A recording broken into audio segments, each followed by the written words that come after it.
Alright. Good evening, good evening. And yeah, Windblow, you got first. Nice, nice. Alright,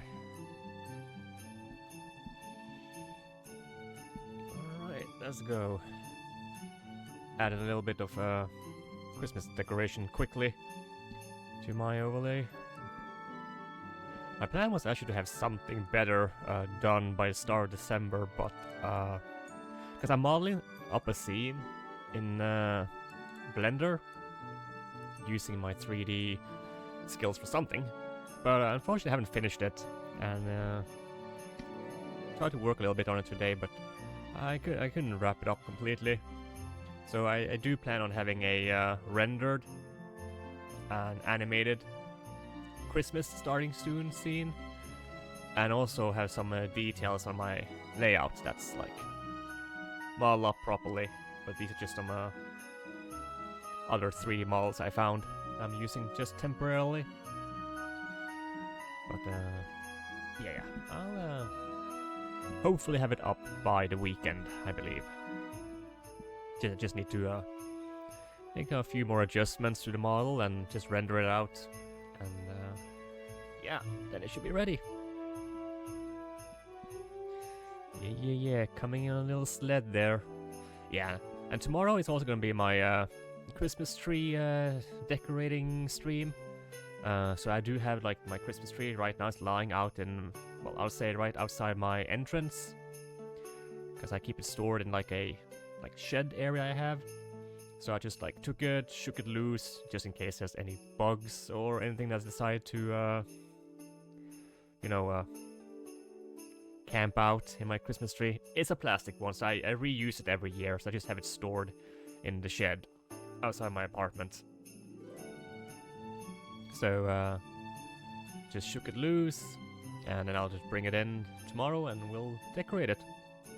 I'll probably end up having it right there, like in front of my display case or shelf right there. That's where I had it last year, and that's where it needs to be a good fit for it.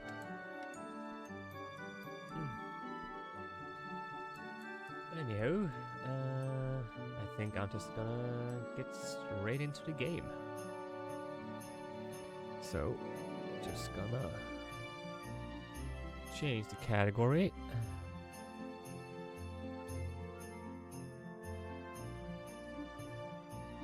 But yeah, so, I hope everyone's doing good tonight. It's been almost 2 weeks now since I played this game, so I don't quite remember where I'm at, but we'll figure it out. I do remember that we were in a very, very suspicious dungeon. The enemies and the general design of the place is very suggestive. I mean, I do remember we fought that boss, which basically had his butt pressed up against the screen. It was an interesting encounter, to say at least. So yeah, we're gonna continue that. We'll just pause the music there, and yeah, let's just get into it. See, yeah, that's a title update. That's good. No, let me just start the game here.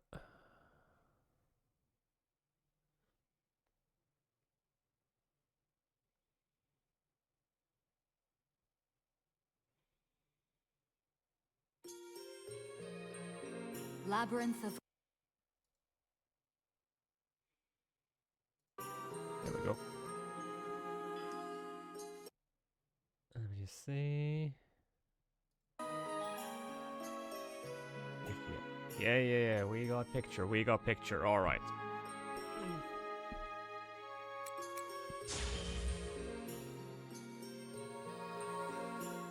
So yeah, 25th of November, okay, that's the last time I played.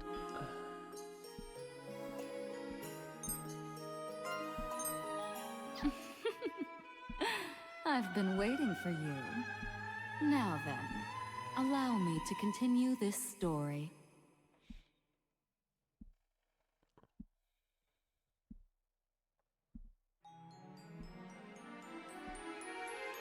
Okay, yeah, so hold on. Just gotta. Yeah.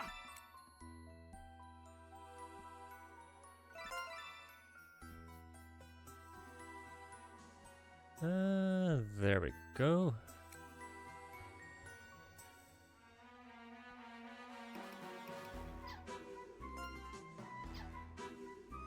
That should put the volume at a more manageable level.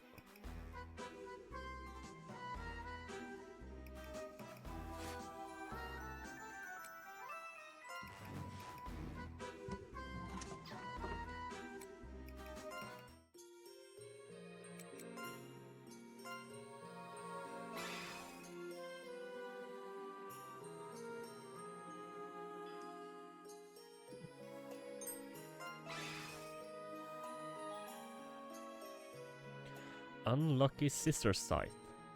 Legendary.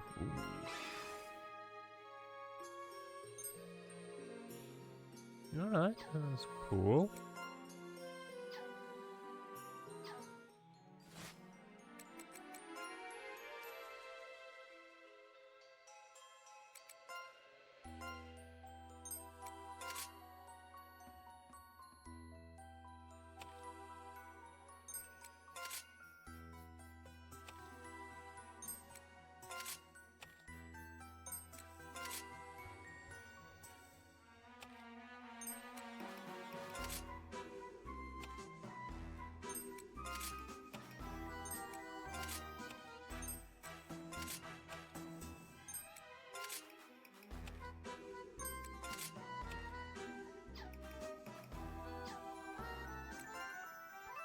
Alright, so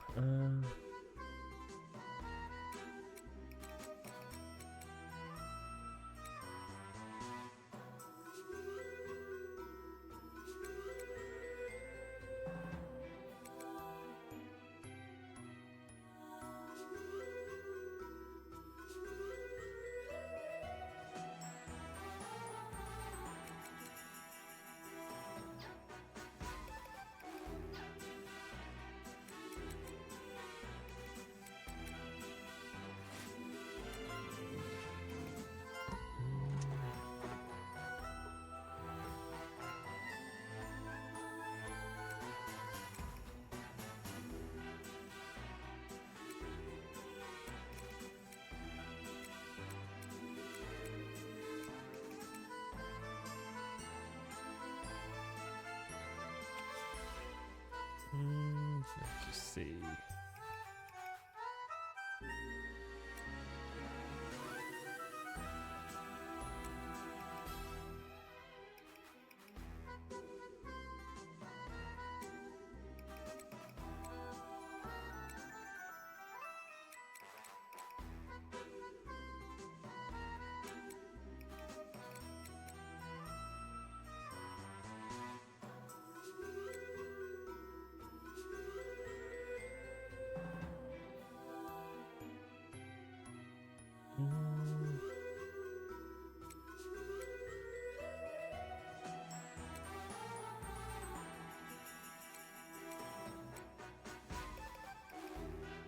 Wait, buttons are weird. Hold on, something's happening here.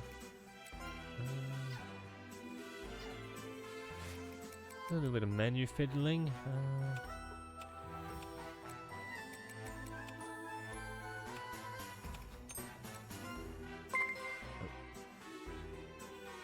Hey, Eva Rose, thank you for the follow. Appreciate that. Welcome in, welcome in. How are you doing?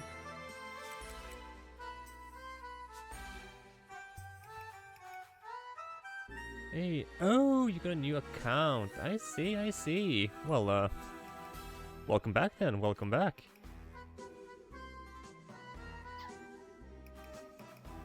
What was... Settings have been changed a lot. And Fate, hello. Ah, never mind then. I just...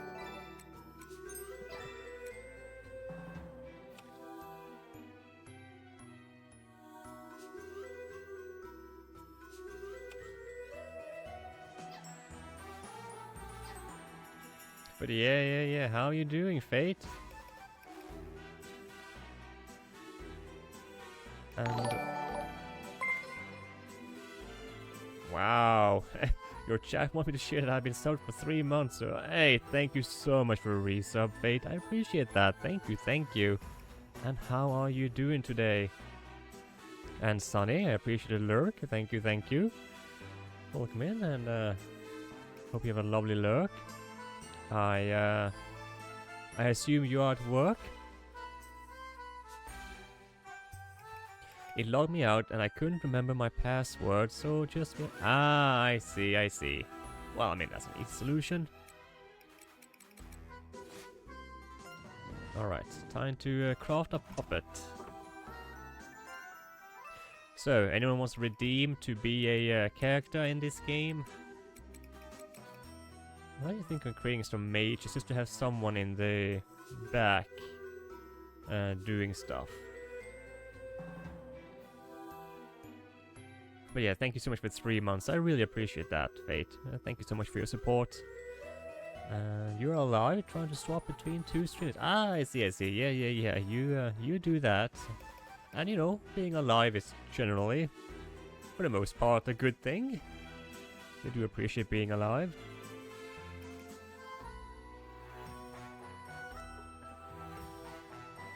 Yeah, I do appreciate you dropping by.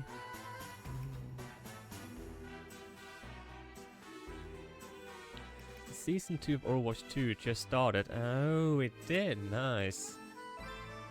It's been a while since I played Overwatch 2 now. Are there any like big changes this season? A new hero or just some balancing?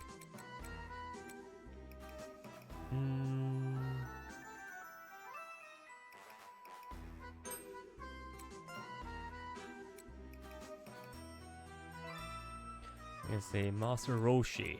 Hey, he looks like a Master Roshi.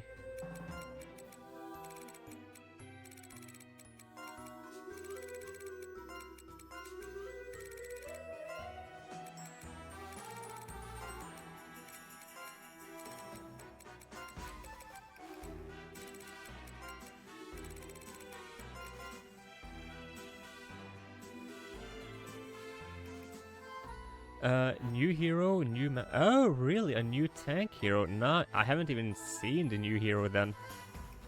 Nice. Your lurk message makes me sound like a creeper. Exactly. Hold on a second.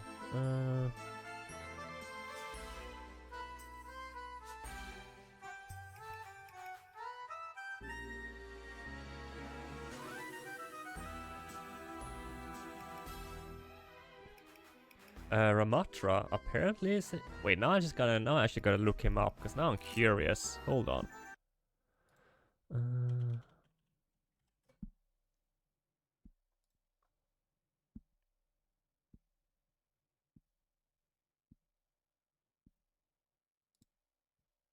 Okay, that's a pretty badass design. I'm assuming he's not a good guy, just based on his look. And, you know, with all the purple and whatnot. When you try your best, but you don't succeed. Yeah, you got sick. Wow, I need to, yeah, to give him a look. Is he like a... He's an interesting, hit, and he hates humans. Aha. Yeah, that would do it.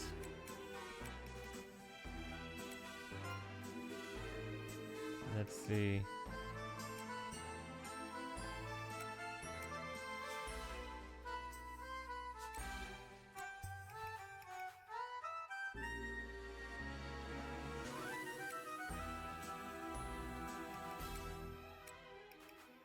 You'll be wise.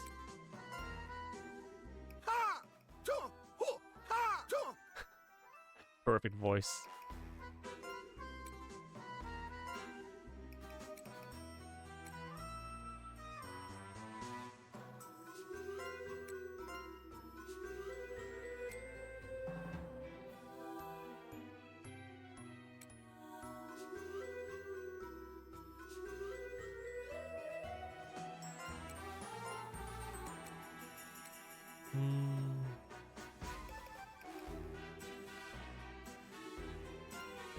so good.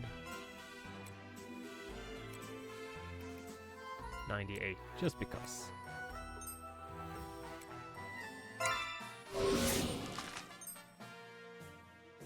Is he as perverted as Master Roshi? Well, considering he'll be in a team with mostly women, I would assume so.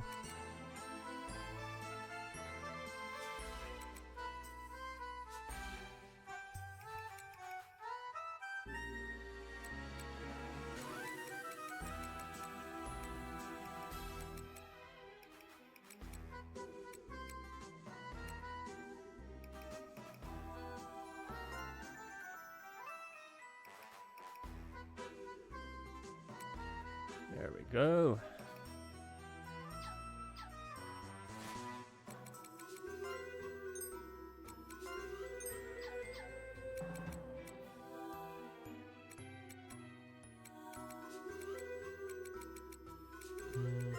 Check the market. A decent amount of healing and resurrection. Yeah.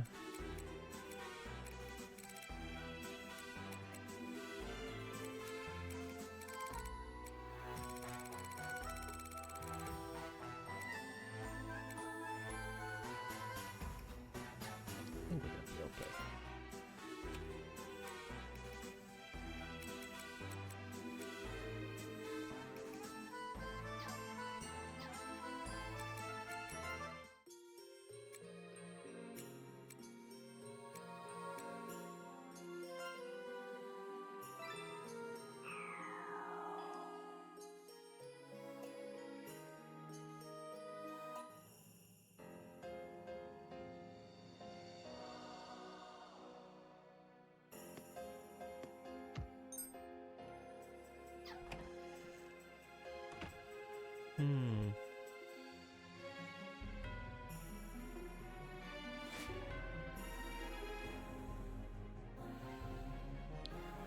So I assume...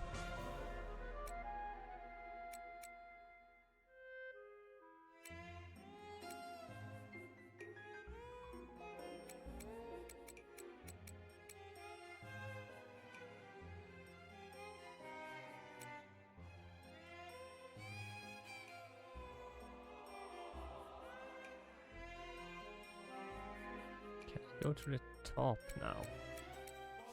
I assume that is where I should be heading.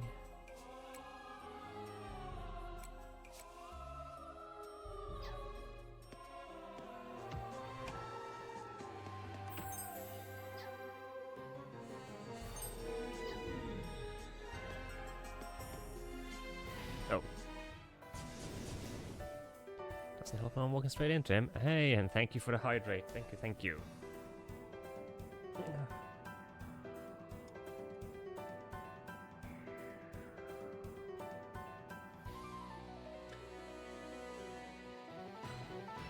Thanks for that.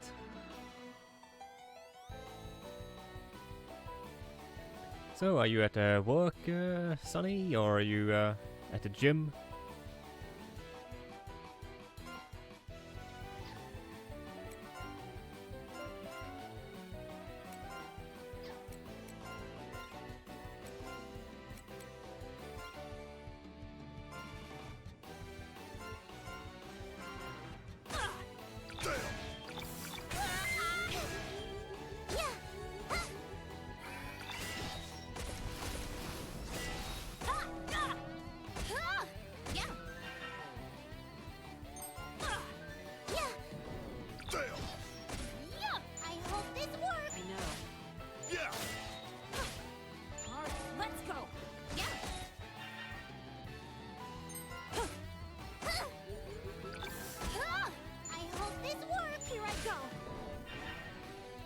Easy peasy. But damn, my karma must be low, cause she got a gore hit. That's not good.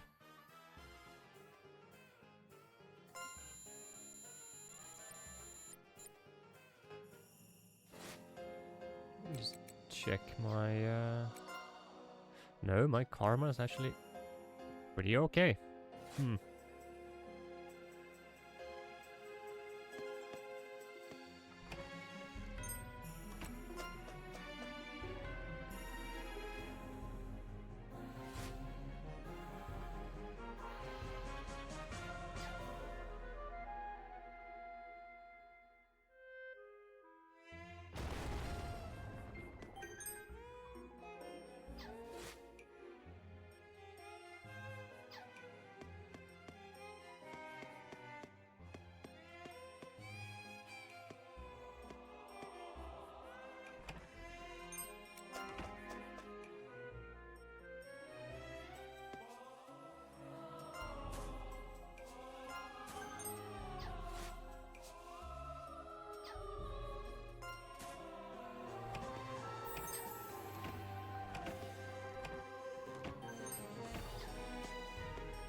A woman's voice comes from beyond the large gate.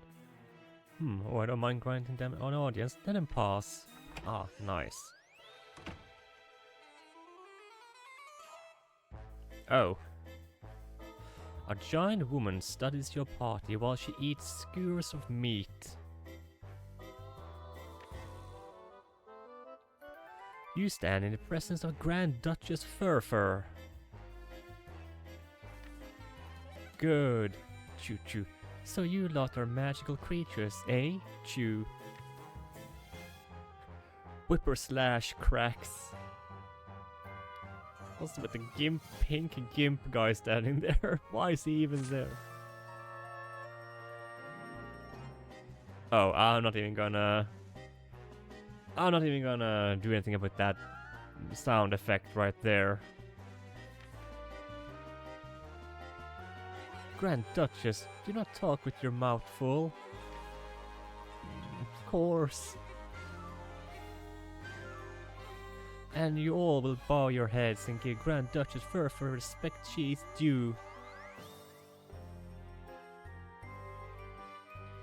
First, I must thank you for removing roughly 100 years worth of dead skin from my body. Yeah, we were fighting her butt earlier. Like, just straight up attacking her butt. Mere humans could never perform such a feat. Long conversations make me weary, so I shall cut to the chase. I want you to kill someone for me. A certain blue maggot by the name of Alice. In the neighboring tower of Veltrom, an explosive situation is unfolding there. War between our two factions could happen at any second. I have attempted to negotiate many times, but to no avail. I grow tired of this cold war between our factions. It ill suits me. However, if we did wage open war, Alice and I are immortal beings. Any war waged between us would devolve into a long, drawn-out mess. Wait, so how if you're immortal, how do they expect me to kill her?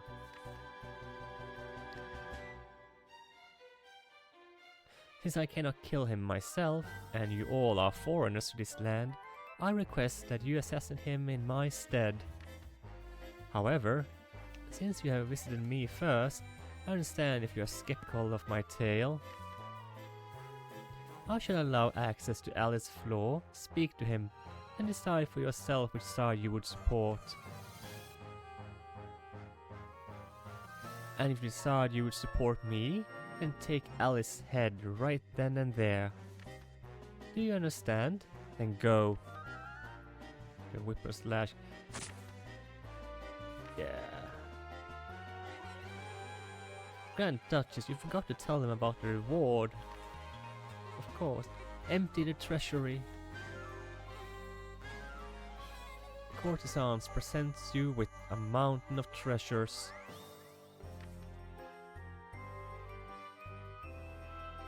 You may take them all. Consider it an advance payment. Sometimes less is more, your highness. Quality over quantity, you know. Perhaps it would be best if we gave them the rare arms first. My, you are strict. But you're right, and I must say, your use of the lash is on point today. Yeah, this is what this game has This is what this game has turned into.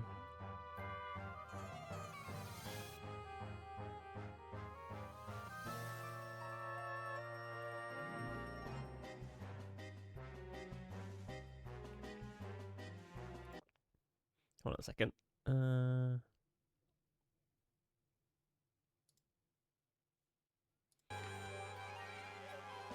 In the end, war is just a conflict between opposing desires. There is no deeper meaning than that. And I personally think talk is useless. As a rule of this realm, my wisdom and judgment are absolute. Her Majesty has yet to get to the point. Perhaps I should step in. Never mind. They can just decide for themselves who to support. Give them enough weapons and armor to outfit 10 members of their party. Ooh. Yeah, throw in a couple of artifacts while you're at it. Nice ones. As you wish, your highness. You obtain the treasures provided to you by the courtesans. You got a lot of cool stuff. Be sure to check it all out later. First, proceed to Alice's floor and hear what he has to say. Then decide which side you will support. Yeah, she told me that. The choice is yours. Farewell.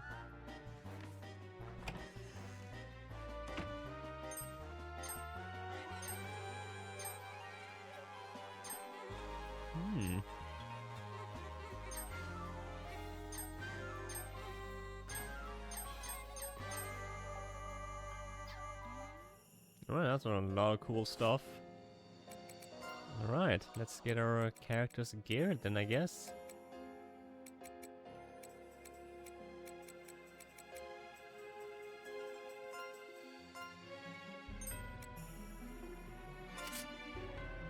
Ooh.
Wonder earrings, sure, why not?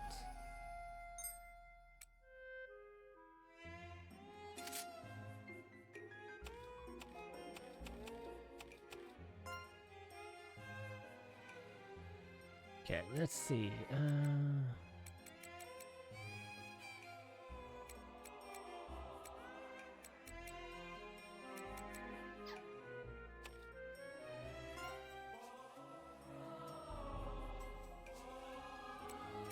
Chesty belt.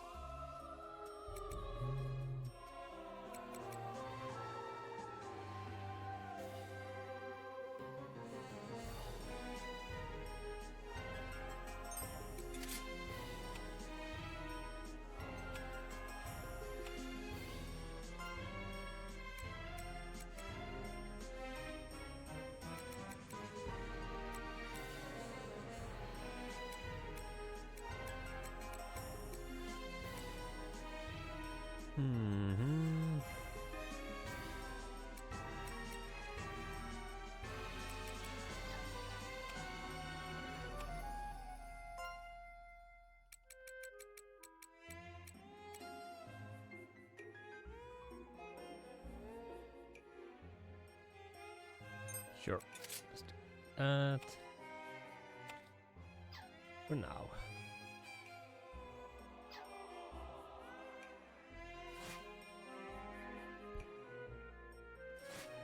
Okay.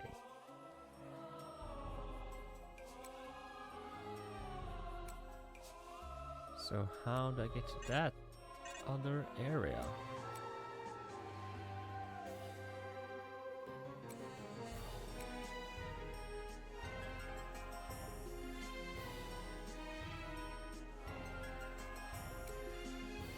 I assume from this floor.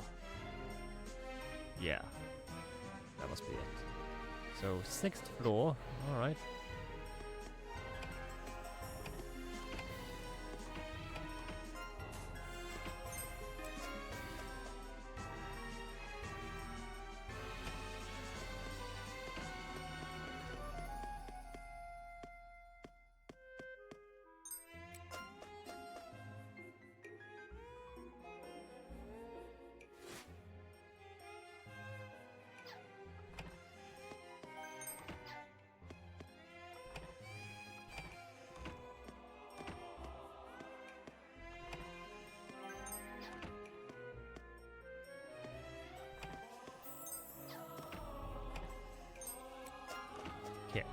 this floor. Just...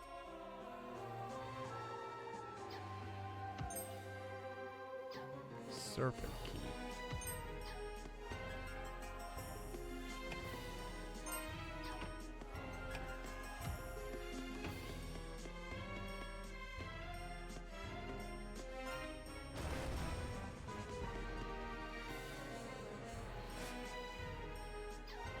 Oops, a little bit wrong.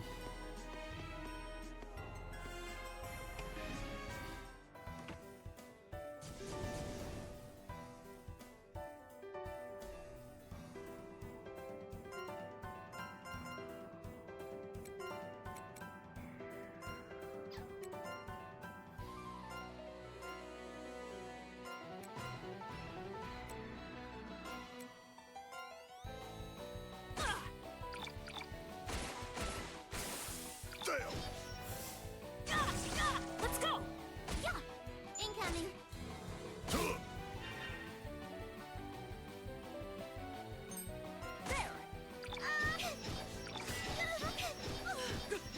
Ooh, that's a lot of damage.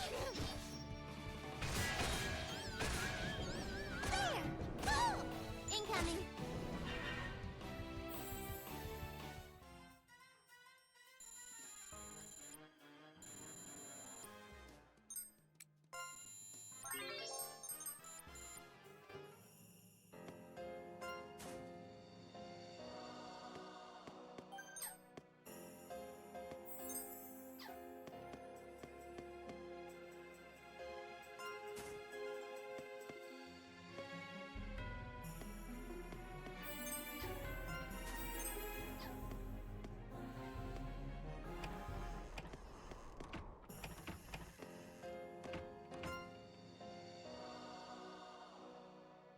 Oh, nice. Now I can go over there. Sweet.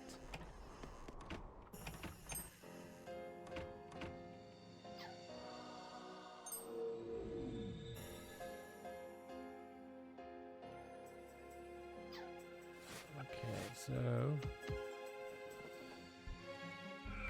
Fuck.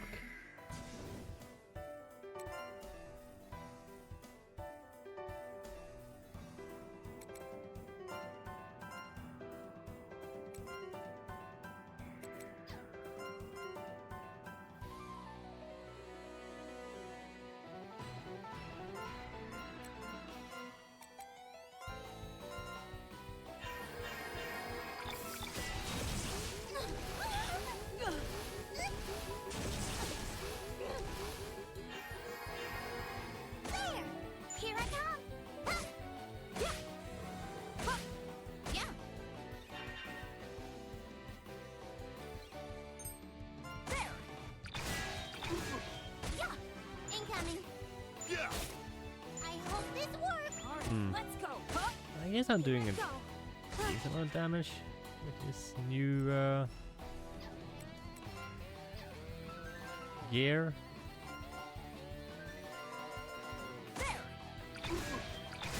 Not really certain.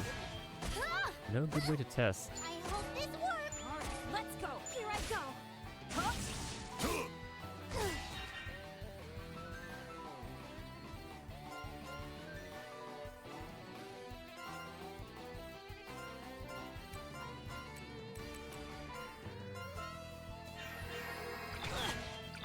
Yeah! Yeah! I hope this works! Me next! Nice. Yeah, those enemies are pretty tough.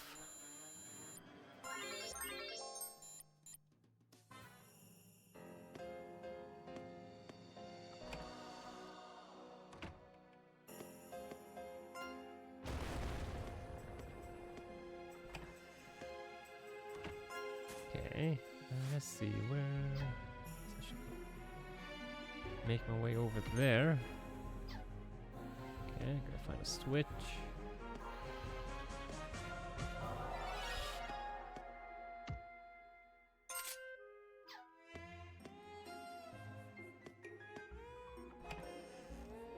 Okay, that was the right switch. Nice.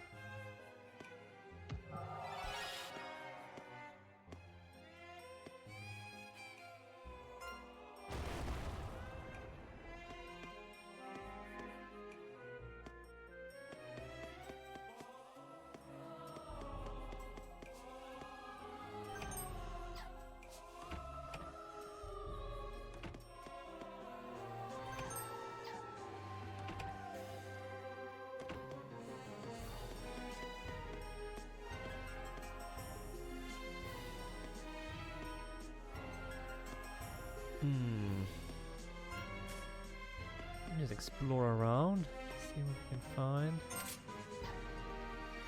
Hit that switch.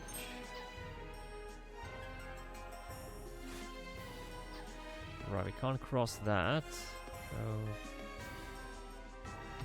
shame.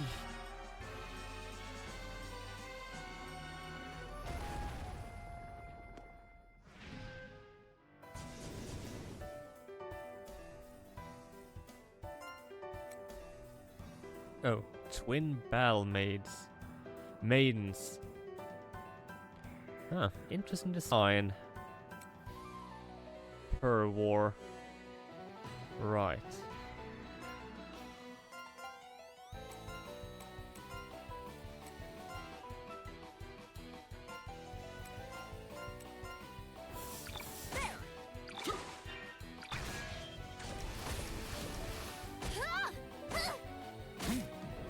Let's go.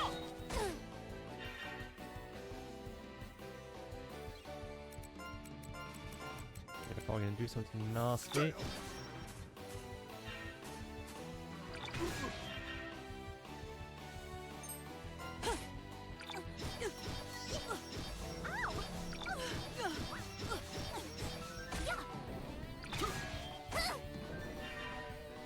No, the first time I encountered them, I thought they were like NPCs, because you didn't fight them, you just saw like their sprites, and then they dropped an item you picked up, so I thought, oh, these are NPCs you're gonna meet. But nope, turns out they're just your regular old enemies.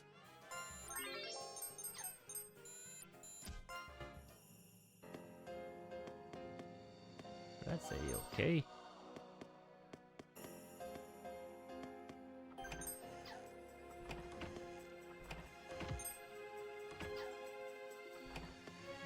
A switch, I see.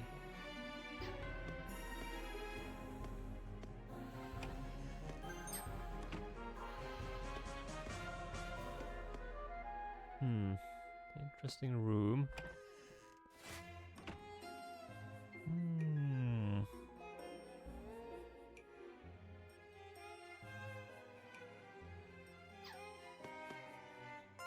I guess I'll find a switch in here somewhere. Oh fuck, 3 of them, eh?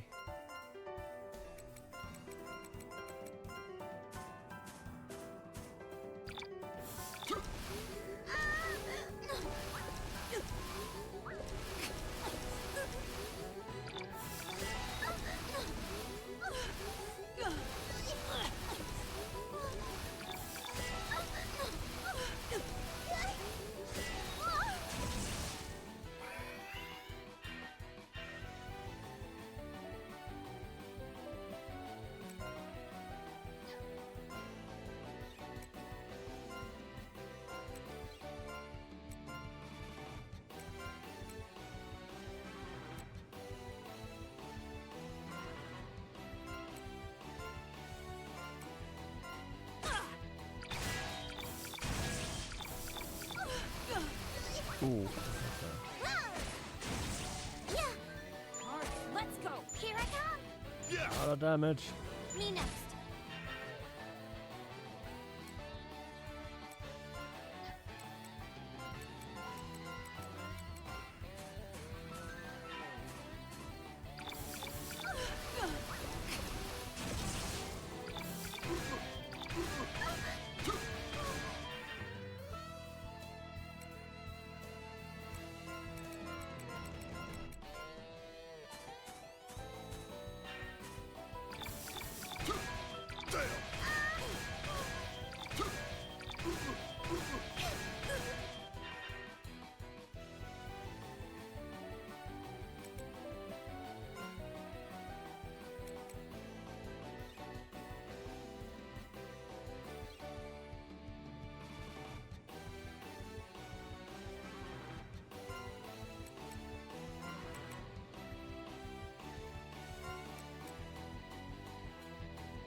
Go ahead and all use those, yeah, special moves there. Alright, now Vanguard heal.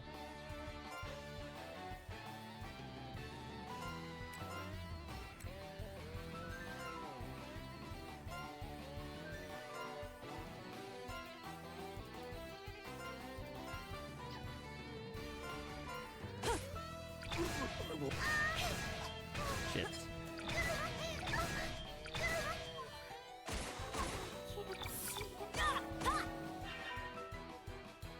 That's a lot of damage.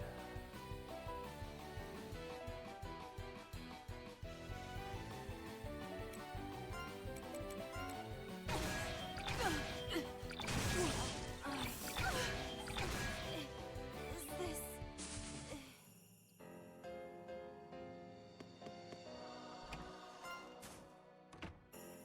Ooh. So, there we go. And let's leave.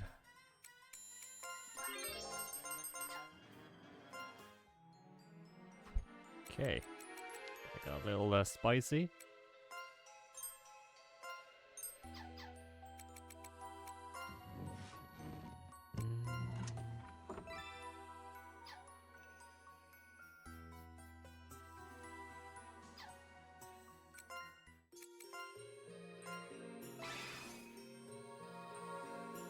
Wild ape sword. Right.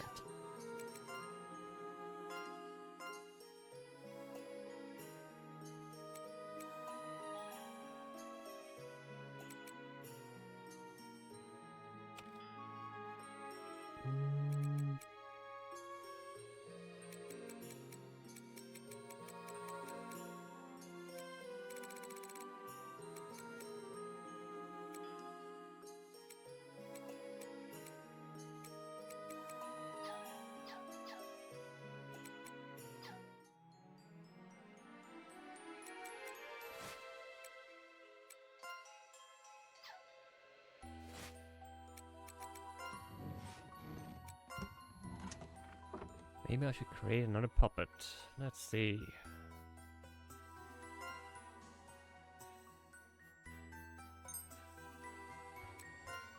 Wait, let me just check. I got a new brigade thing. Let me just check that.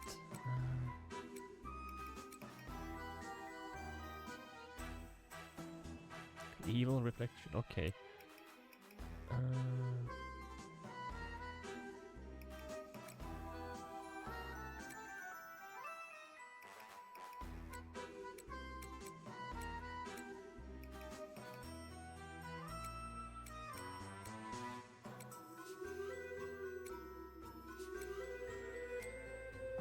This is pretty.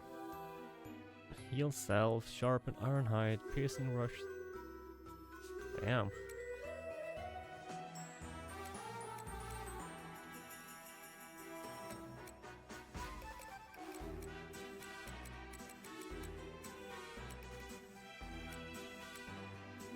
Ultimate meat shield.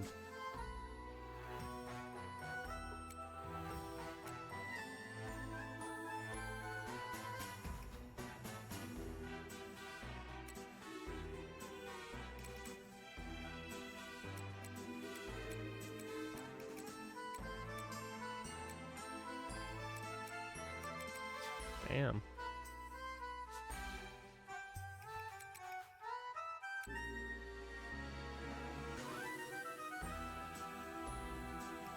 Hmm.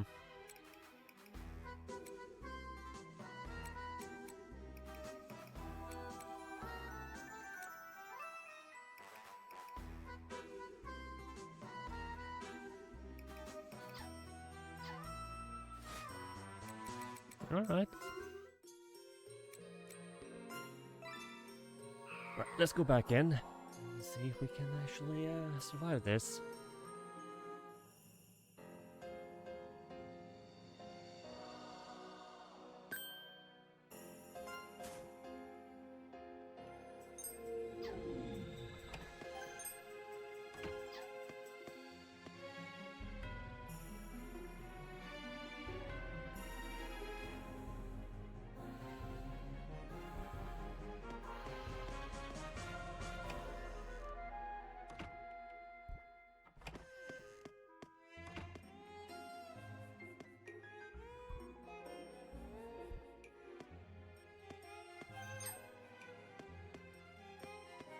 There we go.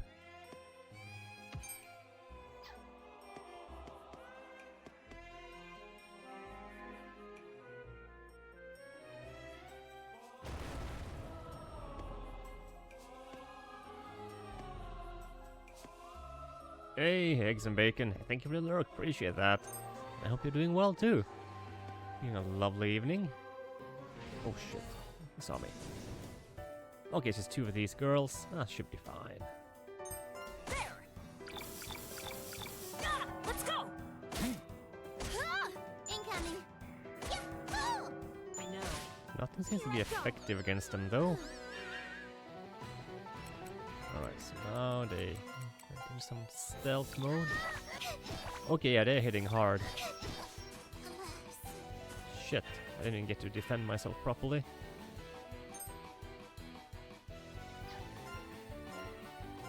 Okay, hopefully this should do some damage. Oh, Jesus, okay, they already killed 2 of my characters there. Okay.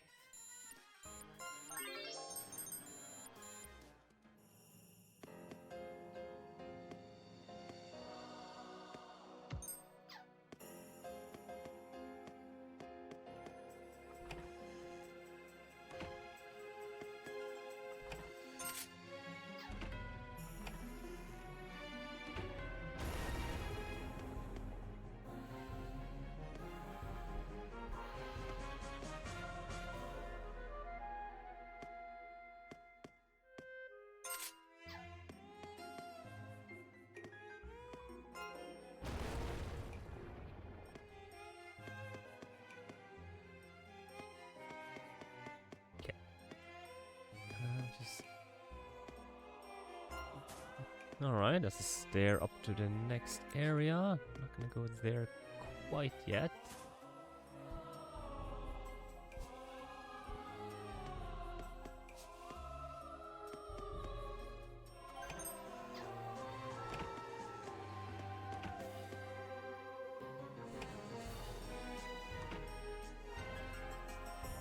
Wait, am I? Alright, okay, we're walking around like this now.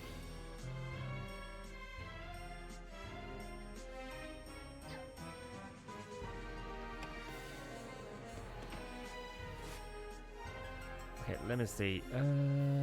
Everything is closed off. Alright. Then I might as well go up, it seems.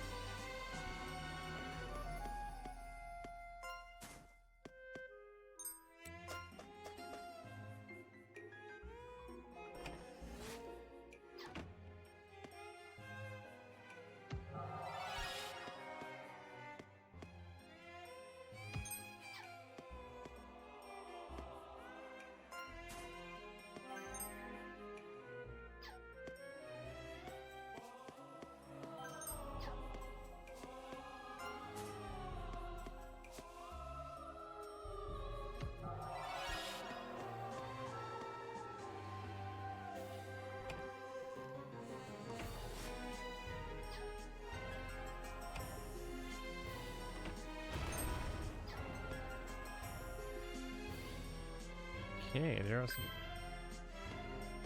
interesting choices there. Shit, they're still dead. Right, I forgot about that.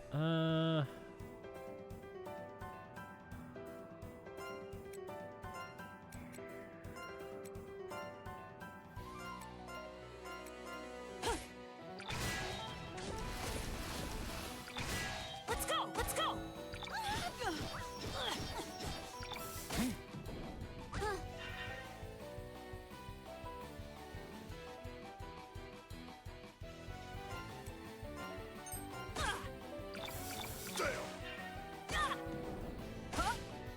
So those 2 girls those maidens, they don't really have much HP. So, you know, that's good, I guess.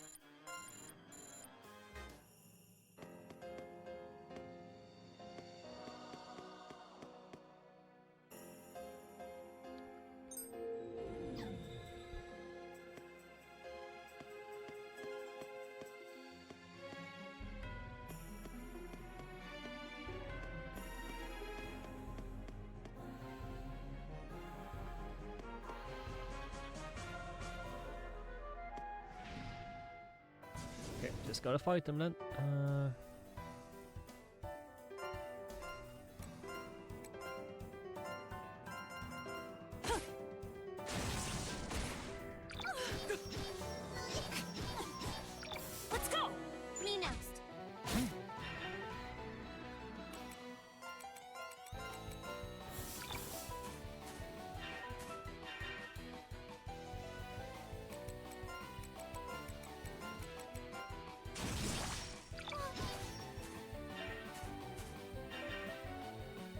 Okay.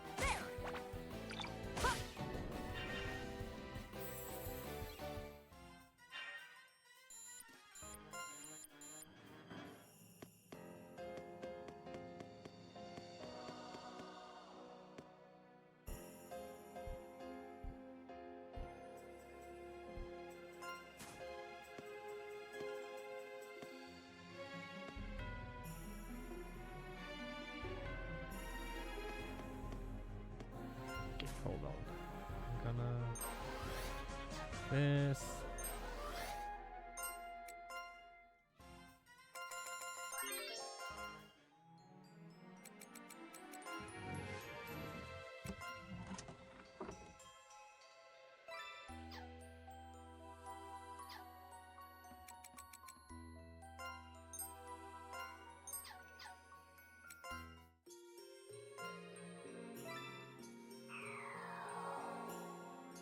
All right.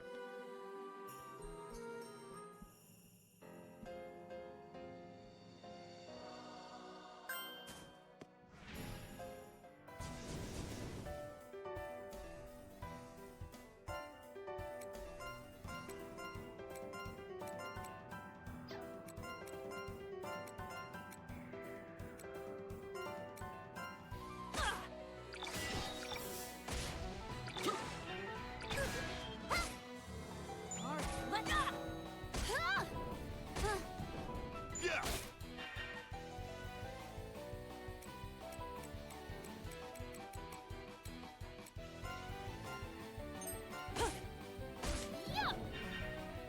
Easy peasy.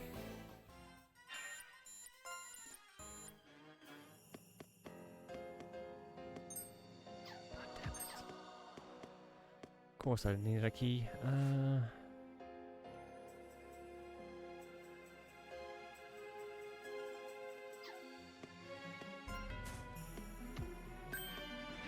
This floor has an interesting layout though.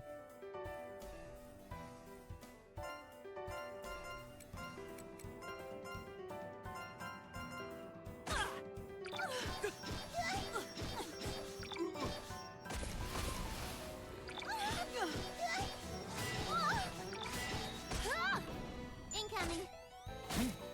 All right, let's go.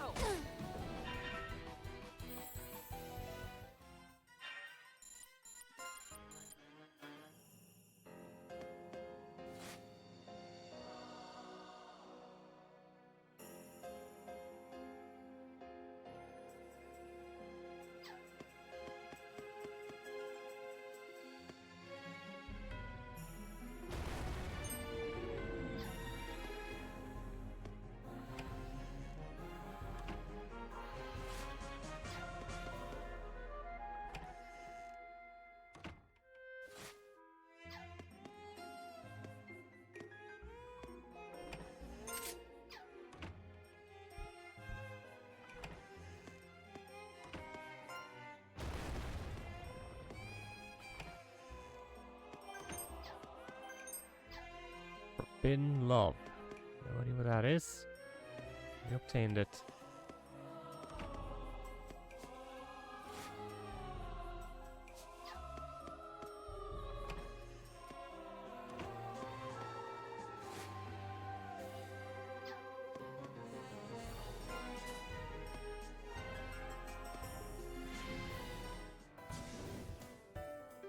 The fuck? Judgment. God.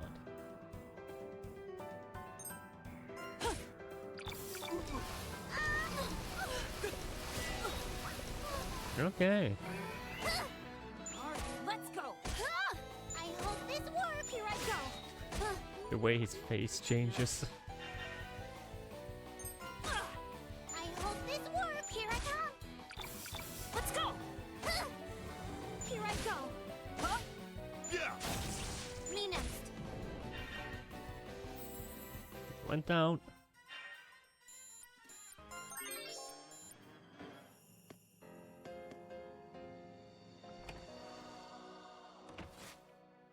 Jesus, this place though.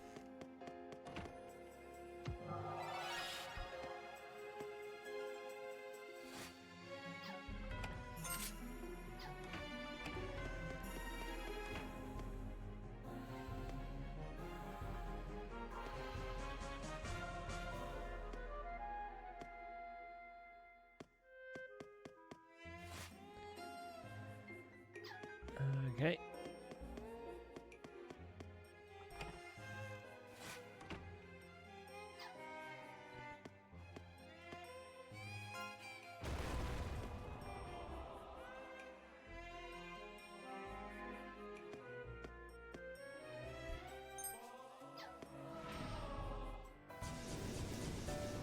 Oh.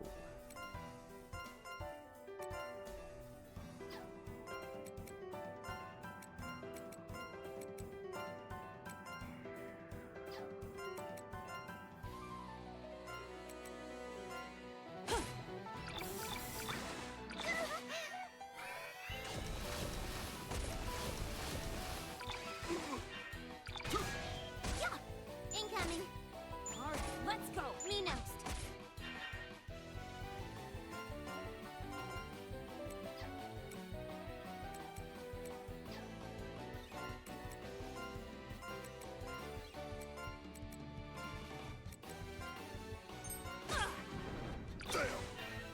Alright, they're all dead.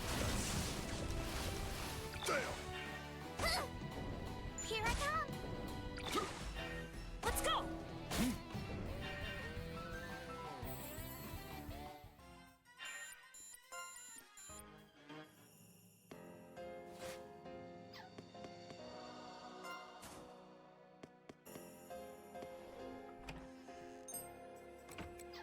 Alright, next area. Sweet.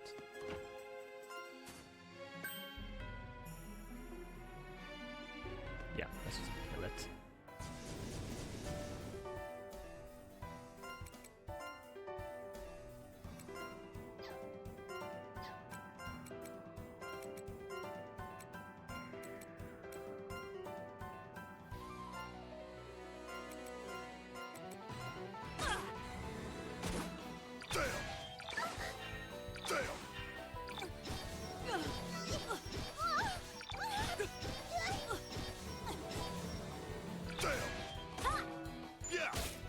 Me next! Really?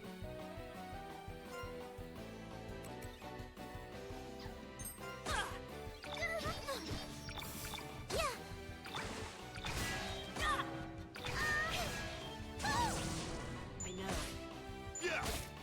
Here I come! Yeah!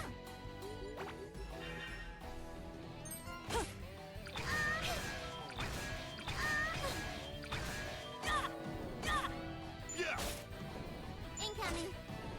I hope this works! Ooh, low HP on my characters there. Ooh, do not like that.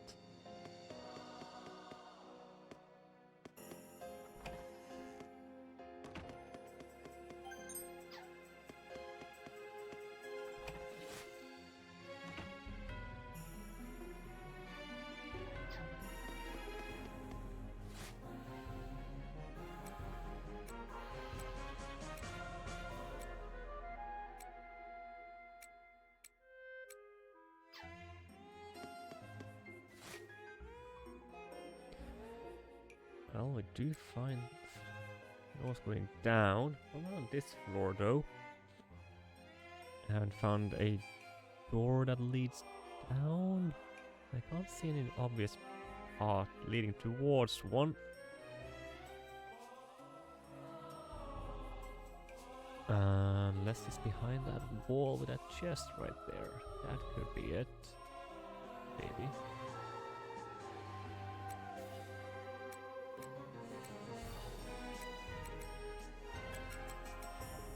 Yeah, because there's definitely something happening on the 5th floor there.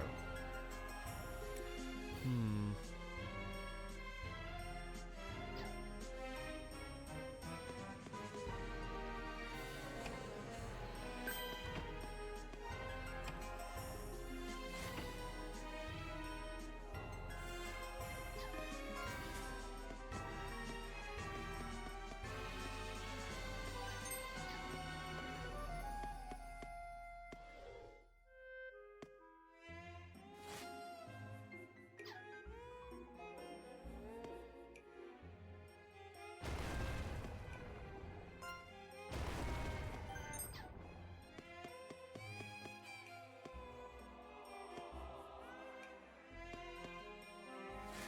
Hmm. I guess it does go on that way.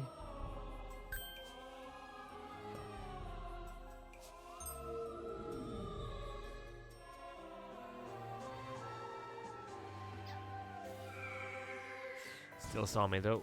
Ah, one of these guys again. Hey.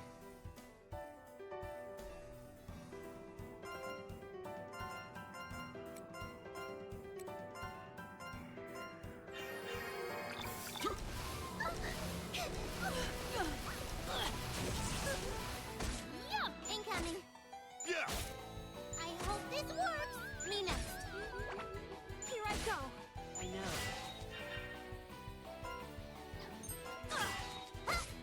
Here I come! Let's go! I hope this works! I know. Me next! That creepy looking eye though. My god.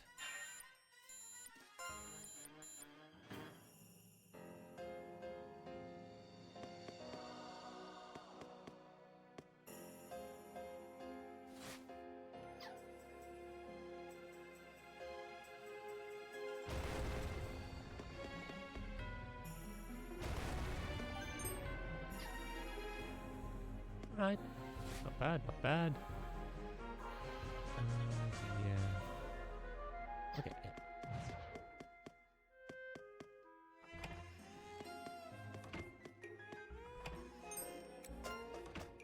Just have a look down here again. Not too far away from it, so it should be fine.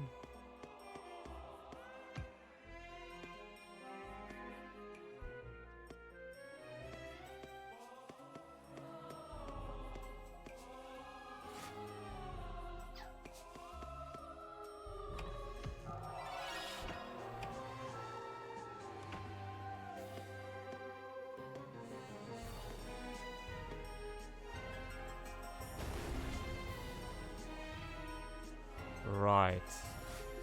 Yes, that doesn't lead anywhere. Right, I forgot about the weird mushroom room there. Wait, so this floor doesn't have any way down?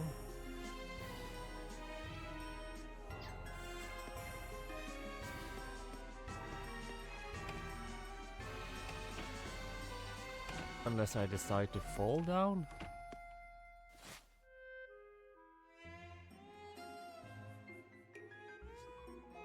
It's a nice gimmick here. Hold on.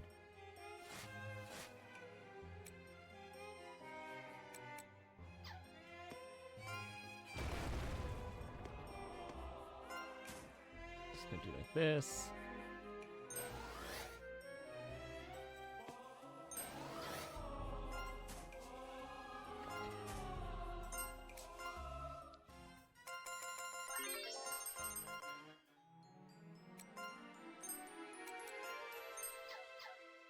Let's see. No.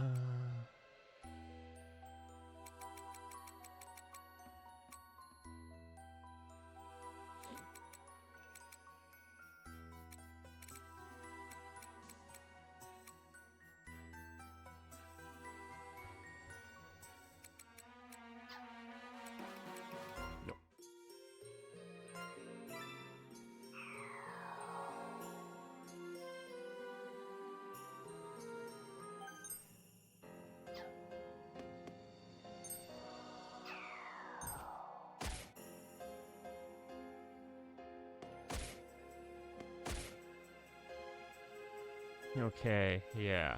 Damage. Nice.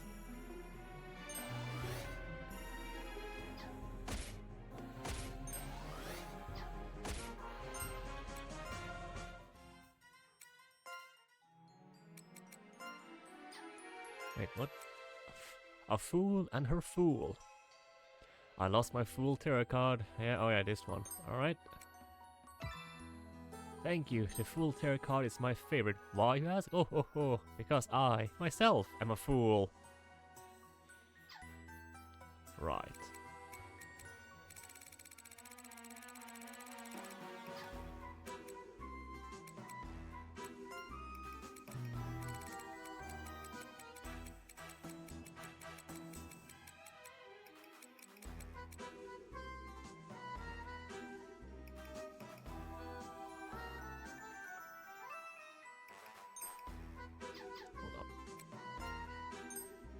You can see if this is the one that nullifies it.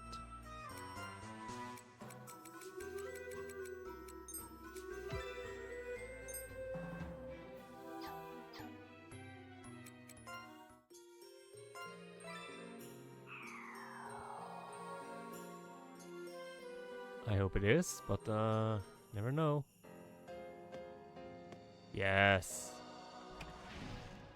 All right. Ooh.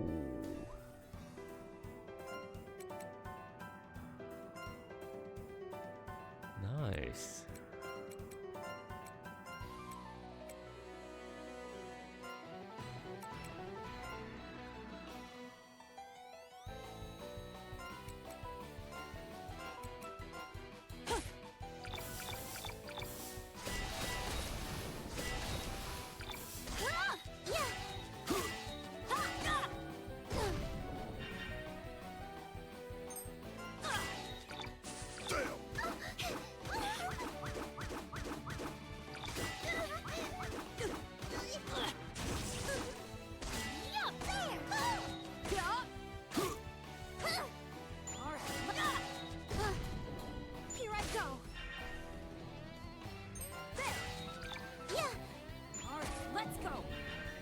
Nice.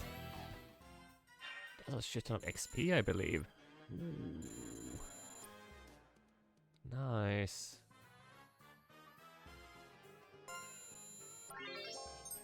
Yeah, that's some levels right there. Nice.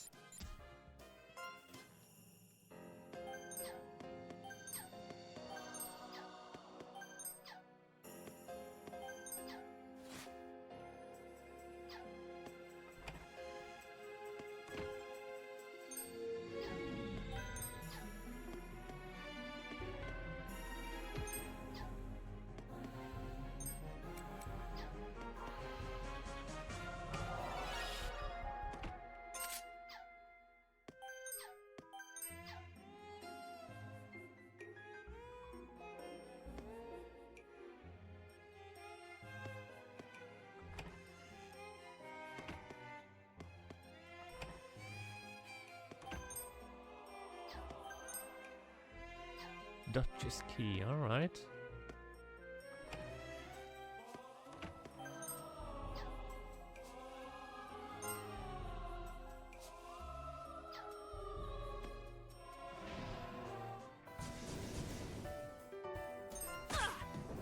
I hope this works there. Okay, that was rather easy.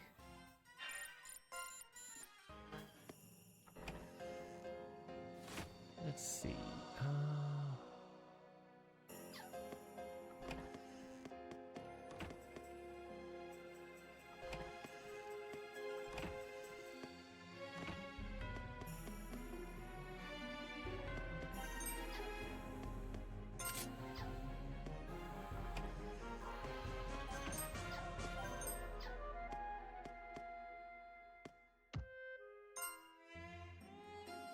A waiting room for nymphs.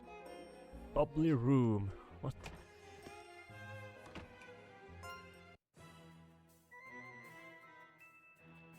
Spanky. Heh. Heh. Interested? I'm booked solid right now. But I could probably squeeze you in for 300. Ooh. I had no time for poor people. Fuck is this guy? Wait, what if I just go like...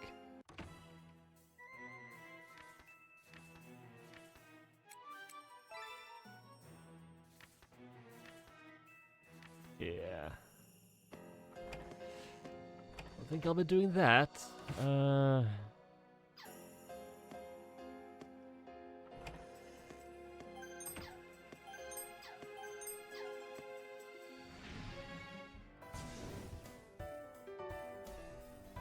Fuck is this?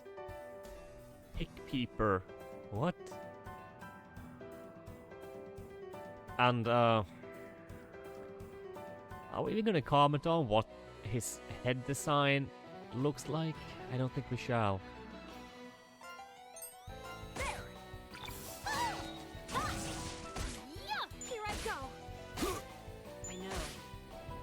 Incoming. Me next.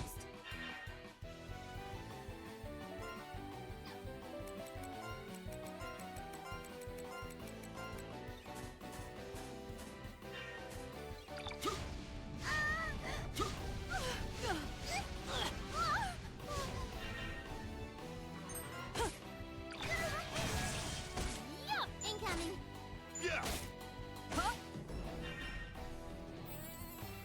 That was an interesting looking enemy, to say the least.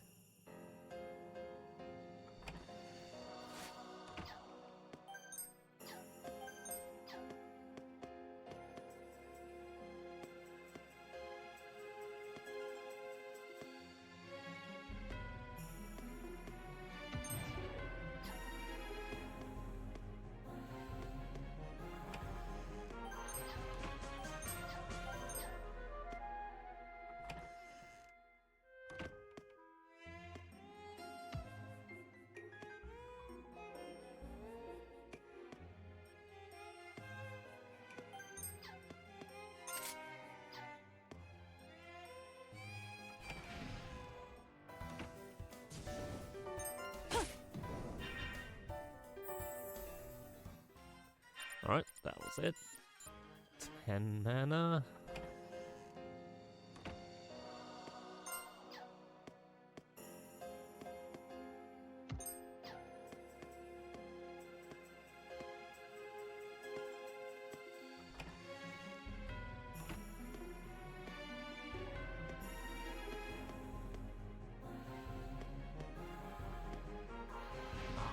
I could dodge him. Alright, 3 of these guys again. Alright.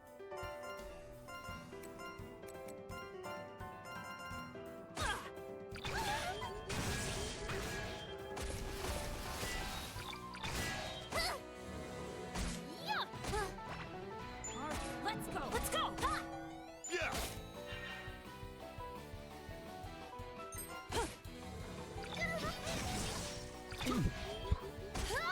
Here I go. Ouch. I hope this gets. Yeah. All right. Let's go. Let's go. Yeah. There. Ow. Yeah. That's a lot of damage.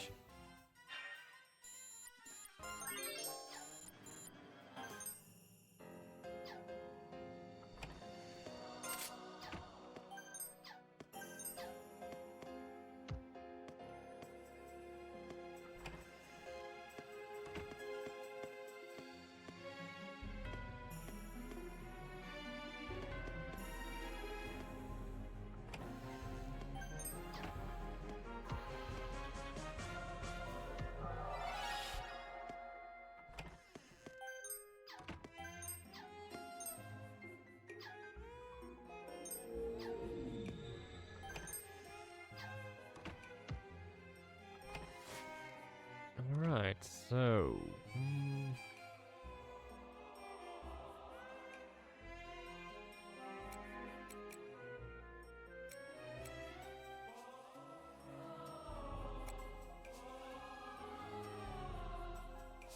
there's a door up there I haven't gone through.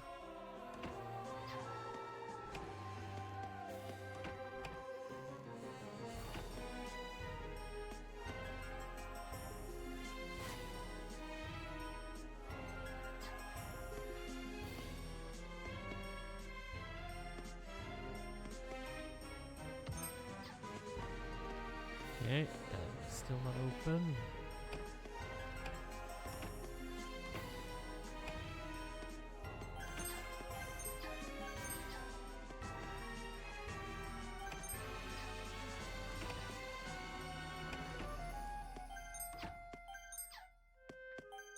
Holy shit, there's a lot of loot here though.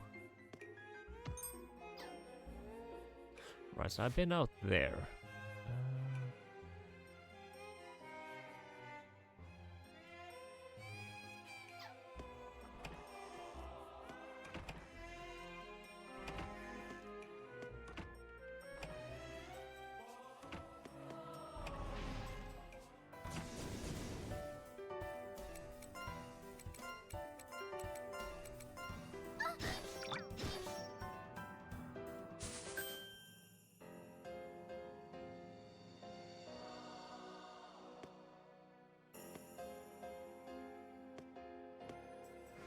shit.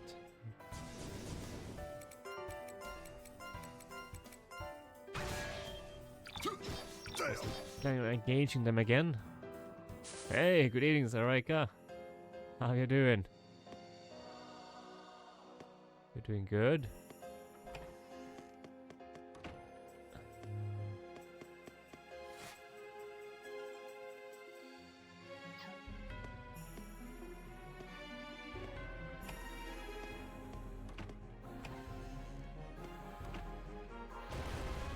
Ooh.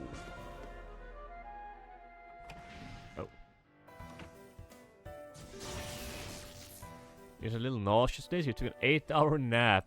Nice. Can it really be called a nap at that point? What is the difference between a nap and sleep at that point? Oh, okay, these enemies. Should be able to handle them. None of them actually have any high amount of HP, so... Let's go! I hope this... Yeah! Me next.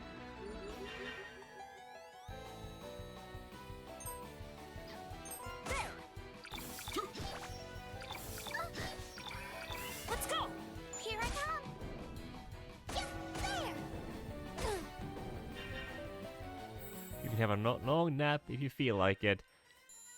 Yeah, but isn't like the definition of a nap just a short rest? Doesn't it become regular sleep at that point? Nap is nap.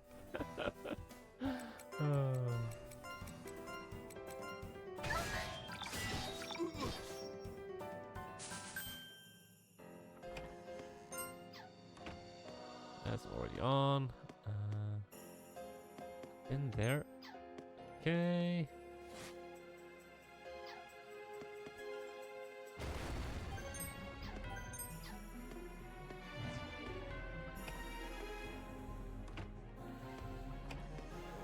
It's really tricky, but this area is just navigating it.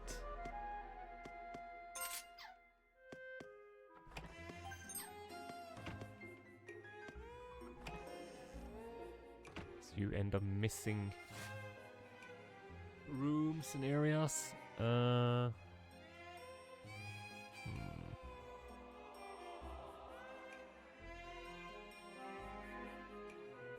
You're so glad you beat Metal Gear Acid? That game fucking hated me. Yeah, I didn't get to take a good look at that game. But hey, GG on beating it.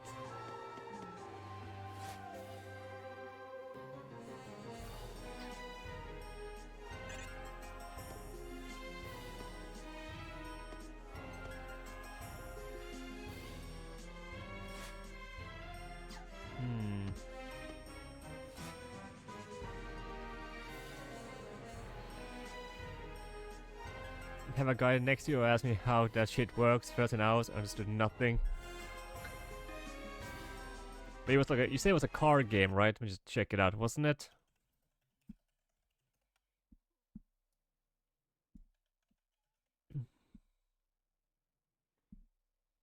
Tactical card game, yeah. I don't know, maybe I'll try it, but probably not. I've never really been that big on tactical games. But hey, if I ever do, I'll keep you in mind.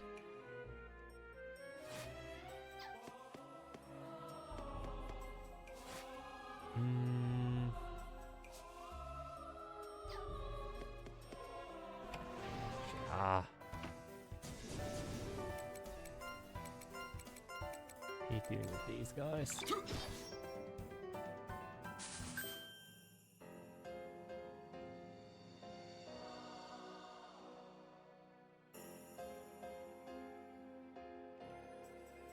Door, I've been there.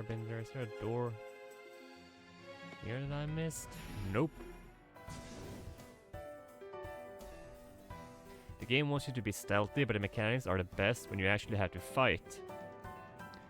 People say the second game is better. Oh, it's a second game to it? Okay, Sarika.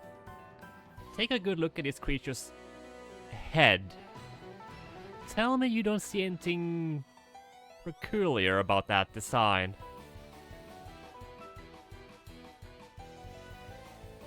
Ball sack.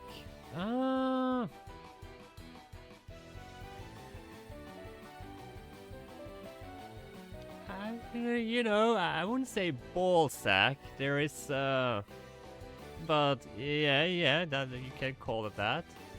I would say the head looks like, well, a head. A very specific kind of head. Alright, let's go. Me next. I know. Yeah, this entire dungeon has just been one massive, what can I say, series of sexual innuendos. Jesus. Here I come. I hope this works.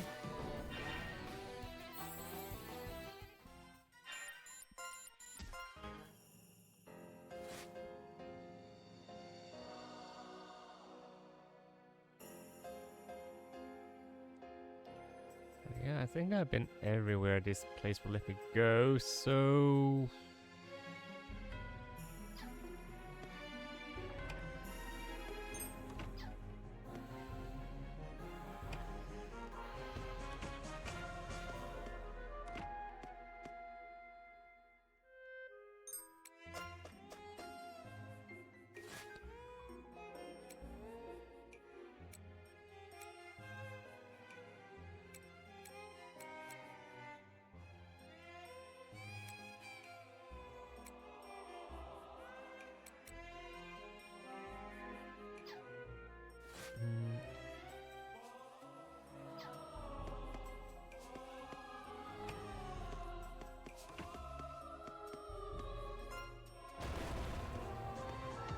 So now I'm just gonna make my way back.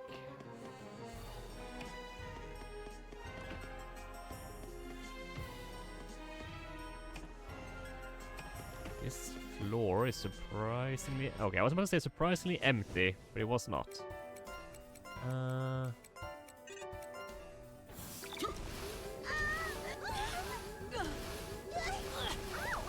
need to get away.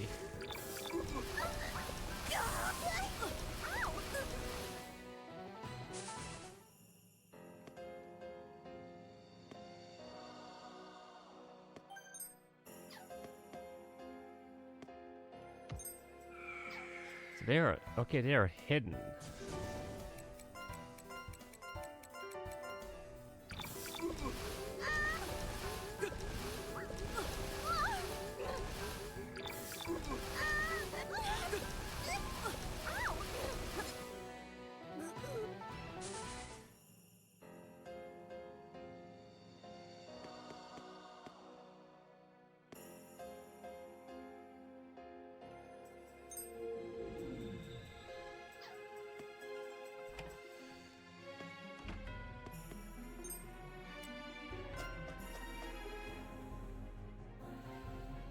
Damn folklore game is amazing. Oh, the PS3 game?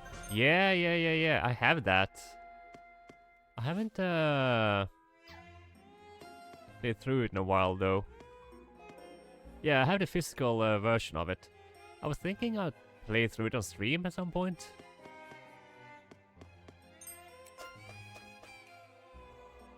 It was one of like the launch titles for the PS3, wasn't it? I remember it's one of the first games I got for the system.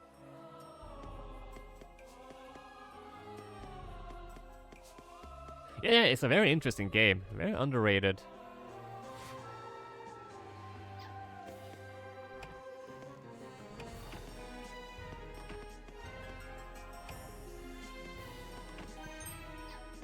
Contain rock. Yeah, it was really early. Or at least close, even if not a launch title, it released pretty early on after launch. Yeah. Shit. Do not want to fight these guys.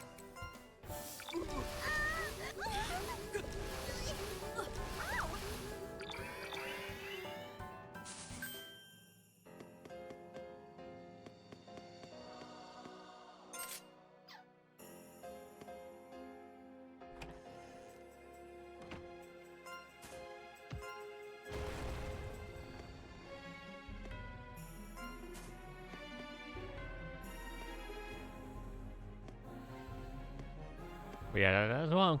Because I actually tested running the game on a PS3 emulator. It runs well. Like, you can actually get a stable 30 or 60 FPS if you want. Though some physics in the game glitch out if you play it at 60. But having stable 30 is a blessing.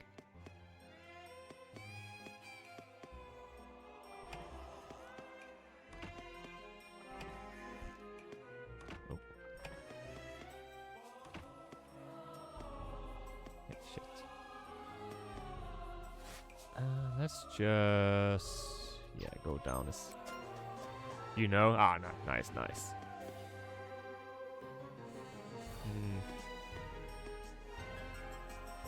Just like this.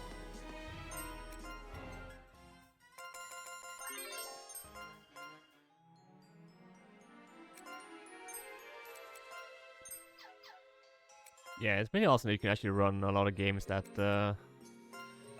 60 FPS in the emulator. If you just apply the patch. Some of them do break, but still pretty good. Alright, we get all the way down the bottom again.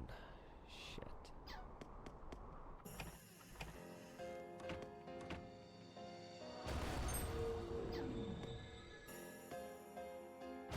Luckily, no issue getting back up. Yeah, that's some of the games that actually will run at 60 just by default if the hardware supports it. Yeah, those are great too.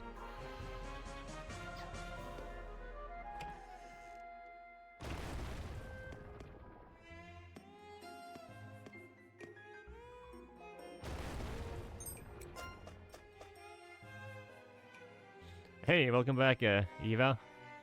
Welcome back. What were you watching? Don't mind me asking.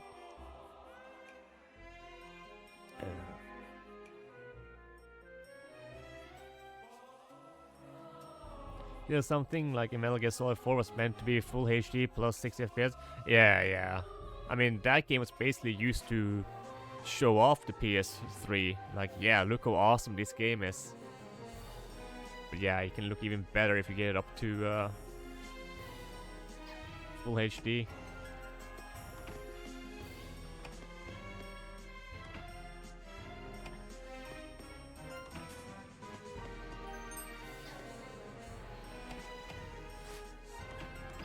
There it was. Ghost Adventures. Ah. Wait. Now you just got me thinking of the anime Ghost Stories. And that one is dubbed all crazy. But it's great. It's fucking fantastic.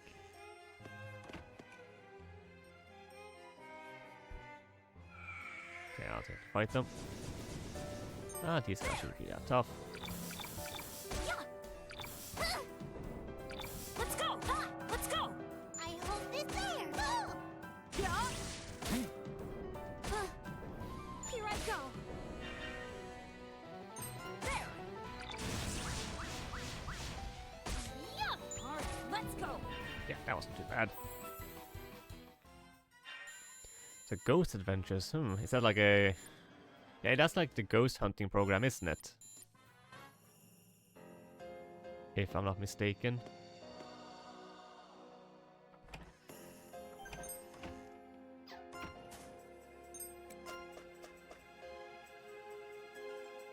Yeah. I'm familiar with the program.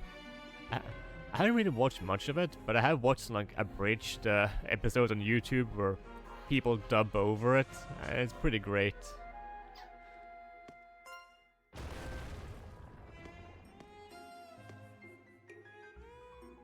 Really? I have to fight you? Oh, one of those big guys too. There! I hope this works! Yeah!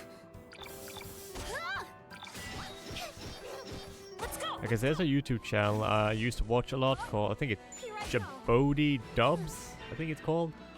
And yeah, they did like dubs or create like abridged versions of Ghost Adventures and even like some like, what do you call them, duck hunters, like people like rednecks living down in the Here I go. south going out doing stuff, and then another one with some people living just out in the forest. It's pretty great. You prefer Ghost Adventures more than any other you have some UK ghost shows? We used to have like a ghost show here in Norway too, but that one got cancelled pretty quickly.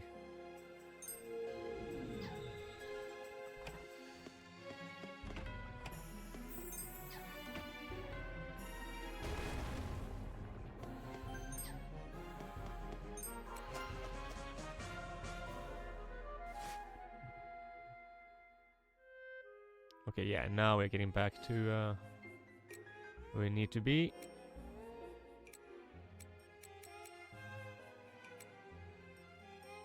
Oh my god, that's such a long trek.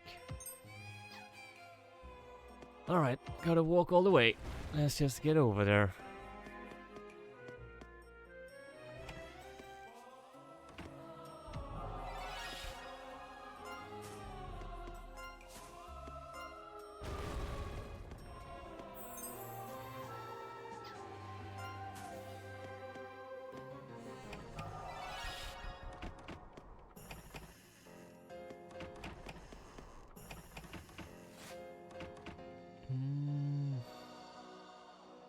Right.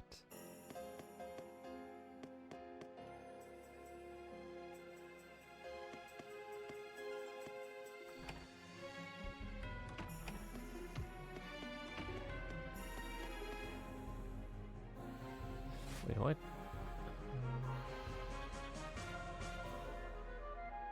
Oh, I see. That's right. Of course he turned that way.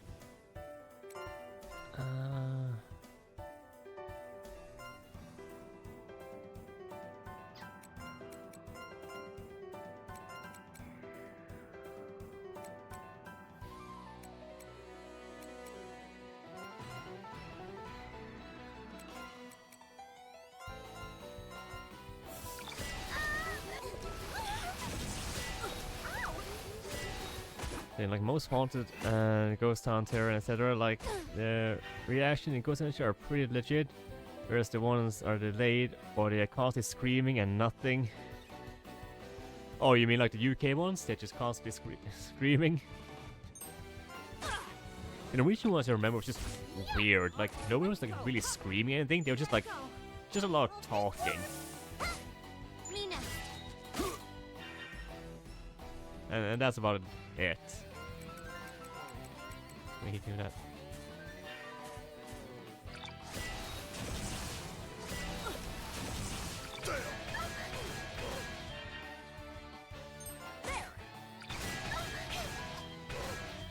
Oh, killed on my cat again. Alright, alright. We can deal with that.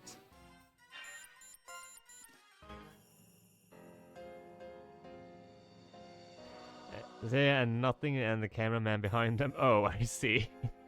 Yeah. Hello spirits, it's me, your boy. Yeah. Wasn't that from the BuzzFeed one?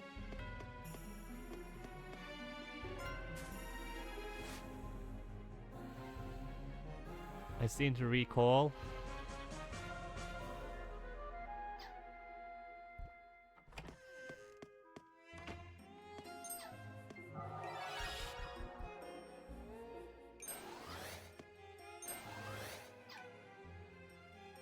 Yeah. Exactly, those two. Like the Asian guy and the Caucasian guy.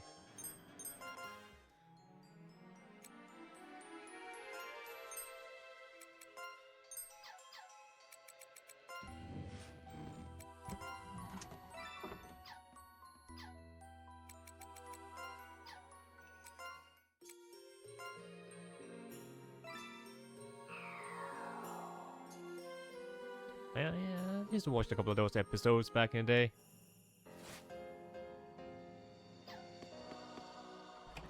I know a lot of people are like, oh my god, BuzzFeed, but you know, I was never really, I didn't have any issue with BuzzFeed really. Even though I know that some content creator got unfairly treated there. And again, I don't know too much about that.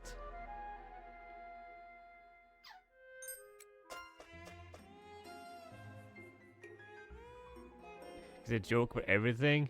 Yeah. But that's, I kind of like that. You know, not take it too seriously, cause you know, I don't really believe in, like, I don't believe in ghosts or anything like that. So for me, having a more comedic approach to it is pretty interesting. Or like, I mean, at least it makes it more interesting for me. Cause yeah.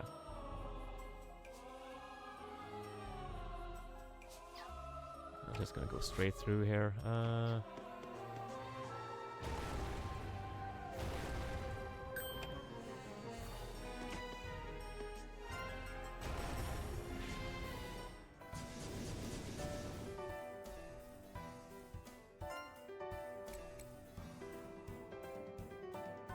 Twin bell maidens.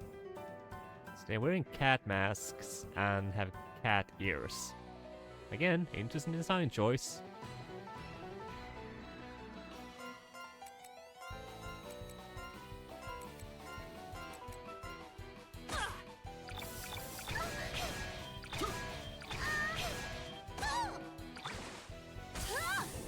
Incoming. Nice. I know. Yeah. All right. Let's up. There. Damn. Sorry about that.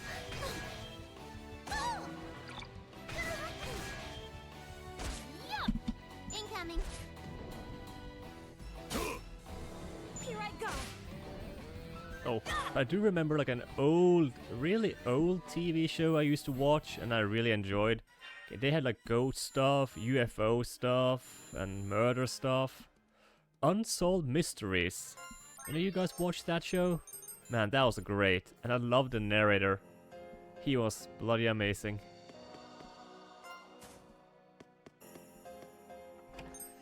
It was a show that like aired originally in the late 80s and throughout the 90s. But it was a pretty great show. I really enjoyed it.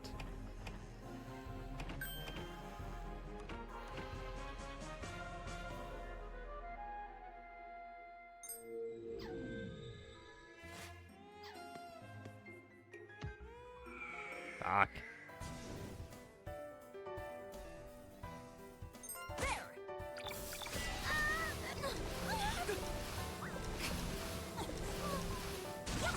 Incoming. All right. Let's go. Yeah. I hope this works. Here I go. I know. There. Yup. All right. Let's go. I hope this works. Me next. If you like unsolved mysteries and would like to see some animations of oil refinery accidents, wait, how did you relate those two? May I suggest a boob channel? Wait, what? And hello, Clutch. How you doing?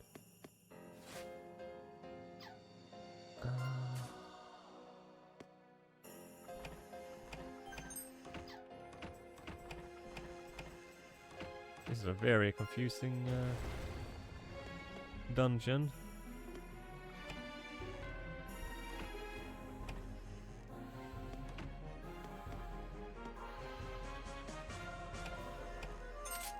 Yay, a switch.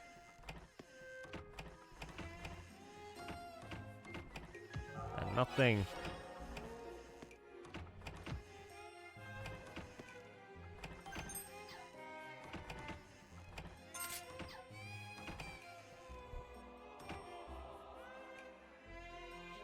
Narrator for this channel? Oh yeah, the narrator.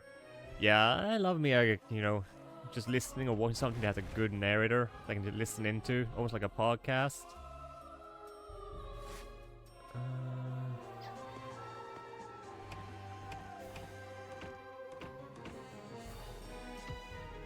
I'm supposed to find something here. What's with all the doors? My god.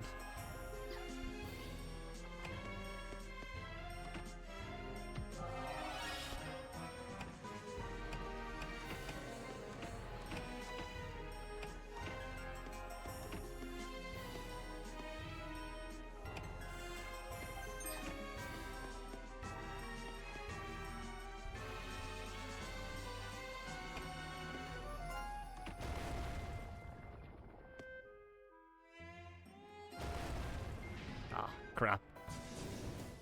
And, well, I'm here. Well, you know, I still hope you'll be... It's also... Well, you know, I appreciate you coming by here. Doesn't sound like you're having the best day, though. So, whatever it is, I hope it turns out to be a better day eventually. The US Chemical Safety Board channel on YouTube. Ah, okay. So they show some interesting accidents then. It has a video that... Oh, right. Okay, that's not pretty interesting.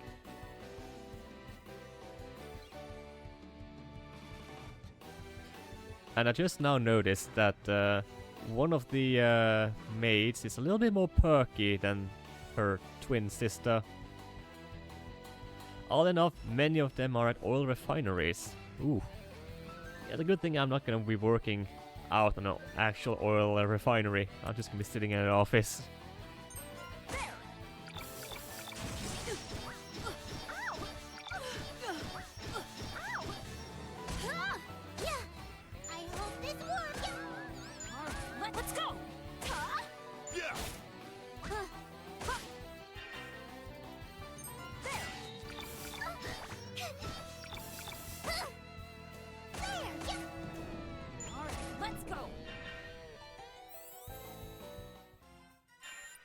But yeah, I'll be interested in seeing watching that. You can actually, if you can link in the Discord, I'll actually check it out.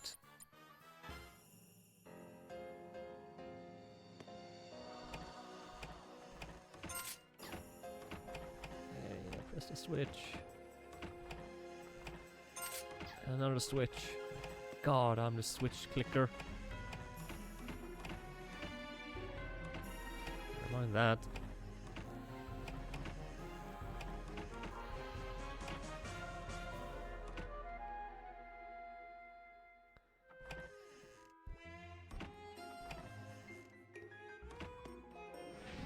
Okay, you just can't avoid fighting these guys, eh?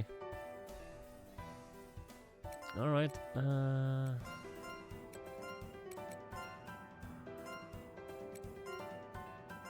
this can be a tough one.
There we go.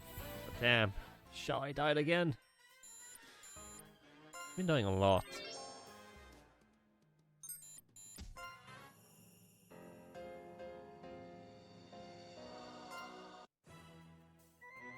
There's a sign on the gate. A message is written on it. The Senate is adjourned. You leave the area. Alright.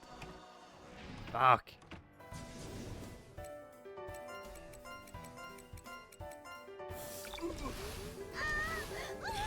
Don't really feel like fighting these guys again. Hopefully I can get away.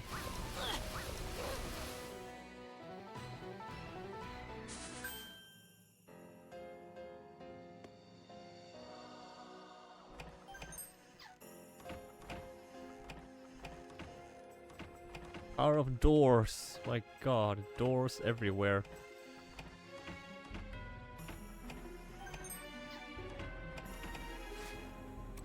Okay,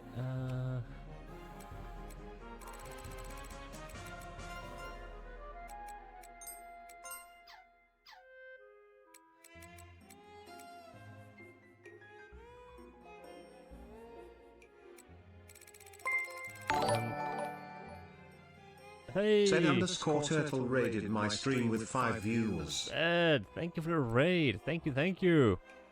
Welcome in, welcome in, welcome in. Hello, I'm Doan. I play video games. Yeah, welcome in everyone. Oh, we get a Pokemon clip here, eh? Nice. And what were you playing? Oh, some Melee. Nice. I haven't played Melee in ages. Honestly, the only Smash games I've played in the past 5 years is probably Ultimate.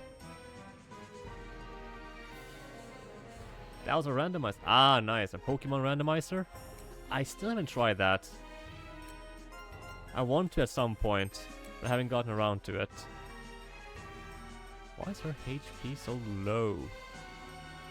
Huh. And Soul Link. Nice.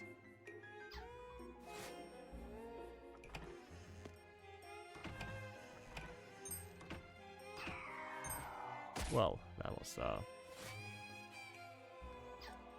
be expected, I guess. Okay. Shit.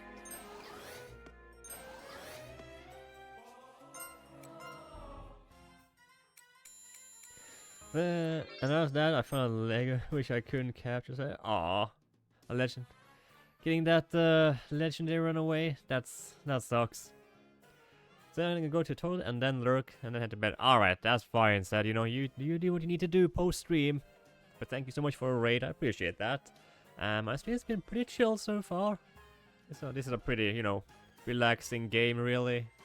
Dungeon crawls, not, you know, the most action-filled games, but I am enjoying it. Mostly, we have... yes, there has been some penis monsters present in this game. So, and some other suggestive enemies. Okay.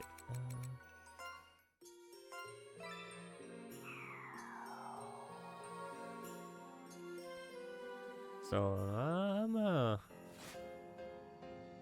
little bit perplexed by this game, you could say.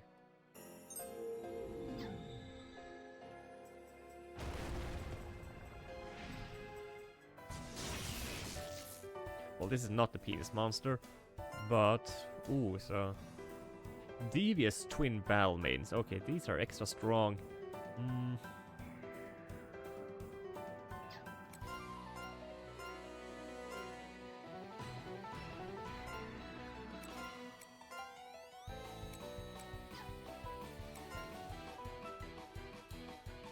Just need to get rid of these guys as quickly as possible.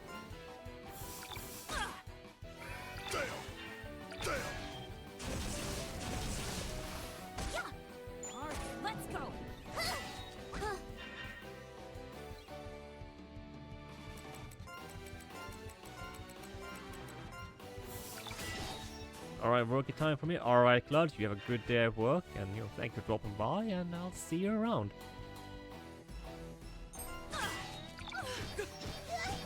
Ooh, they're hitting hard.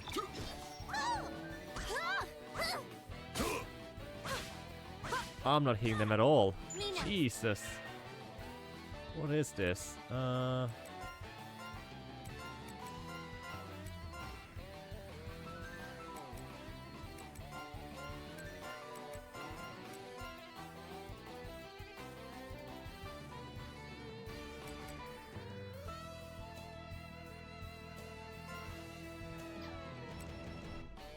Mm.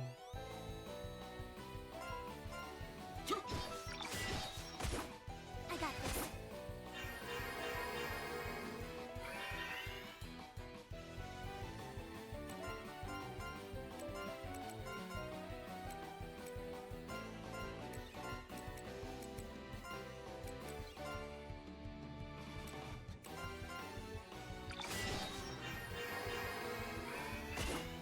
There.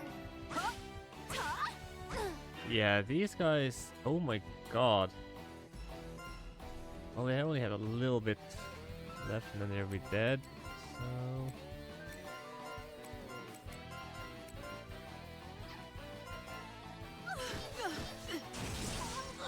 Get up to bed, get some good rest, have a good sleep, bye bye. Alright, so yeah, you have a good night, get some good sleep, and Me next. I'll see you around. Take care, and once again, thank you so much for the raid.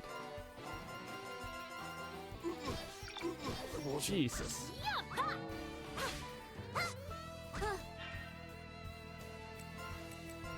You really can't do anything else with these girls, eh?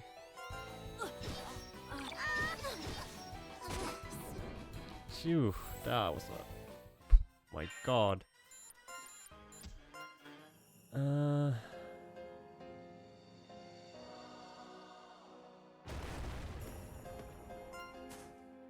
least go up one floor. Okay, we're back here again. Okay.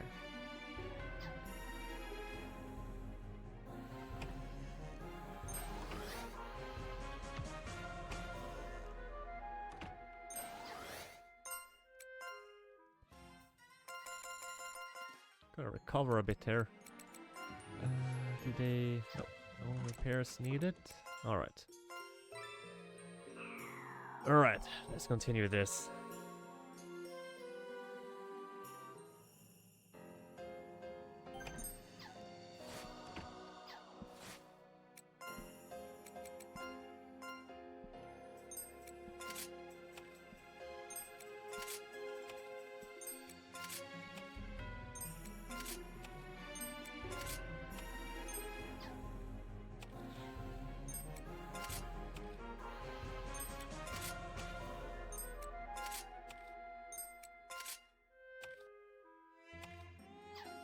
Okay.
Okay, that was nothing.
the door opening simulator. Barely contain myself. Let's see. So we can get to the top, yeah.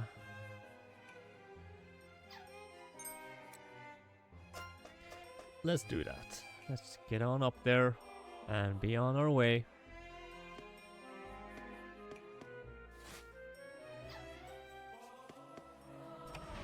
Oh.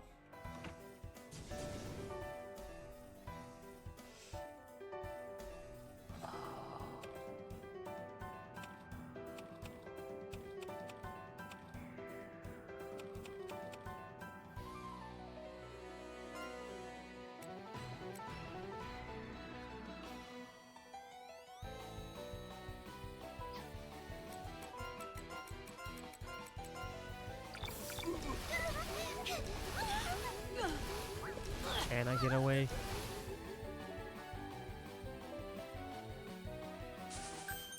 Yes.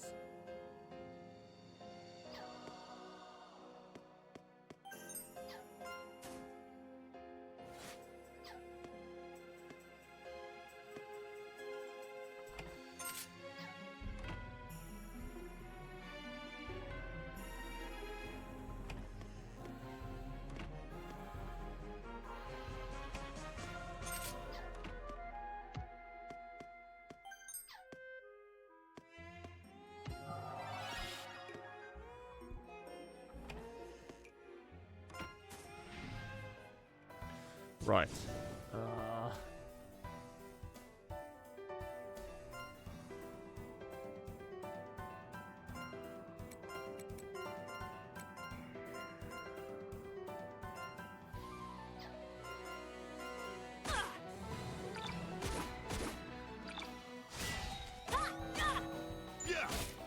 Me next. Okay, that's pretty good.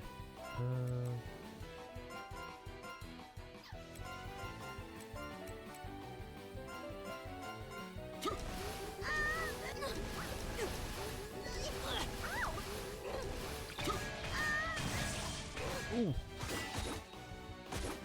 I will obey.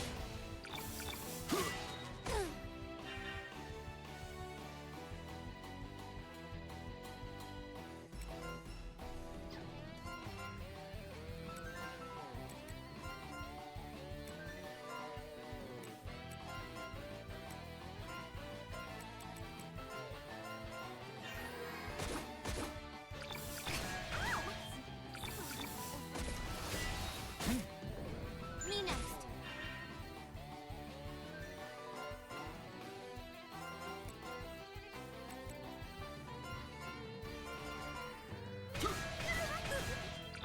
Yeah. Let's go.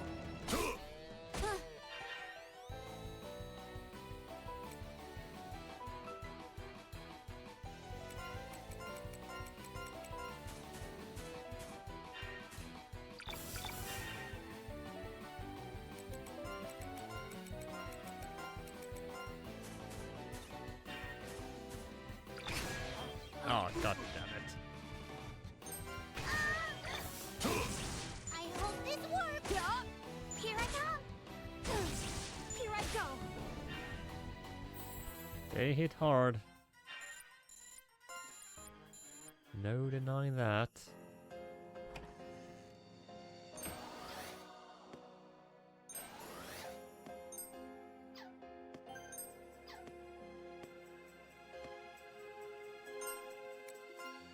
Just gotta recover.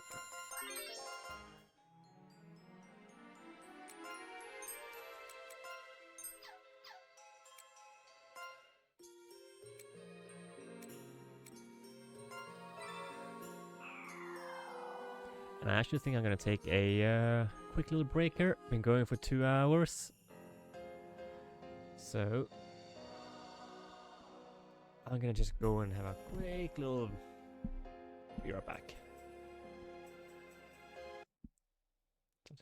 So yeah, I'll see you guys in 5 minutes. Just gonna go and grab something to drink and maybe something to eat, banana or something. Go to the bathroom, stretch my legs. So I suggest you guys do the same. And I'll be back in 5 minutes. So yeah. See you guys soon, everyone.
Alright, I'm back.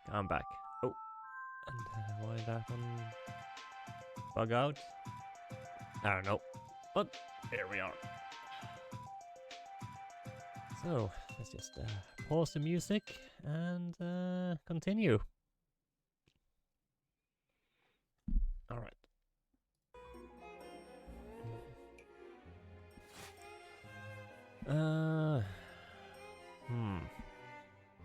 Well, there isn't a question. Exclamation point right there. So let's see what I need to do.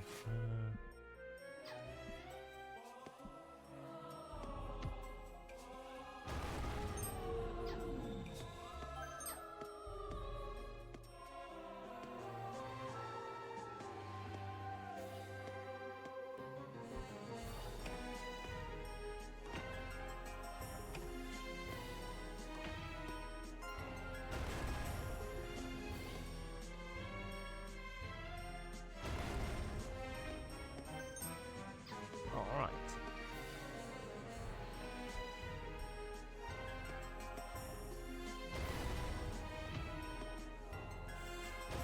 Yeah, I shouldn't waste any more mana.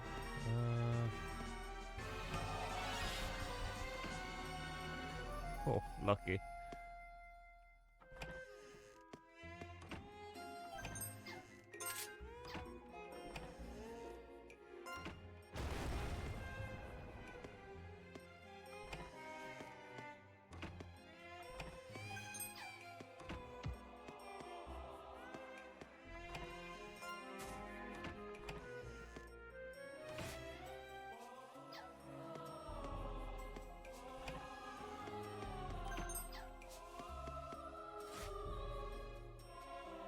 Right, so it's back around again.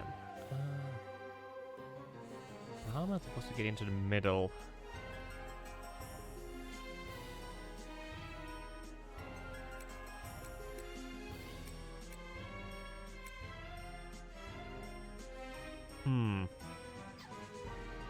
Alright.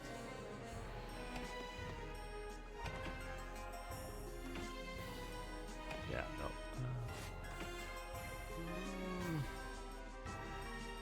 Must admit, I am kind of stuck now in a way. Or is there actually...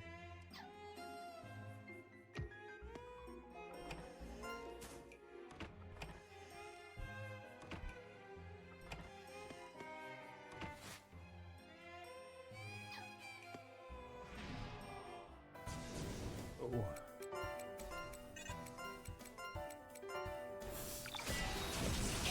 I'm really in the mood to fight these guys, they're annoying.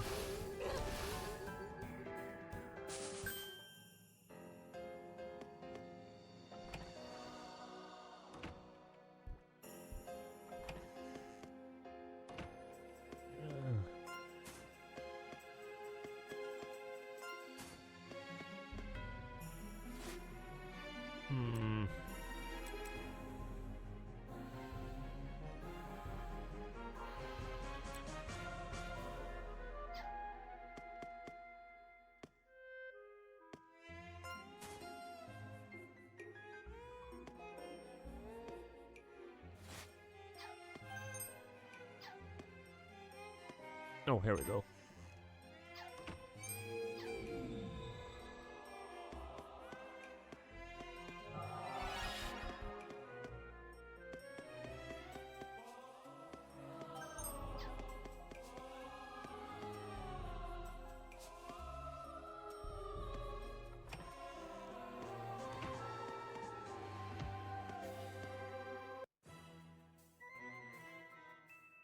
A young girl sits prominently in the middle of a large throne.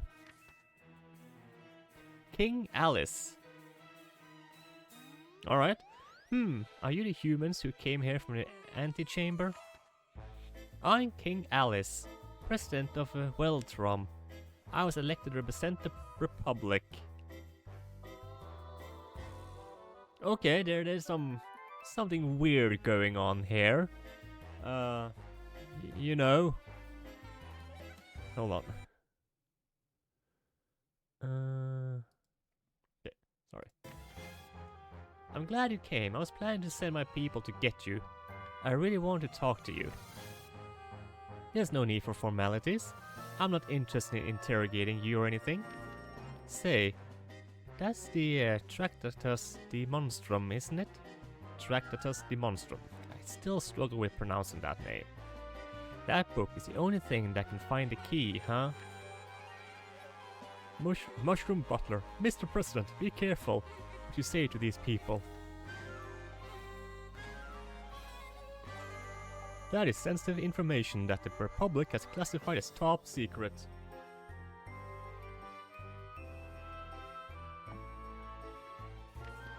You cannot declassify its contents without first getting approval from the Senate.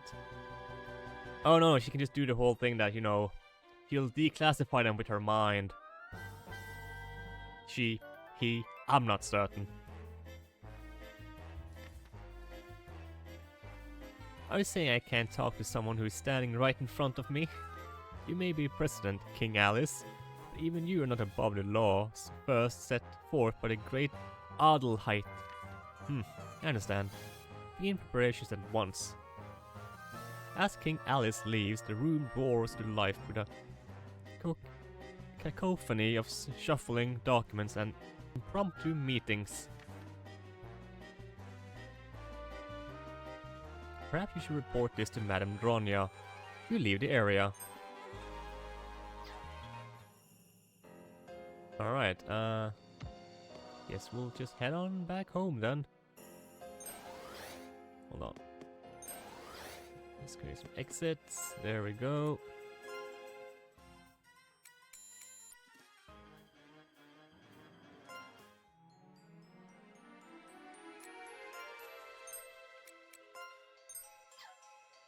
There we go.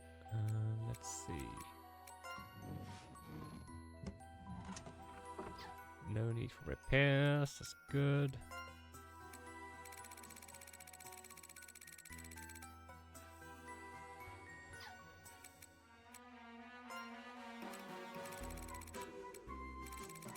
Nothing even needs to be done there. Hold on a second.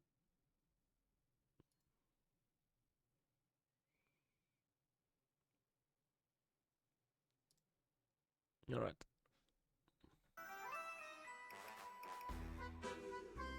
Just finish my coffee.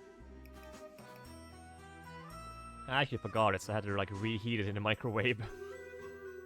I don't taste the difference, so whatever.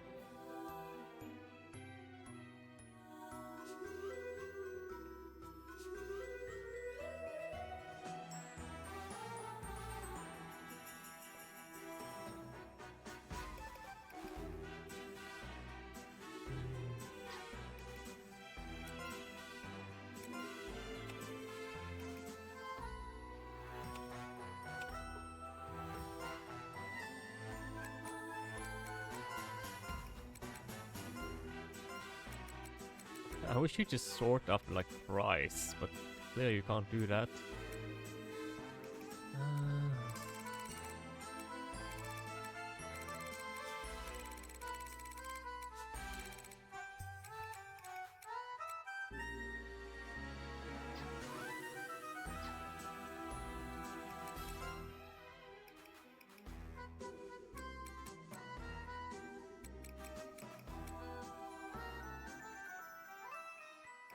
So this is how you're supposed to get money quickly. Just get this treasure barrel.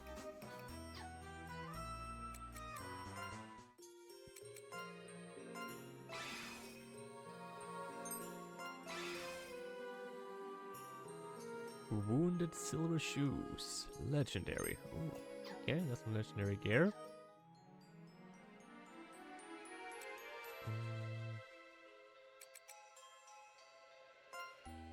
Okay, let's save. Go. Let me just quick check something again real quick. An ad's coming on in 8 minutes. Alright.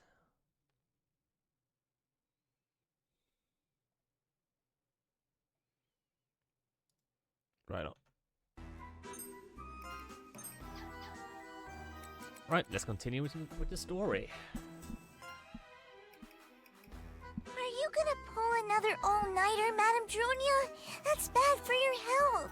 Please go to bed. Please. Not the one to go to bed, is she? Do you want me to turn you into a mouse and feed you rotten cheese? Then shut up! Good to see she's just as cruel as ever. And The voice was kind of loud, wasn't it? I need to turn it down one notch in the settings, I think.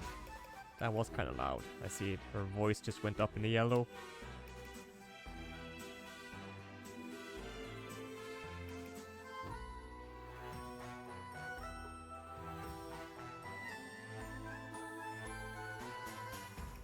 We have a sip of my chocolate milk.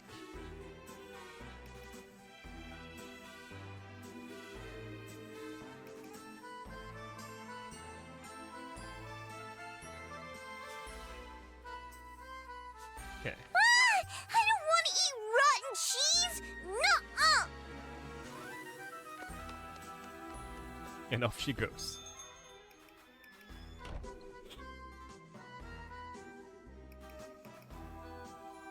Luca leapt out of the caravan, clutching her shopping bag. Ronya begins reading the Tractatus de Monstrum.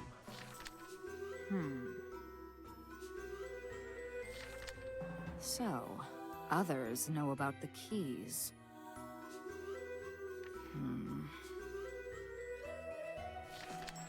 I see. But it seems like I'll find the second key soon enough.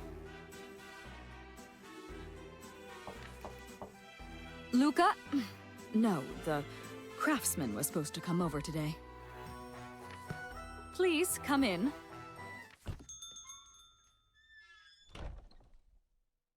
Sorry to drop in like this. Oh, this lady. You must be the woman from the bakery. Luca has told me much about you. What is your name again? Name's Maylee. Guess this is the first time you and me have spoken, huh? So, how may I help you? If you're here to see Luca, she's out at the moment. Unless this is about the puppet show? Nah, I ain't interested in puppets. I just wanted to ask you for a favor, seeing as how you're a witch and all. Ah, I guess the secret's out now. Which, you say? I'm not sure what you're... I'm itching to settle down, but I got no luck with the fellas. Is it my face? Go on, you can be honest with me. I'm just a traveling puppeteer. I'm not really qualified to answer that question. Oh, I get it. It's okay, your secret's safe with me. I won't tell no one you're a witch. We haven't really seen this character that much in the game though, so how has she figured out that, you know, Dronya is a witch? Kinda sus, kinda sus. Oh yeah, and I got something for you. Bread fresh from the oven this morning. Go ahead, help yourself. Alright, we getting some bread. That's always good.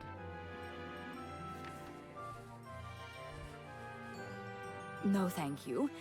I'm quite all right. You sure? Not to brag, but it's really good. Alright, she's just chomping down that bread, eh? Maylee kept talking as she stuffed her face with bread. I'll leave the rest of the bread here so you can share it with Luca later.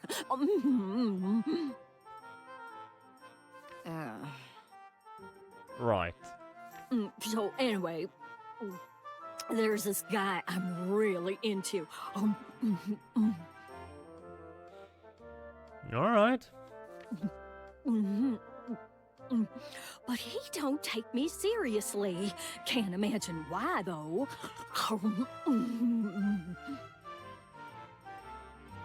Like, what even is this conversation and cutscene? This again? Don't the women in this town have more important things to worry about than men? Anyway, I was thinking maybe you could make a potion for me or something. Yes, because that went so well the last time she did that. And, hey! Expo! Jinx raided my stream with 3 views. Thank you for the raid, I appreciate that, Welcome in everyone, welcome in! Hello, hello. I'm Doan. I'm a streamer from Norway. I play games. Welcome in, everyone. So yeah, how was your stream? You were playing some The Room. Hey, those are the puzzle games for iPad. Well, I guess they're also on PC now, but I remember playing The Room on my iPad. How did your stream go? Excuse me, I have an appointment with a client. Please, come in. And thank you so much for a raid. And yeah, there goes a double alert, of course.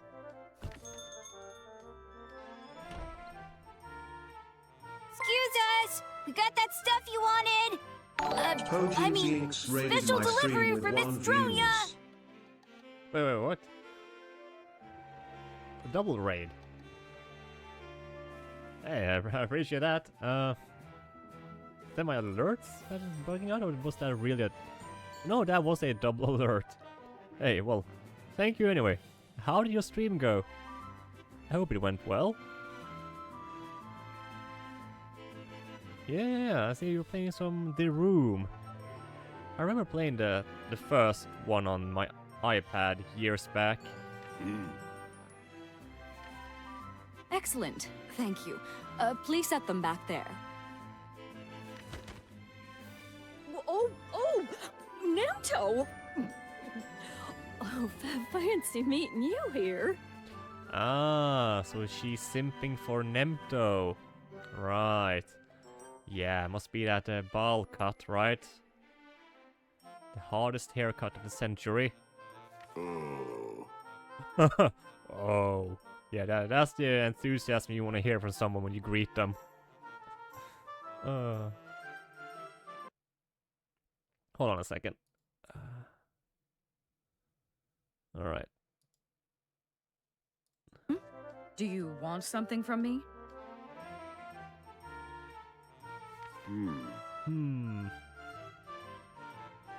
They're both blushing.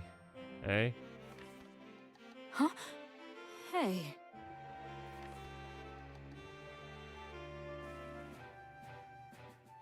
Nemto takes Dronia's hand and gives her an impossibly tiny ring, as if it were meant for a doll's hand rather than a human's.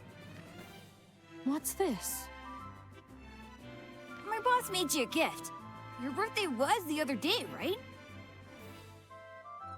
Oh, and now... Alright, so now the baker lady is gonna be jealous of Dronia. That's gonna be great. But... Thanks for choosing Nemto's Craftworks. Yo, boss! Don't just stand there. We gotta go. I know Dronia's pretty and all, but it's rude to stare. Well, this is not gonna turn into anything awkward at all. Oh. Nemto bonks Fritz on the head. Ow! That hurt, boss. Sorry about that. Now then, I don't know what powers you think I have, but I'm not a witch. You're a witch, ain't ya? No, I'm not. Now, No, I seen it. I seen you make stuff in that kooky pot of yours. And that stuff Nemto delivered just now. That's all materials for your magic, ain't it? Don't try to pull a fast one on me. I know you're a witch. What with your purty face and big boobies, I bet you use your magic to gussy yourself up and trick men. Yeah, here we go. This is the quality dialogue I came to expect. and you want the same advantage for yourself, yes? Then, by all means. By all means, what? Dronia grabs a nearby parcel of flour and offers it to Melee. Are you mocking me? I'm a baker. I know flour when I see it. Now, Dronia's eyes shine an eerie crimson. No, Melee. This is magic love powder. Use it as you see fit. Yes. Yes. Well, I'll be. How amazing! Amazing! Magic love powder? With this, I can.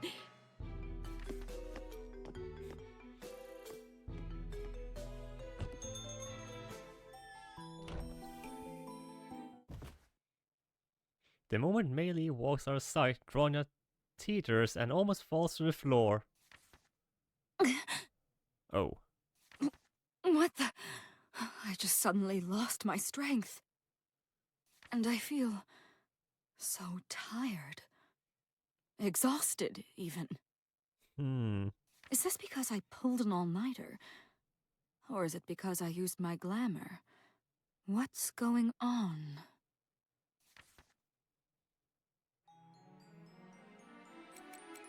Yeah. Who knows?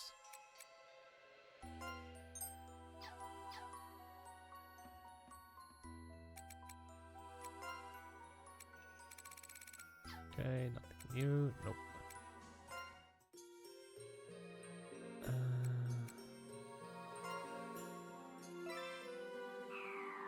Alright, guess we're gonna talk to this Alice person and see what's up.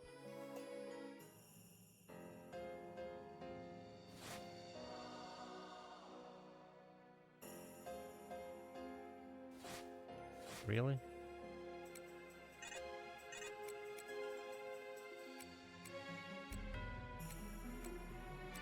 I think I've done a lot though.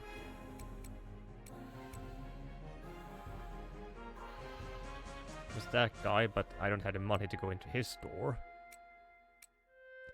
There's that question mark, but I don't have any way of actually getting in there. Maybe the door is open now. King Alice is gone and the secretaries are busy organizing various documents. Right.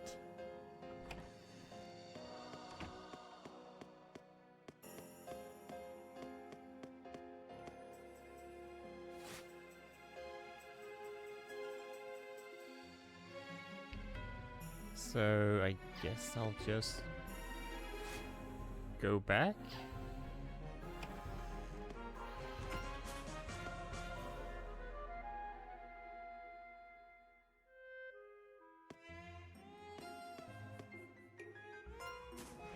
Oh, come on.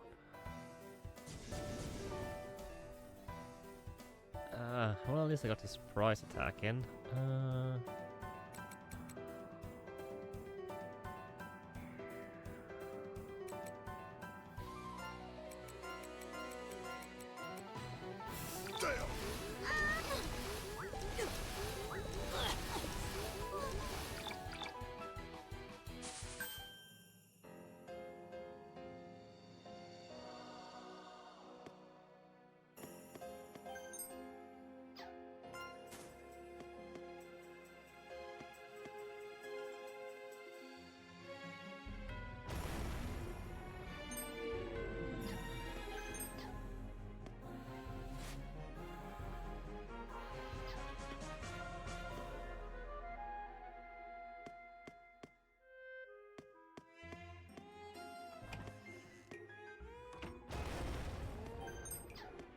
Right.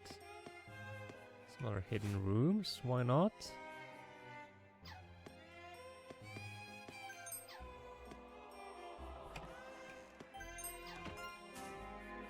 Let's see, was there the wall I want to go to? Yes, down here.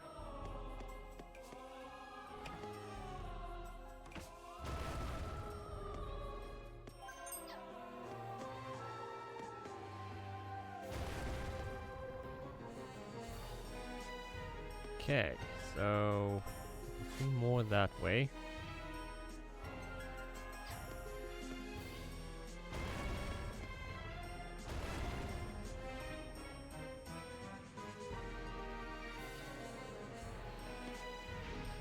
So what's with this room?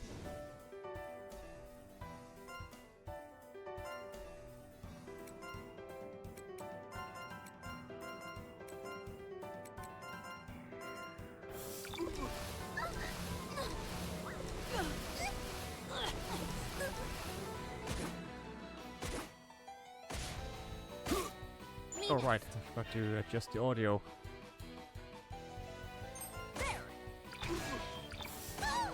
Huh? All right, let's go. Yeah, incoming.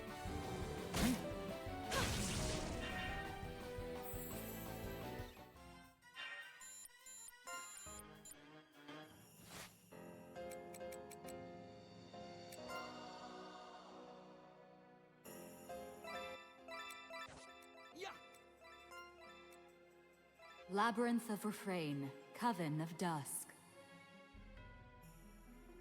Labyrinth of Refrain, Coven of Dusk. Yeah, okay, that seems good enough.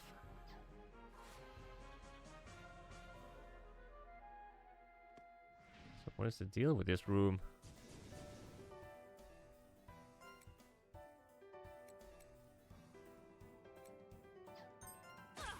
I hope this works. All right, let's go. Huh? Me next.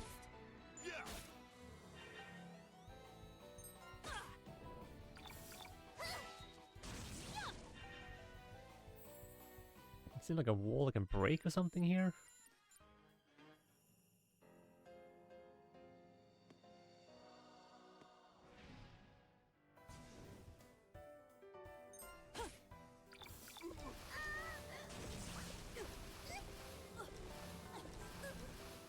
Yeah, I hope this works. Huh?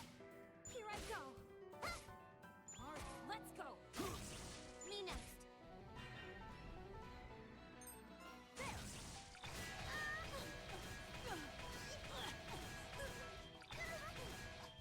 Come on. I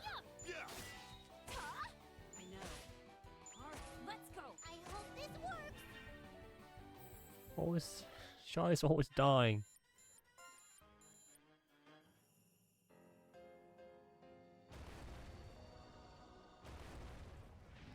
Shit. Ah, well, it's not too bad. Yeah, just regular old enemies.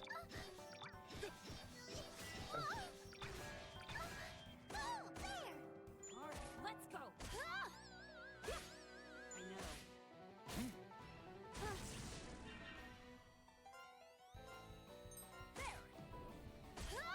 There. Here I go.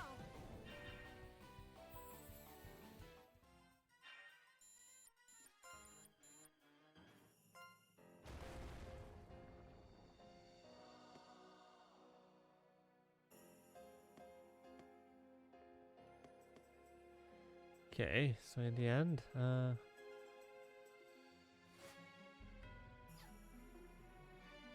nothing.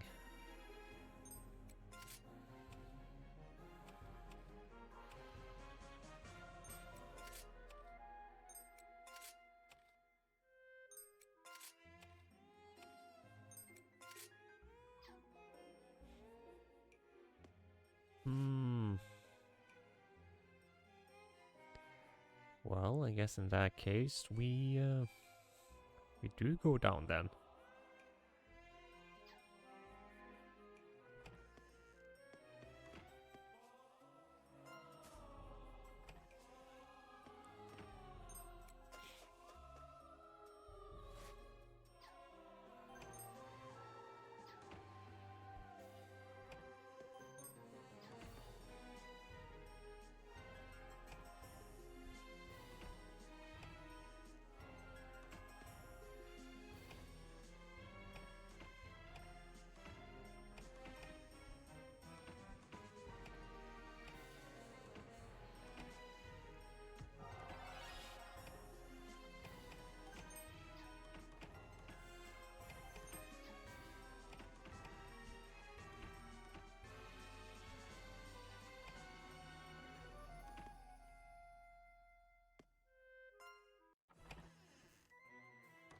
Oh, now I can enter. Nice.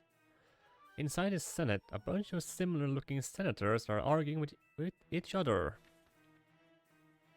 We cannot vote on this agenda. It violates Article 123, Section 8 of the Code of Adelheid. Ah, what are you talking about? That statement is itself a violation of Article 616, Section 9 of the Code of Adelheid. Besides... Silence. President Alice has submitted an urgent agenda for our review. Hold on. Let me summarize this. Admit the foreigners who have arrived from the antechamber and allow them to conduct negotiations with the President. That is all. While the Senate is in an uproar over the agenda, the chairman notices you. Are you the foreigners mentioned in this agenda? Very good then. This will proceed much faster with you here. Don't worry, you just need to persuade us. According to Article 333, Section 1 of the Code of Adelheid. God damn. We got politics in this shit now, eh? It says the Senate can pass any agenda as long as a majority of the senators can be persuaded to vote for it. That being said, we have one concern. Aren't you here on behalf of Overlord Furfur? That could pose a problem. If you're not, then prove your innocence to us. Do you understand? If you're innocent, we will allow you an audience with the President. But keep in mind, your silence will be considered admission of guilt. Now tell us, do you intend to harm the President?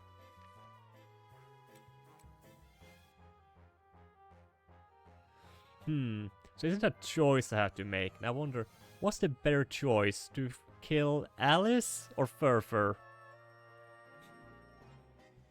Like, what is the better choice here? Really?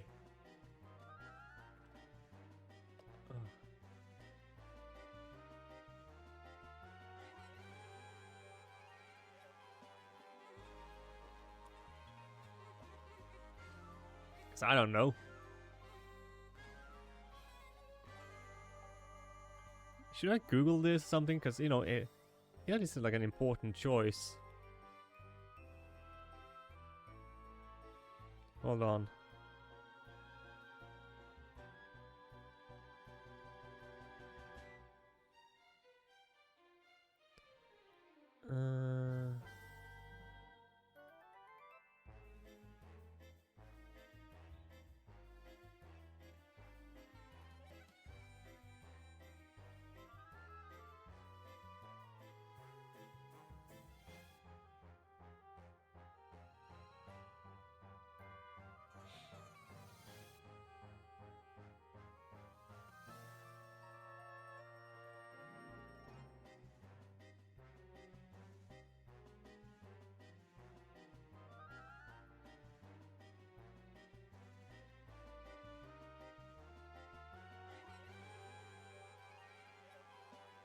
Hold on.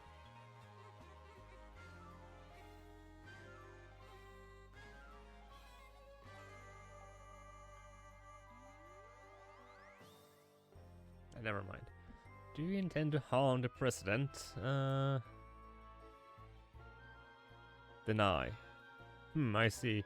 Of course you would say that. Then I'll ask you another question.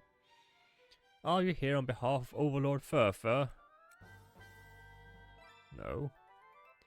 Of course you would say that. Have you personally met Overlord Furfur? And were you sent here to assassinate the President? Yes. Ah, I knew you were assassins. Oh. Take these terrorists to the dungeons. I'll inform them of their sentence later. Soldiers surround you and drag you to the underground prison.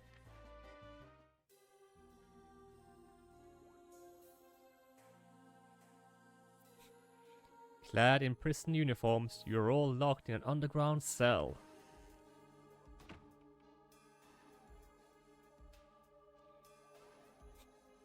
Mushroom Butler, well. Fancy running into you here. I'm here to release you. Per the Code of Adelheid, the President has the power to commute all prison sentence. He would still very much like to meet you all. That being said, I cannot return your equipment to you. Please understand that you are still under suspicion. There's nothing I can do about that. The third tower is accessible from underground. The President requests that you meet him there and... A black shadow suddenly flew by and knocked out the mushroom secretary. You okay, Tracty? I managed to recover the brigade's equipment. Nice. I'm on my way out of this world, actually. I don't think I can find what I'm looking for here. Besides, this place weirds me out. You be careful out there. Also, are you planning to pick a side in this feud between the Tower Lords? You got an overlord on one side and a president on the other. Between the two, I personally don't trust Alice. But in the end, I suppose it's your judgment call. Oh yeah, take this key. It opens the gate that connects this place to the first floor of Veltrom. You obtained the Veltrom prison key. Now you can move about the prison. It's less exciting than it sounds. Fair enough, fair enough.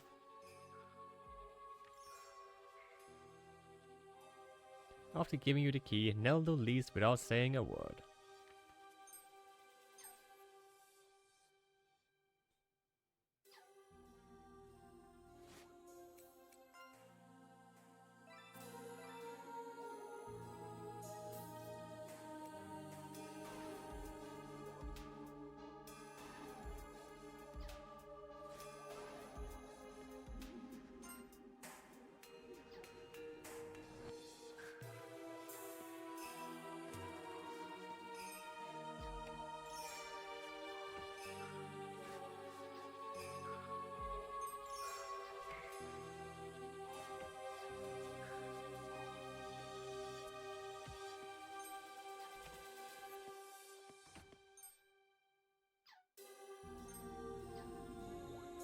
Oh shit. There's only one guy. Hopefully we can escape.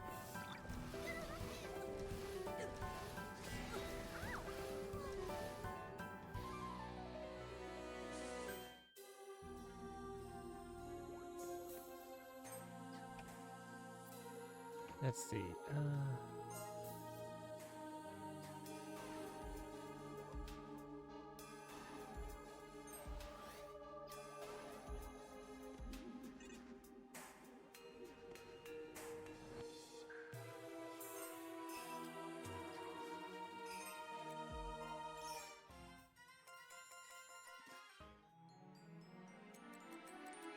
Okay, let's record some memories.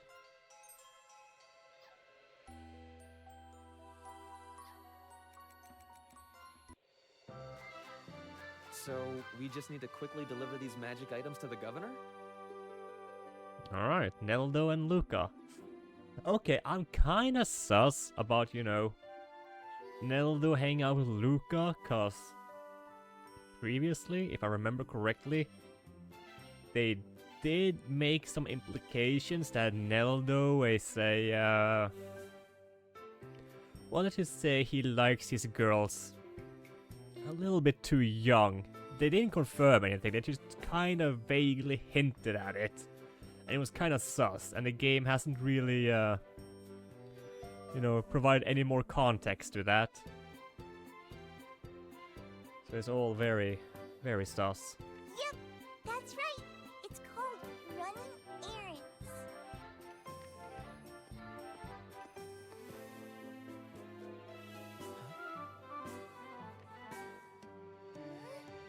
Is something wrong with the shepherd? Oh, I'm sure it's nothing. Newt. Doesn't seem too happy. So rich. She ain't nothing but a damn fraud.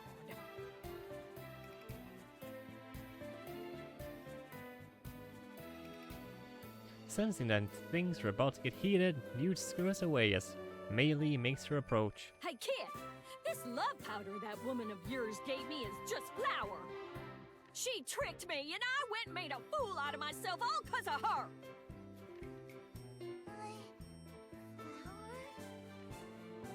Oh, Fritz! Wait, why was Fritz there? Huh? Luca. Oh, what happened to your eye? Did you fall? Are you okay?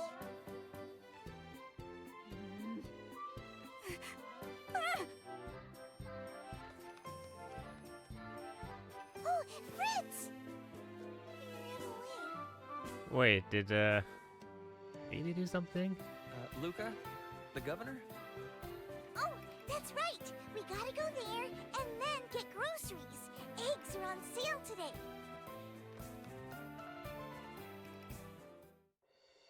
I will summon my master.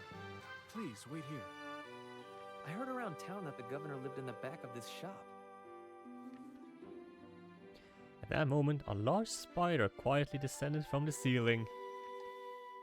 Oh? Baltini III. Teeny? What are you doing here?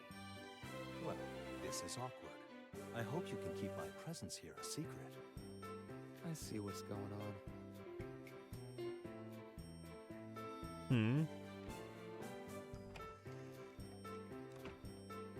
Thank you for waiting. Ah, Madame Dronia's apprentice. And who might you be? Yes, I'm Madame Dronia's, enemy? Enemy? Not really certain anymore. No. This is Neldo. He's, my apprentice. Yeah, he's my apprentice. Right. Oh. Anyway, here, Madame Dronia told me to give these to you. Luca hands over the various magical items to the acting governor. Oh, she finally managed to claim some new spoils. I will gladly take these off your hands. By the way, I heard an interesting rumor. Perhaps you could explain it and help me understand it better. A rumor? Well, I fear Madame Dronia is starting to earn a negative reputation among some of the townsfolk. Some have begun to call her a witch. Such rumors would be bad for everyone. You two in particular. Bad rumors about Dronia, huh? Yeah, that's not a good thing. Right. Okay, we can save here. And I think I'm gonna take a little break for the game here.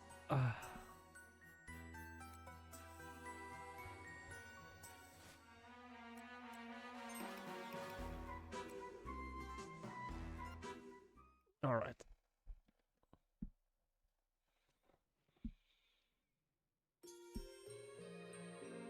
Labyrinth of Refrain, covered with dust. So I'm not gonna be ending stream right now. It's still a little early. I want to be going for 3 hours. That's not that long. Hold on a second.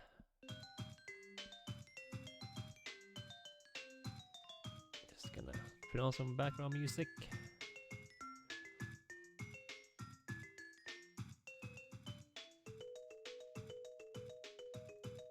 And just hold on a second. I'm actually thinking of just, bring in the Christmas tree. So I think I'm gonna go and grab it. I'm not gonna decorate it right now, but I think I can just take it in. And then I think I'm just gonna chill out for a bit. Do some just chatting. Just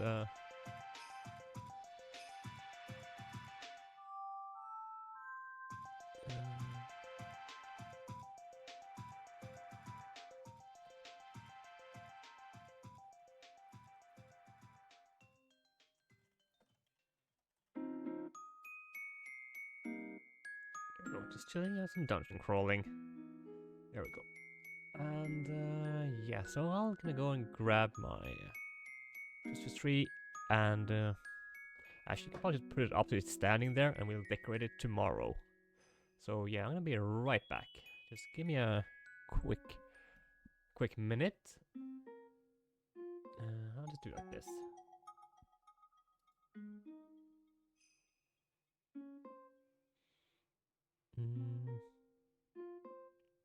So yeah, see you guys in just a jiffy. Well, I'll just go and grab it.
You need some light. Oh, yeah, my phone.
Alright, so...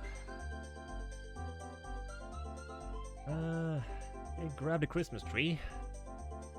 For some reason there's a weird smell on the bag, so I wonder if some cat or something has gone into the shed and actually pissed on the plastic bags I had the Christmas tree in, so I had to throw those away. Luckily, it doesn't seem to be any smell on the Christmas tree itself, so, you know, hey, that's good. I haven't exactly put off money to buy a new Christmas tree. Anyway,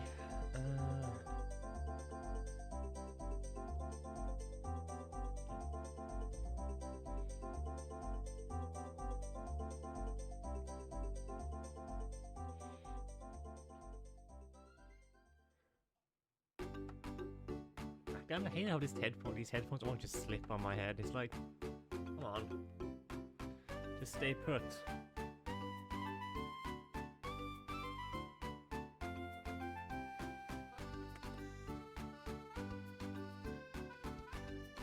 Okay, so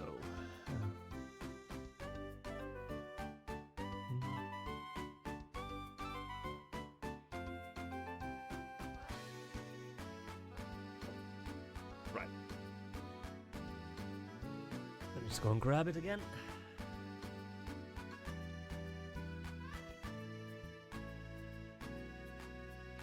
In fact, I'm gonna do something real quick that might cause the sound to bug out a little bit, but we'll see. Let's see if this works.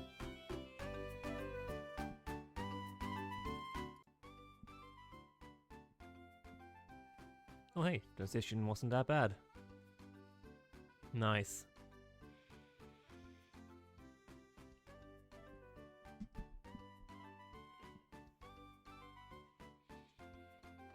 Alright, so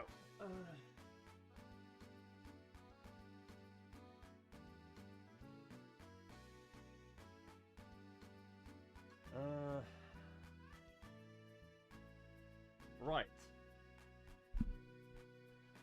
So the feet of the Christmas tree actually has some screws. I don't remember where I put them after last year. Hold on, let me just go and check something.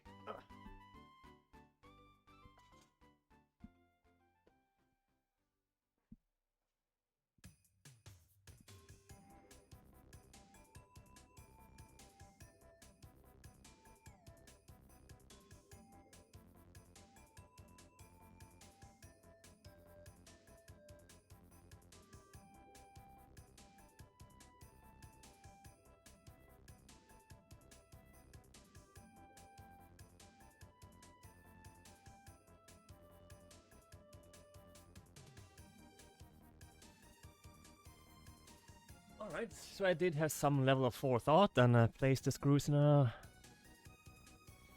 smart spot. It's not always I do that. Usually I put stuff somewhere and I forget about it. Oh.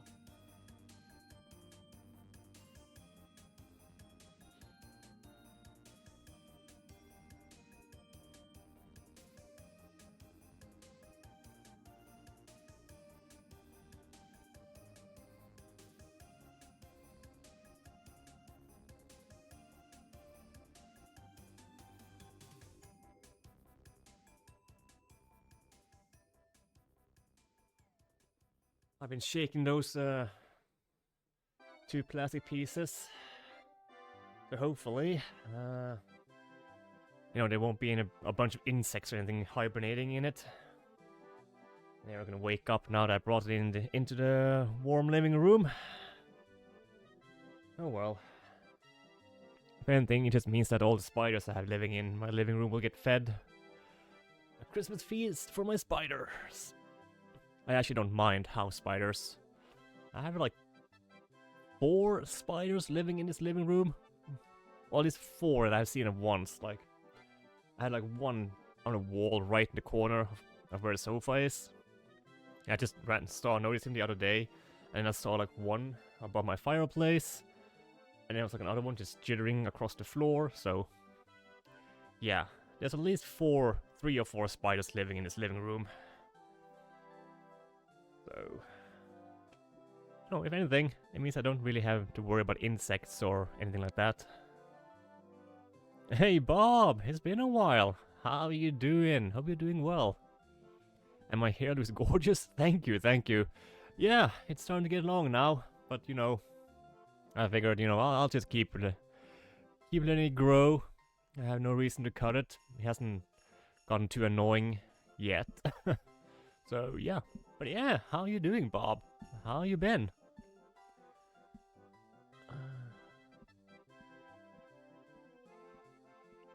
A lot of bad luck reason. Oh, sorry to hear that. Will you get over it? Yeah, I hope so too, yeah. Whatever it is that happened, I do hope your luck will turn around. We could all need some, extra luck in our lives, right?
So, I'm not going to be decorating my tree today. You can't even see it. Hold on.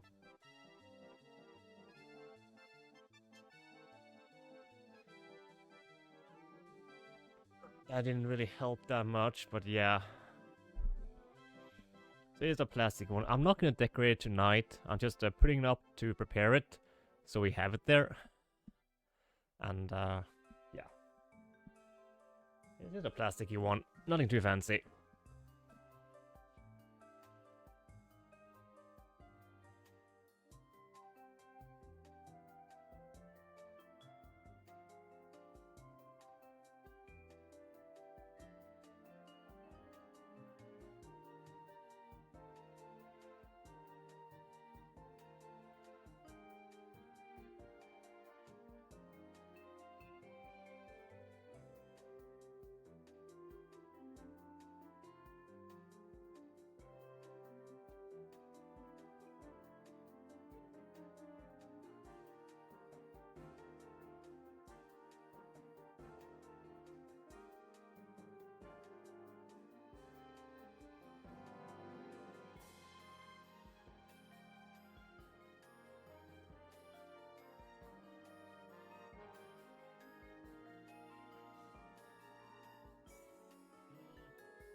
Spot for it. Actually, I don't think you guys can hear me over there. So yeah, that's where I'm gonna keep the tree, and I'll decorate it tomorrow.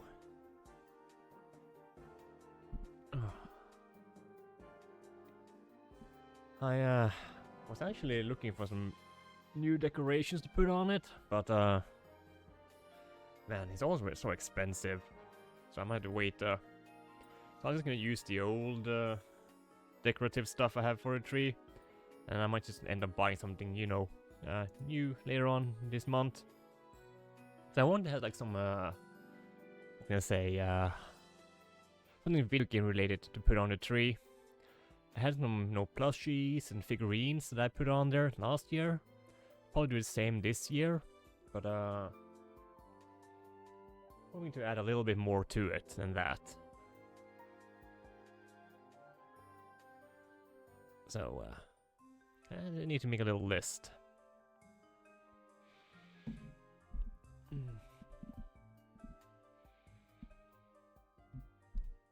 Oh. And to be fair, I also need to get started on the Christmas shopping. I don't even know what everyone in my family wants yet. That's an issue. And I hate asking. But I guess I gotta do it.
Put those screws in there to stabilize the tree a little bit. Okay. Yeah, so now it's ready for tomorrow. Anyway, I didn't really have much of a plan for what else I want to do rest of the stream. There were some YouTube videos I wanted to watch, so why don't I put those on while we are live?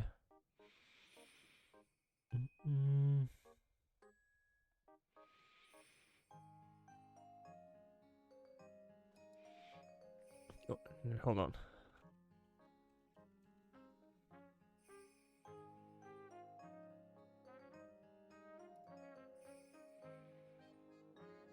Yeah, this was a video I wanted to watch.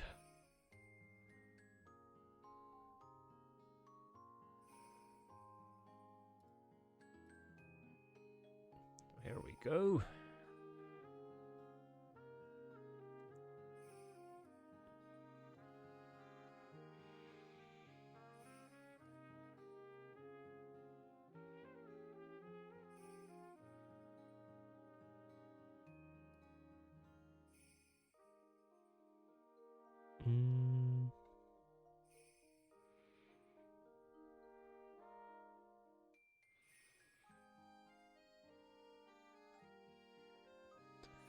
Alright. Well, just gotta set something up with the web browser here. Yes.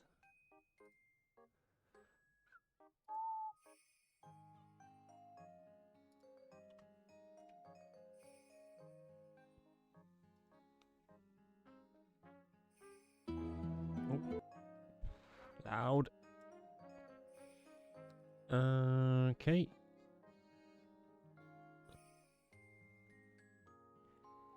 So I'm just gonna go to the bathroom real quick. I'm gonna watch this video. Let's see, I can show a little preview of it.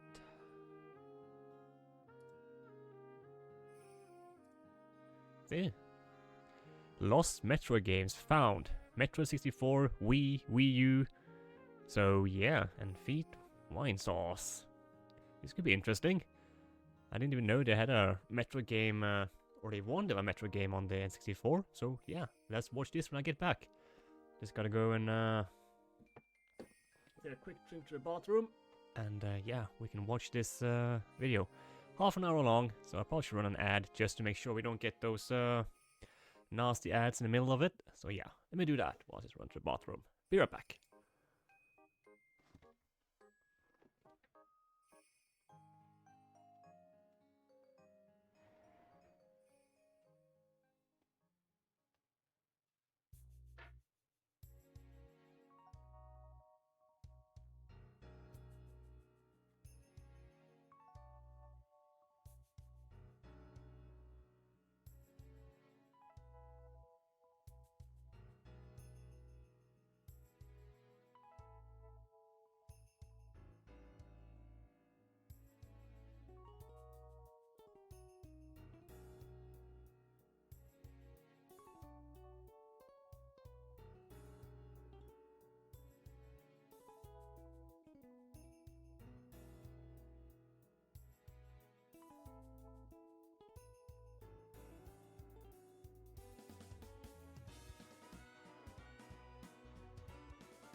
Let me just change the sound again so I can hear through my headphones.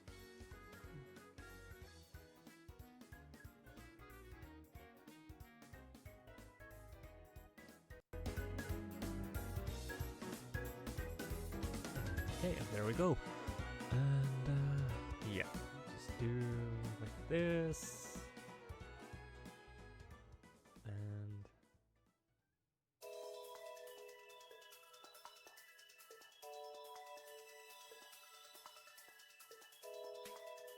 there we go. There we go. All right.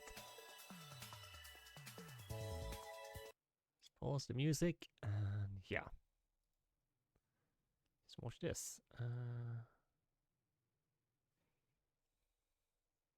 There we go.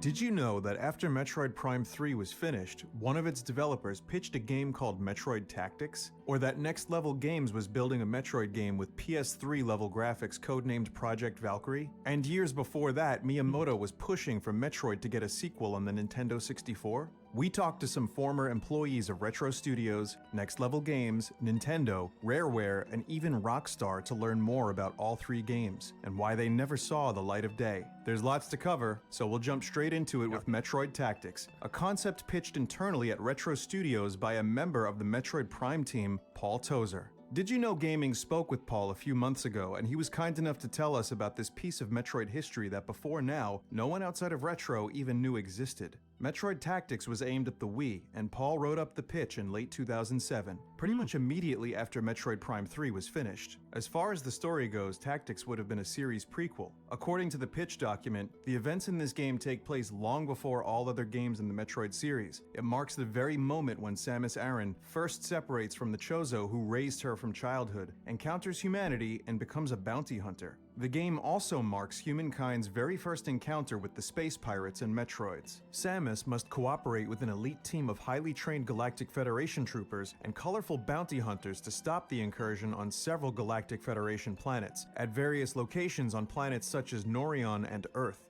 and eventually take on the space pirates at their outpost on planet Zebes. As for the gameplay, it's basically XCOM, Paul told us. It was XCOM in the Metroid universe, except instead of fighting aliens, you're fighting space pirates who are also aliens, but different. If you're not familiar with XCOM, it's like a more mature and complex version of Mario and Rabbids gameplay, sort of in the same ballpark as Fire Emblem, Advance Wars, and Final Fantasy Tactics. In XCOM, about half the game is grid-based tactical combat, and the other half is spent at your base hiring and outfitting soldiers, building base expansions like genetics labs and satellite uplinks, having your scientists research new weapons and equipment, and so on. XCOM was a revolutionary PC game back in 1994. Then in 2012 got a remake for the PS3, Xbox 360, Vita, PC, mobile, basically every platform that wasn't Nintendo. Maybe You know, a XCOM style Metroid game would have been very interesting.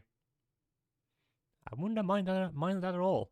Because it was rated M, but of course, Retro would have had its own unique spin on the XCOM formula. According to the pitch document, Metroid Tactics allows the player to control the legendary Samus Aran, a squad of elite Galactic Federation troops, and various other bounty hunters as they work together to defeat the space pirates. Along the way, the player can hire new units and upgrade all of the units in his team with many different kinds of new armor, weapons, skills, and abilities, with Samus and the various bounty hunters having a large number of unique abilities that will prove invaluable in combat. Samus is the main character, but you don't really play as Samus. She's just one soldier under the player's command. So, who's the player character? Okay, player takes the role of a Galactic Federation commander.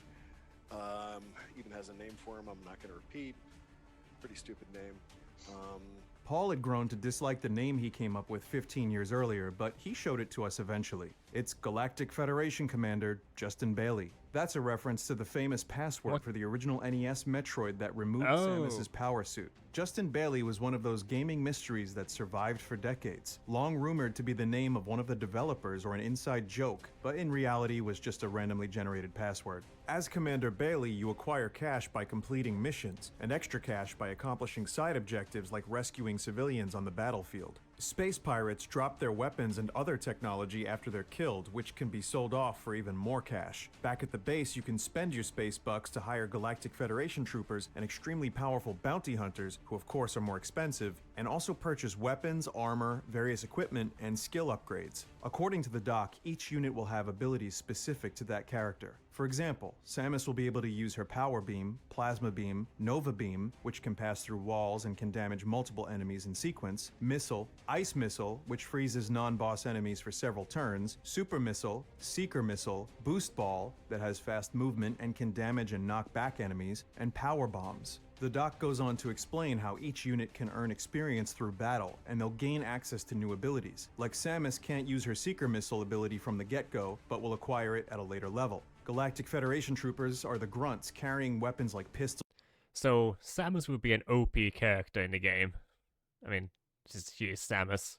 Machine guns, sniper rifles, grenades, and recovered space pirate weapons. Leveling up through experience allows them to increase their accuracy, detect enemies at a longer distance, and expand their maximum AP. AP, or action points, are how every character moves and attacks. Every action costs a certain amount of AP. For example, a trooper can fire a standard shot for 2 AP, a burst shot for 4, or throw a grenade at the cost of 8 AP. The AP system's illustrated by the pitch document's one and only mock-up screenshot, which shows Samus and a couple of troopers fighting a space pirate and a berserker pirate. At this moment, it's one of the troopers' turns. So far, he spent 7 of his— Wait. They're using the World of Warcraft icons. Really?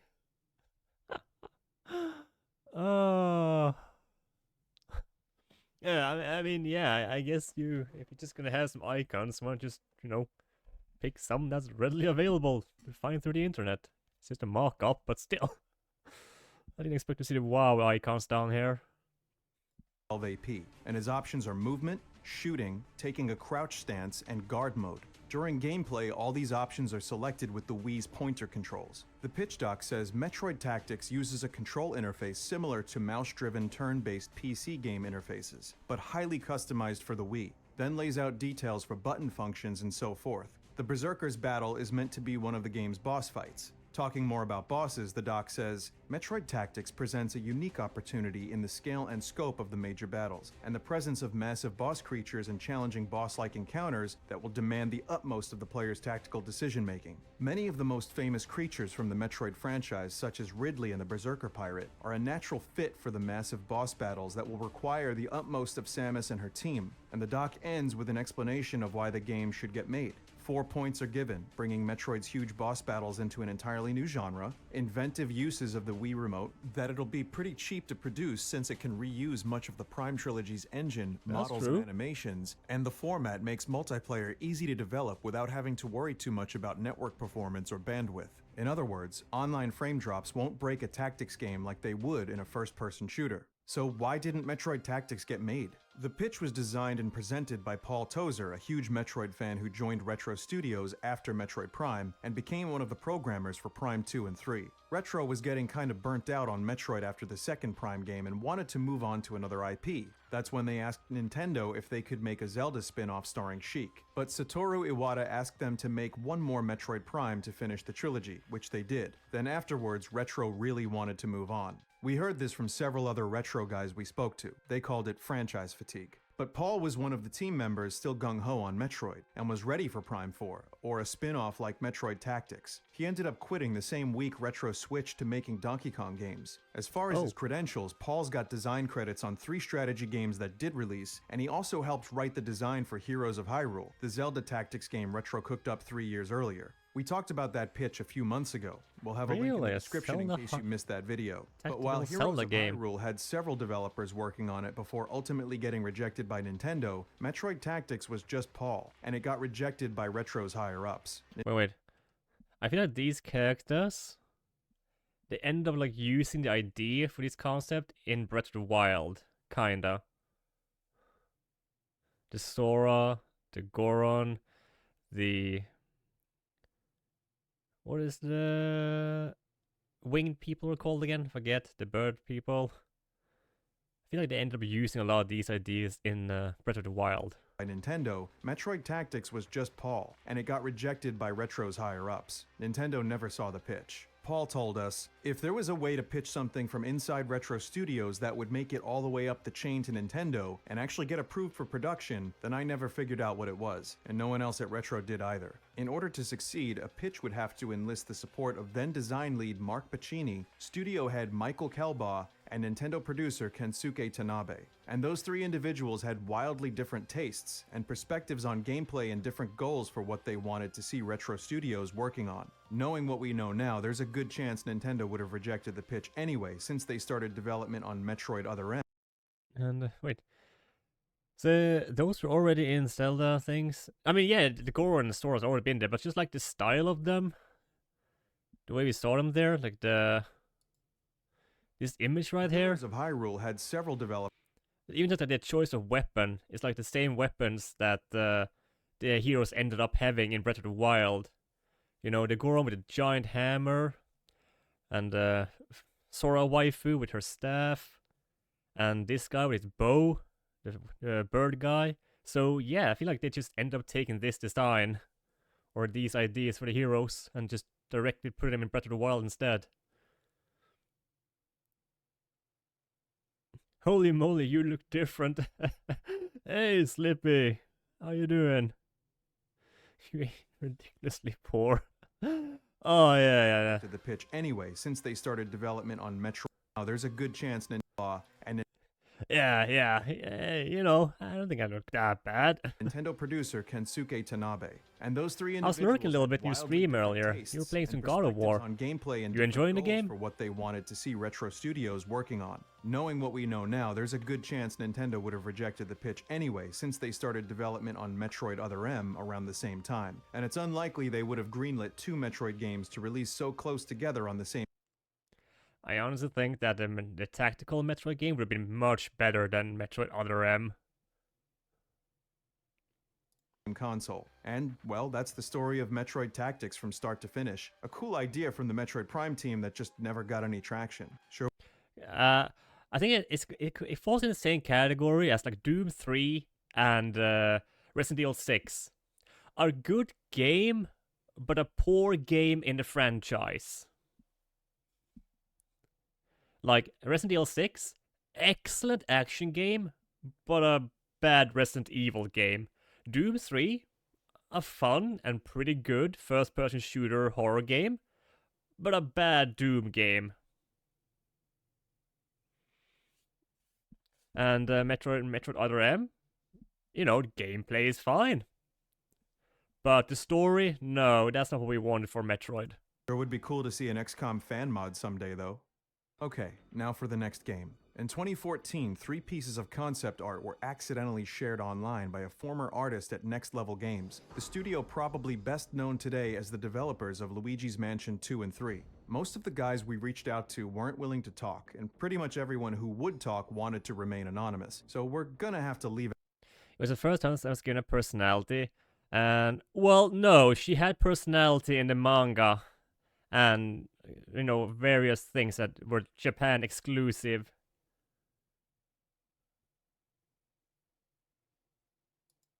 Out a lot of names, but essentially a former Next Level artist posted these 3 pieces on his art website. One shows Okay, I like the stylized style of Samus this. design. 2 Samuses actually, which we'll explain here in just a minute. The second piece shows a giant boss creature. Zoom in and you can see some humans providing scale. And the last piece was another boss design, but with less work put into it. If you Google this cancelled project nowadays, you won't find much. Just this fan wiki calling it a cancelled 3DS game, and a few articles published back when the art surfaced saying, it's unlikely we'll receive solid answers as to what exactly this art is from or what it could have been. And that, sadly, we may never know the full story.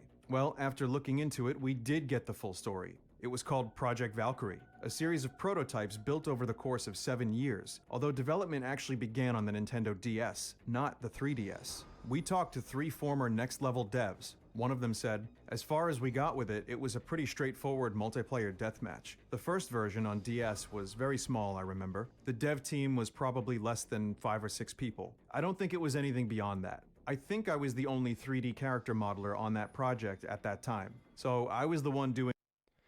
Yeah, that is true. I'll agree with that. But still, through the gameplay, you can agree that it does kind of give an impression of what kind of personality the character in that situation and these events would have. And we end up giving a character, you know, leaning way too much towards the, well, like I say,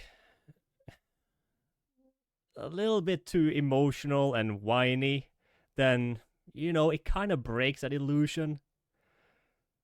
Because I think that if you don't really focus on character or like creating a persona, a personality for a character, how you use the character in either its games or stories kind of alludes to what kind of personality that character should have. And I think, you know, most people had an agreement of what kind of personality that was for Samus. And it's not like the game devs weren't aware of this. For example, Link doesn't really have much of a personality, but still people can kinda, based on his gameplay and the way the Zelda game, for example, unfold, what kind of personality Link would have, and it wouldn't fit if they actually went with like the personality he has in the CDI games or in the 80s cartoon. So, you know, you kind of have to walk that balance when you're creating a story. So that you will build your own personality. Yeah, and then that it created a different problem for themselves. If they had created a character that you yourself can create a personality for, then don't use the same character and create a personality that conflicts with that idea. Because that's what they did with Samus. So it's gonna be interesting to see, like, the only character that really managed to, like, we're gonna say, correctly get the personality right as far as how fans interpret them, or in knowledge to Charles Martinet, is the Mario characters. Because he actually managed to get the personality so good and so well with his voice acting and impersonation that Nintendo just went with it. And he also kind of built off of the already sort of established personalities that Mario and Luigi had gotten through, the Super Mario show, the Super Mario TV series, and whatnot. So, there is something about trying to respect the work you have and how your fans view your work, and not just, go with something completely different that does not match the illusion you have created.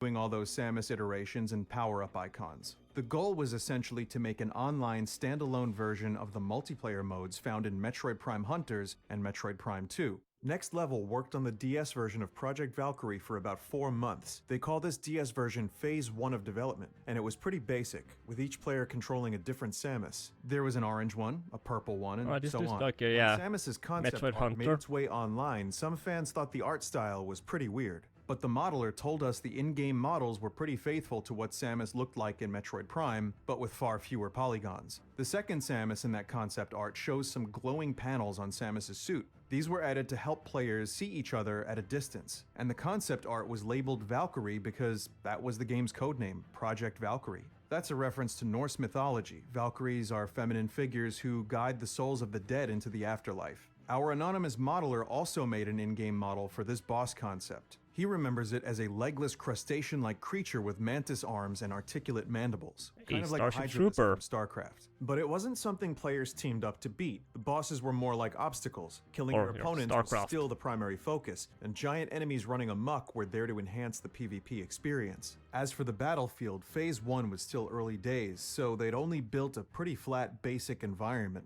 But Next Level had never made a portable game before, only home console titles, and they were having trouble getting Valkyrie off the ground. I remember the programmers had really huge trouble making it, another dev told us. Because we were used to developing on a more powerful console, it was 4 players, but they were super low res. They didn't. Yeah, that's the most important thing with storytelling. You see how, authors, even people producing movies, TV shows, and maybe it's like, oh, hey, this character that we didn't really plan anything for suddenly became well-liked by the fans and readers and whatnot.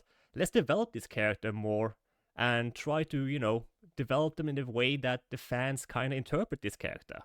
So that's a really important part of storytelling, is that, yeah, you can create a story, but you shouldn't be so set in the way that you don't listen to the, feedback you get for the story. Didn't look very good because it was on Nintendo DS. After about 4 months, Nintendo decided to pull the plug. Next Level was always careful never to say publicly that they worked on Metroid, but here's how their director Bryce Holiday described their project's termination a few years later. He told Kotaku, "We were developing something in secret like we usually do working with Nintendo. There was a conference call where it was kind of announced to us that we would stop working on what we were currently doing and start," they even added a little drum roll, "to work on Luigi's Mansion 2. Kensuke Tanabe is a funny guy." They even added a little drum roll. Hey, Luigi's Mansion 2! Which, I was pretty hyped about that game when it came out, when I heard about it. And, people say it's the weakest of the Luigi's Mansion game. But, I still enjoyed it for what it was. But still, 1 has a special place in my heart, personal nostalgia, and 3 was actually pretty amazing on its own. And he was trying to get me excited for this bad news. Someone else on the call said there was about 30 seconds of stunned silence. In hindsight, it was probably the best thing that ever happened to them. Luigi's Mansion 2 went on to shatter all expectations, selling... Okay, wow, I didn't know that Luigi's Mansion 2 sold that well. Damn! 6 million! Twice as many copies. Oof. The Metro Prime Trilogy Collection not even breaking 1 million? Wow. That surprised me a little bit. I thought at least it sold more than this. Copies as the GameCube original and outselling the entire Metroid Prime trilogy combined. After Luigi's Mansion launched in 2013, Nintendo had Next Level Yeah, it does. It's like, yeah, no wonder we haven't heard anything new about Metroid Prime 4.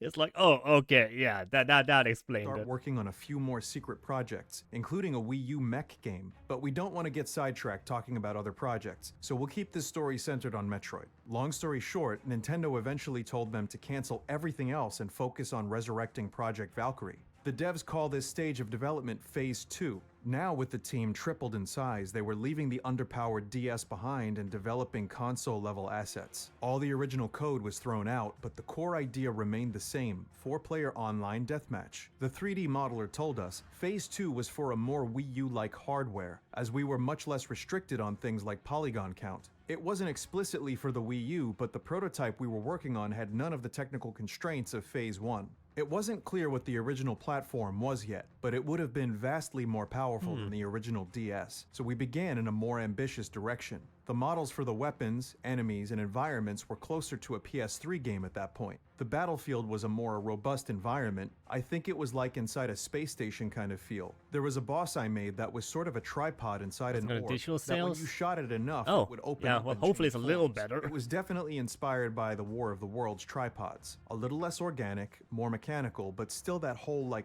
tall walking alien thing.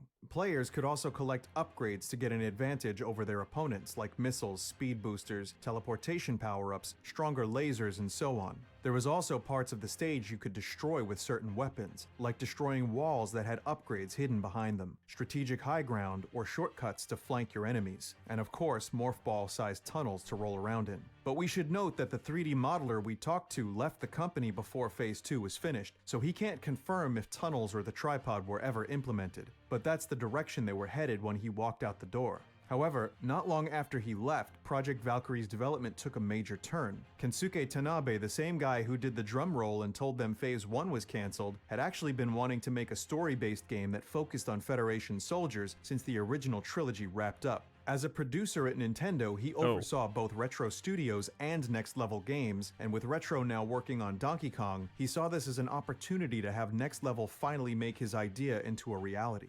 He also wanted it to be a launch title for the new Nintendo 3DS, an upgraded 3DS model releasing holiday 2014. As a result, the graphics had to get scaled down dramatically to work on a handheld. We talked to another team member who stayed on to the project. That was the Metroid Federation Force, wasn't it? Yeah, the early to mid 2010s weren't good for the Metroid franchise. I mean, Other M, and then the next thing we got was Federation Force. Oof, yeah. It was finished. Actually kind of cool. See, I haven't really played it, but I just heard like the general feedback for it was just like, it kind of just... Again, people wanted a proper Metroid game. So, you know, when you have two games that doesn't really, you know, hold up to expectations, that's not really good for a franchise. Especially since, you know, if the sales graph earlier was accurate, or it didn't include a digital as you said, but still, you know, when you had dropping sales on what was considered to be like the best 3 games in the franchise in years, and even those was dropping, and then you had 2 games that either aren't up to par, yeah, that usually doesn't bode well. We were told it should be a co-op game, 4 players, in the Metroid Prime universe. That was kind of our directive. Nintendo were quite specific that that's what they wanted. But once they told us that, we still had creative freedom in designing levels and stuff. But the overall vision of the game was 4-player co-op in the Metroid universe. If you haven't figured it out already, what happened to Project Valkyrie was that it ultimately got transformed into Metroid Prime Federation Force. Instead of a fast-paced PvP deathmatch in the Metroid universe, Federation Force was a slower co-op title with an emphasis on PvE, player versus environment. In other words, up to 4 players teaming up to solve puzzles and fight enemies through a story-focused campaign. Despite its reputation, Federation Force really wasn't that bad. Browse through YouTube reviews nowadays and you'll see most folks who gave it a chance actually liked it for what it was, as opposed to hating it for what it wasn't. If released back when Metroid was practically an annual franchise, it probably would... Yeah. Okay, so there was actually 6 years in between. But yeah, Metroid Samus Returns, that was an excellent game. And then we got Metroid Dread, which is like now considered what? To be on par with the Super Metroid, which is kind of insane, to be honest. Would have gotten a similar reception as Metroid Prime Hunters and Pinball, but that wasn't the situation. After all those years without a traditional Metroid, fans were in no mood for Federation Force. Making things worse, the game ended up being delayed more than a year past the new 3DS launch window and wasn't ready until 2016. When Federation Force finally hit store shelves, it managed to sell only 150,000 copies, making it 150,000. Oh, yeah. Oh. Even Pinball got more sales. Oh. Metroid was cool, but it didn't. Yeah, Pinball, fucking Metroid Pinball for the Game Boy Advance, wasn't it? Sold more. Oh. Yeah, you're not earning back those development costs. Oof. That's a net negative. In Return of Samus, yeah, well, I mean, it was based off Metroid 2, which was like a Game Boy game. I mean, yeah, they added new stuff, but yeah, it was definitely like the in-between, between the old Metroid game and Metroid Dread, yeah. But it was the game people needed to get like the hopes back in Metroid franchise, because people love that. Finally a proper Metroid game, even though it's just a remake. the worst-selling DS. Okay, I thought it was for the Game Boy Advance of all time. It's impossible to know if Project Valkyrie would have fared any better, but it probably couldn't have done much worse. To close out the story, we talked to one more team member who told us the prototypes were more like Quake, like a Quake game but Metroid. I think to this day I'm more in love with the early exploration than I am with the final product. And that's the story of Project Valkyrie. A 7-year development story starting on Nintendo DS, upgrading to a console-level graphics Quake-like project, then ultimately turning into Federation Force. Ooh. Okay, now on to Metroid. That's pretty rough though. They went from a DS-style game to design a game with PS3-like graphics, and then they had to redo or downscale everything to the 3DS. Oh. I would not have enjoyed being on that dev team. That must have been such a painful conversion. Twice! Like, holy hell. Like, just because some guy at Nintendo is just like, nope, you guys aren't gonna do that anyway. Nope, you're gonna do this thing instead. Like, oh, Jesus Christ. Oof. Metroid 64. But before we get to the modern day quotes, let's dig through some old magazines to see what the... Oh, yeah. Remember back when the Nintendo magazines had, Booba? The devs said back in the 90s. Tons of classic Nintendo series made their transition to 3D on the Nintendo 64, but that didn't necessarily have to be the path forward for Metroid. Miyamoto still had a lot of enthusiasm for 2D games in the early 3D era, as well as excitement for what the Nintendo 64 could achieve in 2D that wasn't possible on the Super Nintendo. And he said as much over the course of several magazine interviews. He told GameFan magazine in August 2000, before, yes, the technology allowed us to only make 2D games, but now we have the option to make 3D games as well. It's not about a transition, but rather the expansion of the alternatives we now have. As a matter of fact, I don't think the possibility of 2D has died down at all. It will just keep on going. Yeah, and he told pretty Nintendo true, though. Power in October We still love our 2D 1996, games. The N64 is really an interesting and exciting machine. In some cases, 2D images created on the N64 may be more interesting than 3D graphics. We can create high quality and cool 2D graphics. As for N64 Magazine UK, he said, 3D graphics are fine, but polygons offer a kind of solid graphics. And if you like it, that's alright, but texture-mapped graphics are always limited to set ways, and they will always look similar. However, when it comes to 2D graphics, there's a variety of ways in which you can paint the original pictures that are used in the game. You could use an airbrush, you could use a pencil,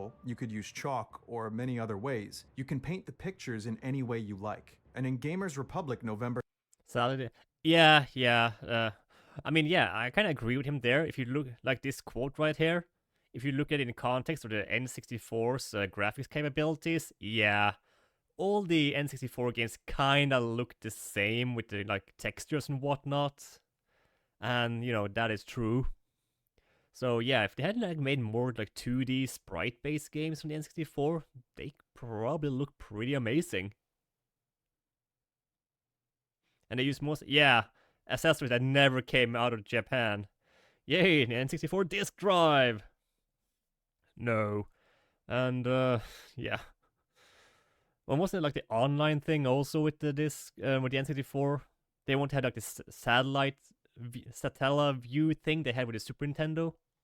Used in the game. You could use an airbrush, you could use a pencil, you could use chalk, or many other ways. Yeah. You can paint. Like, the late 90s was kind of weird in gaming. I know that in Sony America, a lot of the 2D games that came out in Japan and Europe never came out in the US because the president of Sony of America at the time, I think between like 95 and 98, he refused to let them have any 2D games on the PS1. They were going to be 3D games only. So they missed out on a lot of good games. It's a really cool console, but there are only a few games that show... Yeah. And, you know... Like, even so, still, there are limitations on it that... You know, you can't really blame them because it was early 3D days. You know, both the N64 and the PS1 were like janky in their own way. If they had utilized the the expansion pack more, they could probably have gotten some more good-looking games that really took advantage of everything the N64 had to offer. But sadly, that the most graphically impressive game on the N64 is like what, Majora's Mask and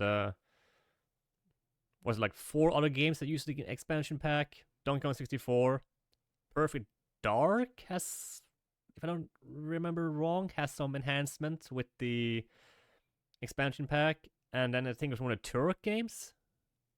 Aiden Chronicles, yeah, that one too. Paint the pictures in any way you like. And in Gamers Republic November 1999 issue, he stated, "After working for years on developing games on N64, I don't think it's necessarily right that action games all be in 3D. Nintendo didn't end up making many 2D games for N64, but Yoshi's Story is the best example of one that did get made. It was also the best-selling example, with Miyamoto..." Yeah, and also, hey, Yoshi's Story was 60 FPS. The only way to... Okay, yeah, that was the case with Perfect Dark, yeah.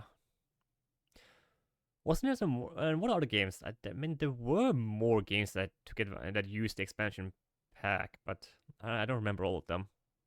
Oh yeah, also Conquer's Bad Fur Day, I believe. Or is that playable without? I mean, it did come out after Donkey Kong 64. Yeah, and F-Zero was 60, yeah.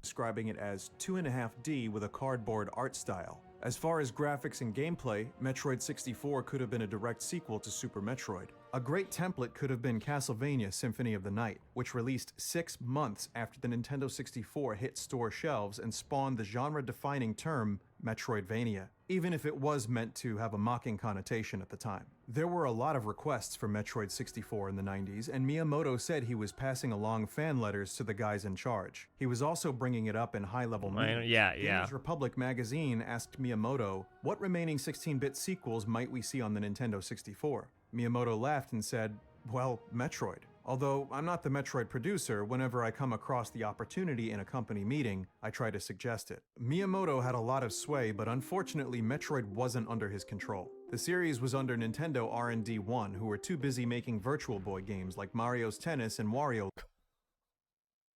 Right. Many games could enable 640 by 240, which isn't that much. Yeah, no, because then, yeah, it is kind of a weird resolution because... yeah, it's only the horizontal resolution that's increased, while the vertical resolution remains the same. Castlevania Legacy of Darkness could do 490 by 355, but the frame rate suffered. Oh yeah, I can imagine. Oh boy. Land, as well as Game Boy games like Wario Land 2 and 3 and the Game & Watch Gallery games. In fact, that's pretty much the only games they were making for the 5 years. Wow. 1995. What a wasted year. Oh, what a wasted year. How many Virtual Boy games are there in total? Like 12? Or is that the Nintendo 64 disc drive? But still, oof. What a wasted year. Oh yeah, had you list? Oh, nice. I'll look at that later. You have a friend who has everywhere. Like, hey, it would be fun to have, as a collector, but I'm not gonna go out and say, oh yeah, this is amazing. And a modern version. Oh, okay, that's pretty interesting. Maybe then you won't be getting migraines. Well, okay, let's see. What did they make? Okay, yeah, that's okay. Kirby's Block Ball.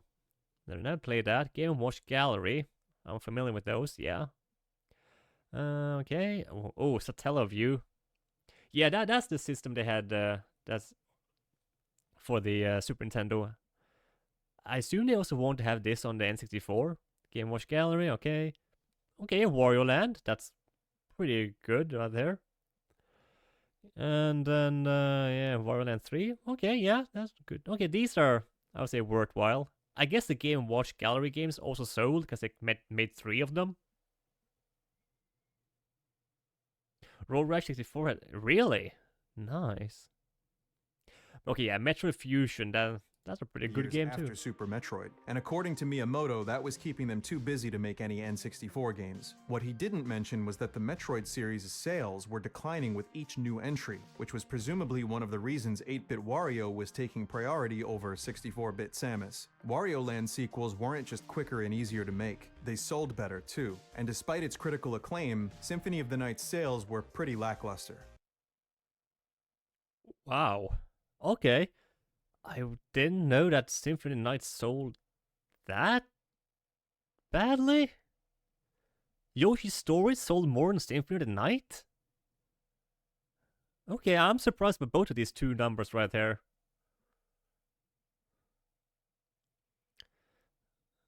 Like, wow, okay. Okay, yeah, Ocarina of Time and Super Mario 64, they are like, as expected, but that's pretty surprising. People just weren't really buying 2D games at the dawn of the 3D era. So even if Miyamoto was still a believer in 2D, financially speaking, 3D might have been... No one fucking has it. Yeah, I'm not gonna say anything. I don't have it either. So I guess it's just one of the games that didn't sell well, and then just suddenly people years later realized, oh my god, this game is amazing. So I guess it's something to what they said that, yeah, 2D games released at the dawn of the 3D age were probably down prioritized just because of that. And the only viable option for Metroid 64.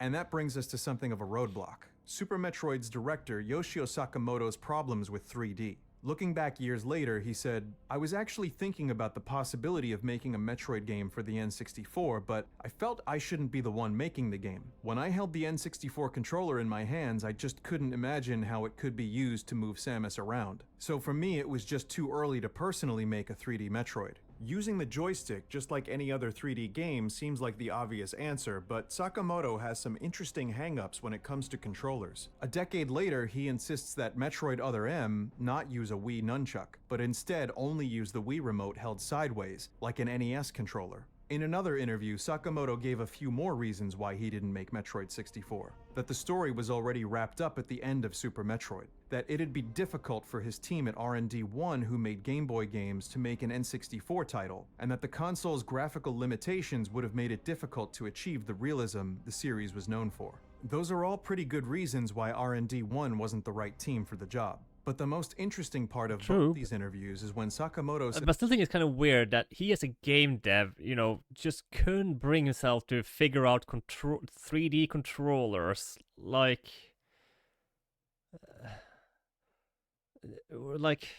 how can you be in that position? Like, come on, you must have some creative juices flowing. I know the N64 controller is like, yeah, it's a weird mess of a controller, but come on, you should still be able to figure it out. But all the other arguments that they were too busy making Game Boy games and, jumping from Game Boy development to suddenly making a 3D game could be like a hard transition. So yeah, I can go with that explanation. But the controller one, it just seems weird to me.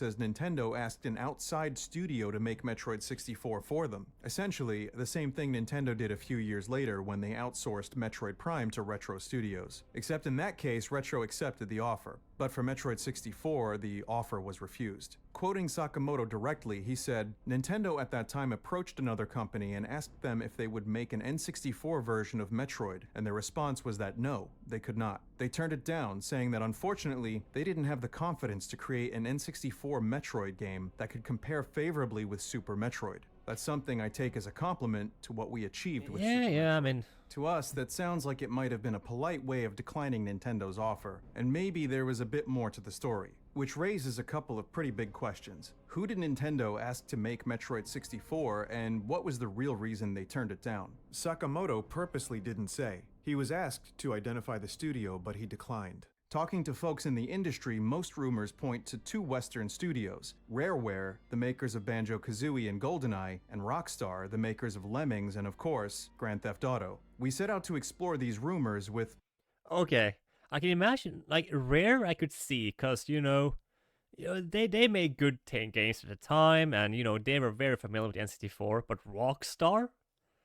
I just can't imagine a Rockstar developed Metroid game. It would probably be interesting. You're so excited for the fan game? You mean the 2D Prime game? Mixed results. So let's get into it. One page of Nintendo history that's been mostly forgotten. Oh, and also, an ad's about to start, so I'm just gonna let the ad run, and I'm just gonna go and stretch a little bit really quick. So yeah, be right back.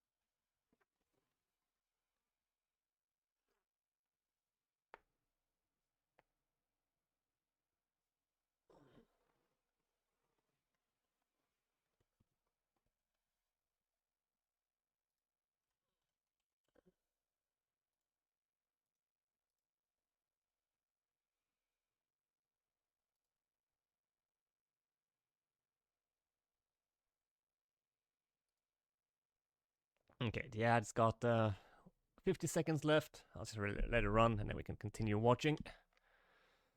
But yeah, the dream team. The project becomes reality. An exclusive club. The players. Huh. Nintendo Power Magazine, USA, April 1995 issue. Yeah, there's another pre-rendered graphics right there.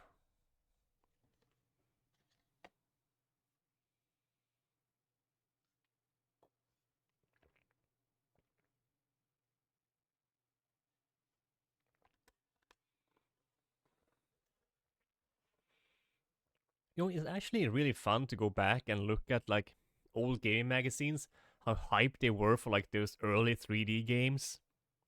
They were all like, oh my god, it's gonna be the realism. Oh well. Well, ads over, so let's continue. Nowadays is the Ultra 64 Dream Team, about a dozen Western studios that Nintendo assembled to make exclusive third-party N64 games. Rareware was part of the Dream Team and so was DMA Design, the studio who later became Rockstar. At the time, the company's founder, David Jones, said they were, quote, effectively a first-party studio belonging to Nintendo, and Miyamoto himself was directly involved with the Dream Team's management, to the extent that one executive highlighted their relationship by saying, quote, Mr. Miyamoto came to the first meeting in San Diego. We had the honor that this mother effer came to us. We spent a few months tracking down some lower-level guys from different corners of Rockstar, and most of them said they would have loved to work on Metroid, but no, they didn't hear about an offer from Nintendo. So we talked to a couple Rockstar producers. One of them said he had heard the rumors back then, but as far as he knew, they were just rumors. We even spent an hour on the phone with Jamie King, one of the 5 guys who founded Rockstar Games back in 1998. He was more than just a founder, though. He worked on countless titles, including the GTA series and some games for the Nintendo 64. Jamie was very friendly and forthcoming. He'd heard the rumors too, but again, just rumors. You can't go much higher than founders and producers. We can't rule out Rockstar with 100% certainty, but we're pretty confident they weren't the studio who turned down Metroid 64. So what about Rare? They were Nintendo's golden boy back in the 90s, and Miyamoto especially was a big fan. When he was asked what developers outside Nintendo he most admired, he didn't even have to think about it. Rare, he said. Rare makes very good games, but otherwise there are not many unusual or unique games out there at the moment, and that's what we should all be doing. Miyamoto expounded on that in other interviews, saying, quote, Rare's games are similar to Nintendo's, but the quality is extremely high. Rare has been able to make Nintendo 64 games which are even better looking than our own. Rare has done a lot for the gaming industry. All of Rare's games are 3D, but they all have very different gameplay. They are encouraging us to create a different genre of games that departs from 3D adventure gaming. Miyamoto was even in one of Rare's games, Perfect Dark. So we started looking into Rare. Just like Rockstar, the lower level staff didn't know much about it. But one guy we spoke to was Martin, I wasn't aware of that. head of Rare's design team back in the 90s. He told us, I do have a vague recollection of talking about it in the old boardroom. I would have been making the decisions from the dev team perspective, and if it was offered to us, I probably would have said yes. I think the most likely thing that happened was Nintendo could have approached Rare about it, but it was at a time when Rare were keen to establish their own IP, and as a result get a higher cut of royalties, and it probably got rejected for that reason alone. I would have been the only person from the team involved in any discussions. Above me, it would have been Rare's management, Simon Farmer, or Rare's founders, the Stamper brothers, who would have spoken. Ah, there we go. That's a team of Chads right there. Spoken to Nintendo. So, money. That sounded like a more realistic reason an outside studio would have passed on Nintendo's offer. It took another year to get a hold of Simon Farmer. He's a very private person, and from what we've gathered, he's retired on a beach somewhere. We thought we were getting close to solving the mystery, but unfortunately he told us, there's no Metroid dirt, so you're barking up the wrong tree. Have a mojito for me. We're friendly with former Rare producer Kevin Bayliss, and he backed up Simon's comments, saying, yeah, just a rumor. I used to spend a lot of time with Simon, so it sounded odd. If he'd have known, I'd have known. That means, if it was Rare, the only people who knew were the Stamper brothers, but they're infamous for almost never granting interviews, and unfortunately, we couldn't get them. For good measure, we also talked to some guys from Retro Studios, including Metroid Prime's original director, John Whitmore. He said Retro wasn't offered Metroid 64 and didn't think Rare did any work on it either. I think if Rare had done it, we would know about it. We also got in touch with Perrin Kaplan, a former Nintendo of America executive. In a 1997 magazine, she said she'd heard Metroid 64 was in development, but when we talked to her, she couldn't remember what she'd heard all those years ago, and neither could her business partner. We also spoke to a few other studios, but it was all wild goose chases and dead ends. So unfortunately, after 2 years of digging, we couldn't get a definitive answer on who turned down Metroid 64.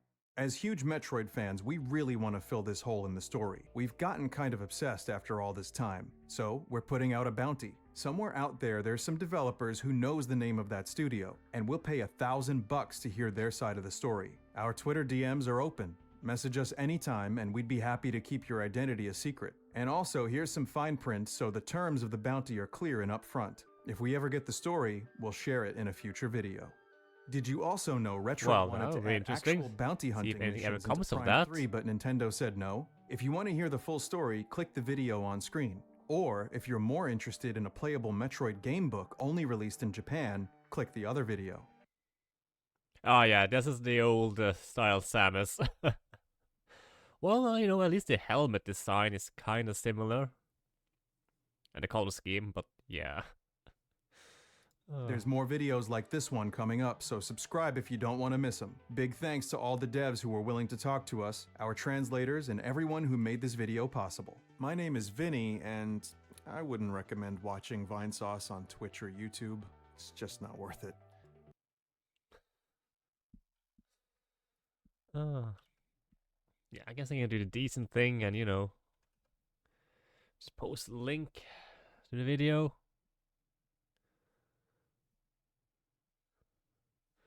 Yeah. Well, the cool thing though is that now I learned that there is a Metroid fan game being made, or Metroid 64 fan game. But from the footage they showed in the video here, it seems to be like pretty early in development, because they're only running around shooting at like some static objects, so I guess it's still like in the alpha, pre-alpha stage of things. I don't know. But still, you know, it's an interesting concept.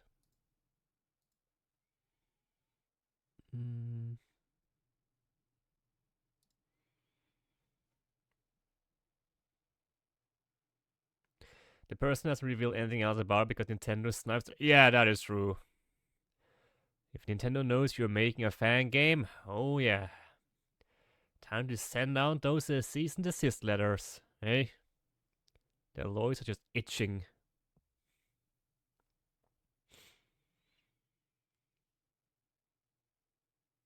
Nintendo knows you like their game. Jail. Straight to jail.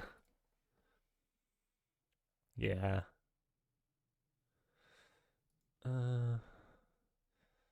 What was it? Another video. Is there anything else interesting? Yeah,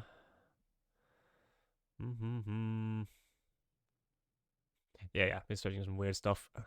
Let's see.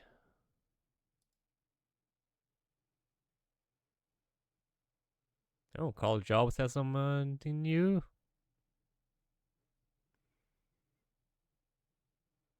Yeah, it is already interesting. Hello, you absolute legends. Yeah, YouTube Premium? Oh, well, you know, it's the Premium Lite is the version they don't, you know, have any information about unless you specifically search for it. So I think that's the one that costs like, what, €5 a month? And the only reason I have it is I don't get ads when I'm watching YouTube on mobile or on tablet or anything like that. So it was basically just for the convenience. Because I hate them ads.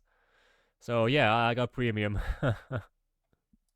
In 2022, GoldenEye 007 celebrated its 25th birthday. In that quarter of a century, the speedrunning community has discovered and created a plethora of surprising and sometimes downright genius strategies in order to beat the game quickly. Almost every level has some kind of interesting strategy or technique that the standard player would simply never think of. Sometimes speedrunners throw objects through closed doors, warp through invisible gaps, and complete objectives during the opening cinema. But there is one level that has been played more or less exactly the same since the beginning of time. Damn. There's a Finnish streaming thing that costs €10 plus €3 to get rid of the ads. And it's the only service that shows Finnish content. Oh, really? Yeah. I mean, yeah, we have all like official like Norwegian channel stuff, but I don't think there's anything like we had to pay for that gives us like.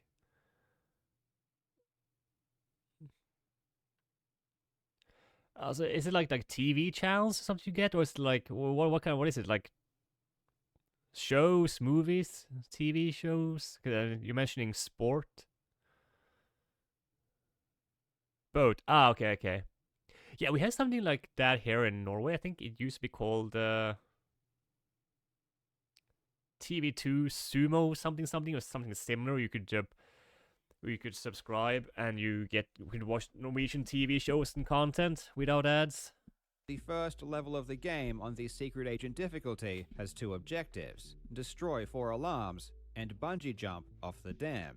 The first alarm is placed conveniently on your way to the dam, and the final 3 are placed individually just inside of 3 towers along the dam itself.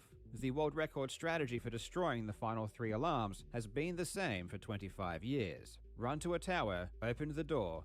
Oh, you had to pay additionally to get. Oh, then I get. Yeah, that is weird. Yeah, you pay. Well, isn't that the same thing Netflix is considering doing? Having ads, even though you're paying and subscribing to them, they want to have ads in the cheaper options. And if you want to get rid of ads, you have to pay extra. It's like, hey, guess what you guys are gonna get? Guess what you guys are gonna get? This. destroy the alarm, and then repeat 2 more times. It was a simple level using a simple plan, and those that came out on top were simply the ones that could do it better than anyone else. In 2011, the player Mark Rutsu beat Dam on 6 occasions in 1 minute and 16 seconds. This run was undoubtedly one of the greatest speedruns in the game's history. It was near perfect, and it was so good that it would go on to become the longest lasting world record left standing in the game, as of November 2022.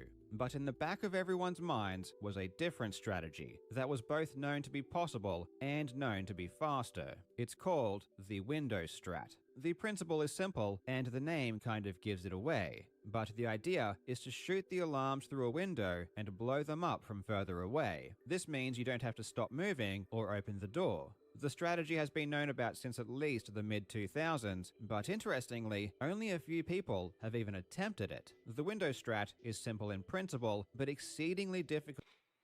So, though, people in Finland don't really record Finnish shows or movies, so it's literally the only way to see them. Oh yeah, it's the same with a lot of Norwegian shows too.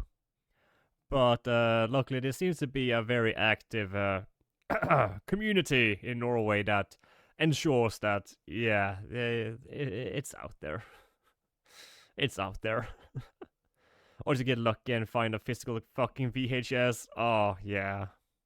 There are some Norwegian movies and TV shows that are only available on VHS, and that's a shame because it's someone I would like to rewatch, and yet I still haven't found them anywhere else. And improbable in practice. To pull off the technique would require a miracle, and that is why, despite the strategy being known about for almost 2 decades, it wasn't until just this month that it was finally used to achieve a brand new world record. On the 14th of November, after a grind spanning nearly half a year, the player Carl Magnus Wall achieved a time of 1:15 using the window strat, finally beating GoldenEye's oldest current standing record after 11 years. In this video, we will take a brief look at the history of Dam's secret agent and learn why this infamous window strat was so difficult to pull off. Why is it? The one where, because it was that girl who was playing it, and she just accidentally clipped through a door that sent her to, you know, they caused him to skip a large portion. The Baba skip, exactly.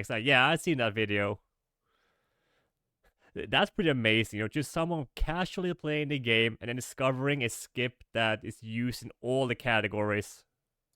That it took almost 20 years for this fairly simple strategy to be used to achieve a new world record. Yeah, 10-15 minutes, that's insane. The entire time. Let's find out. I really hope you enjoy.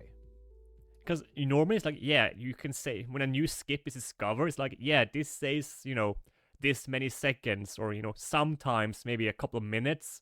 But 10-15 minutes for a game that's been speedrun for, yeah, as long as the Metal Gear Solid 1 has been, that's pretty amazing. It ain't often you find that large skips anymore in games that have been grinded down and, you know, data mined and whatnot for so long. A big thanks to Ridge for sponsoring this video. And I have to say, if you are still... Yeah, exactly. A Mario that stays over a second. That's where the point we are at with Mario. Or are you talking about Mario 64? Which Mario game? Because there are a lot of them. Using one of those big, bulky, oversized wallets, it's time to move on. Yeah, it's just... And to read 10 off, Randy Bukima beat Dam time 21. Oh, first Mario game. That's interesting, because, yeah, wasn't that game pretty much grinded down to frame perfection almost? So, new skip that saves over a second. Yeah, exactly, because that game is almost... It must be down to almost frame perfection now. Years. In May of 2001, Randy Bukima beat Dam on the Secret Agent difficulty in 1 minute and 20 seconds. Ooh, this 2001 recording. Video we have of this stage, and the strategy would basically remain the same for the next 2 decades. The first of the 4 alarms is easy to destroy. It's directly in the player's path on their way to the dam. The next 3 are a bit more complicated. There are 3 towers along the dam, and each tower... Alright, let's check out that video after this one. ...is visible as soon as you open the door. So players would go to each of the 3 towers in the order they encountered them, open the door, quickly destroy the alarm, and then move on to the next. Between 2001 and 2011, the world record would be lowered numerous times. Brian Bossart achieved 119 in 2003, Dan Chovone achieved 118 in 2005, Ilari Pikala achieved 117 in 2006, and then Mark Rutsu managed to beat the stage in 1 minute and 16 seconds in 2011.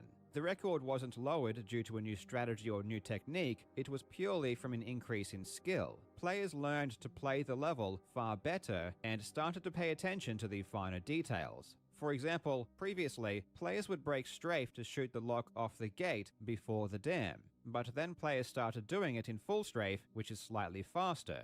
The speed at which players destroyed alarms was also a big factor. In older runs, players would wait a long time before they started shooting after they opened the door. This was so they could fix their aim and make sure they are on target before shooting.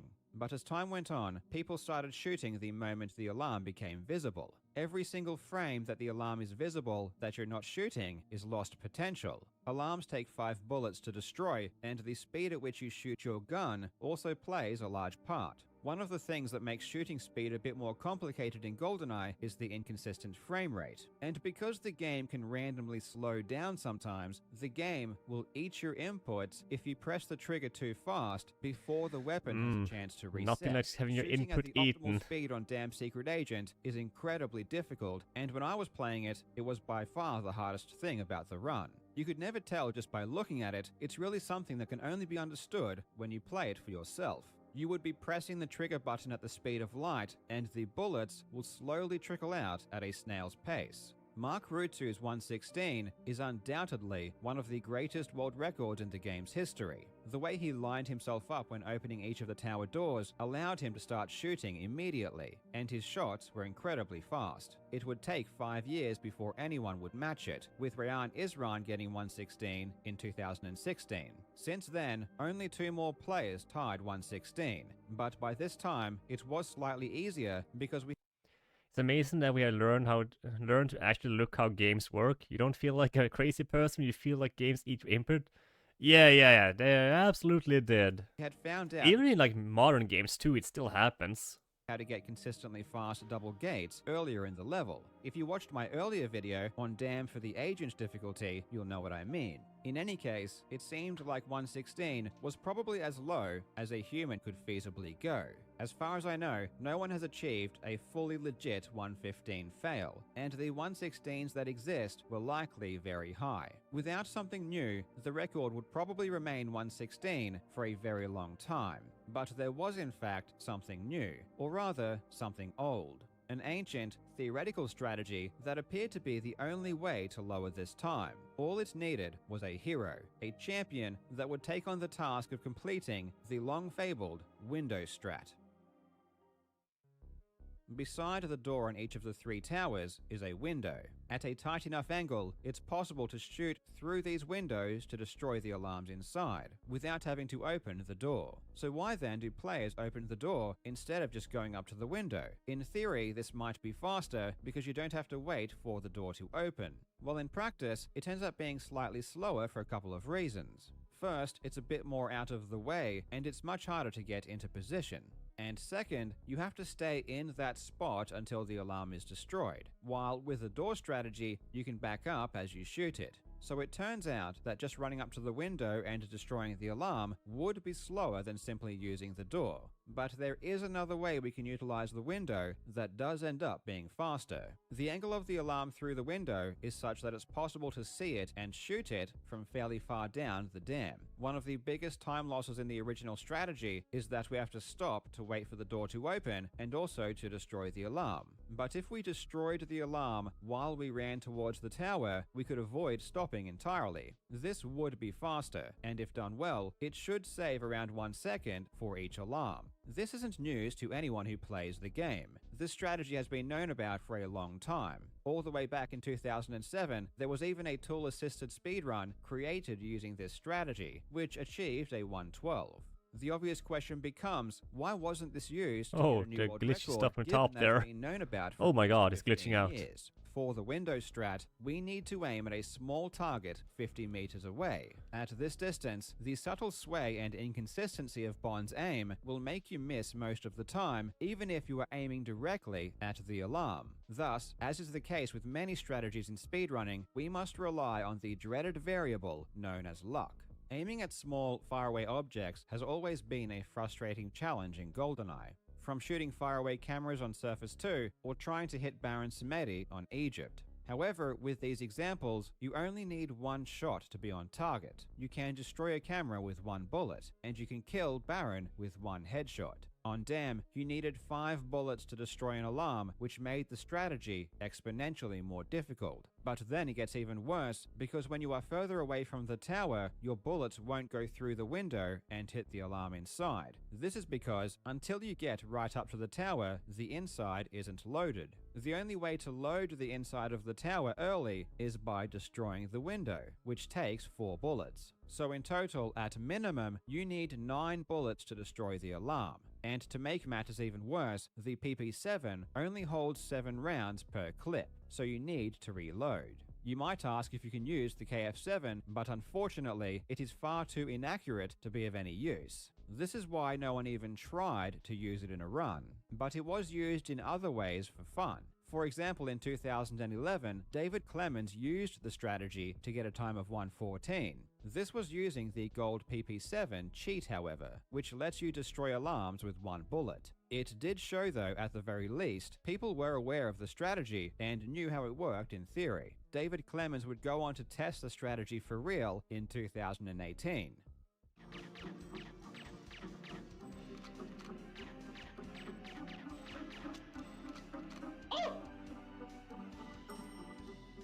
He was able to show that it was possible, demonstrating the first example of an alarm being destroyed through the window. But it wouldn't be Clemens that would be the first to use the strategy to get an That must be a good feeling though, just finally nailing something Fernando Almeida that no one has used really the done window before. strategy to achieve a 1:17.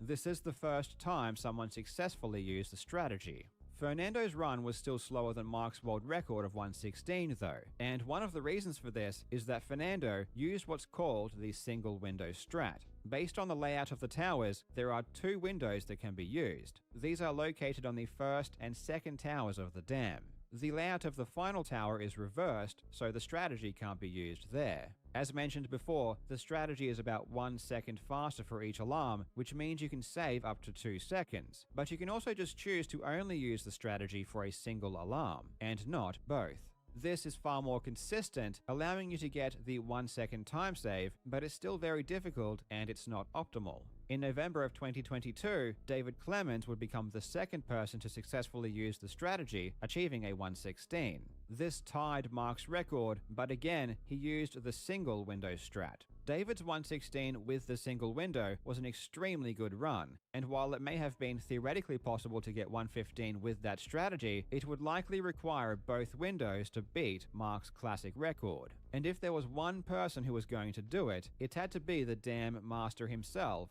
Carl Magnus Wall. Back in May, I released a video talking about my greatest world record ever, which was a time of 52 seconds on Damn Agent. I also spoke about how Carl Magnus Wall had been trying to match that time for half a year. Well, shortly afterwards, he did achieve 52, and as a quick side note, this was his reaction. We're waiting the cutscene. Yo, Sterling, what's up?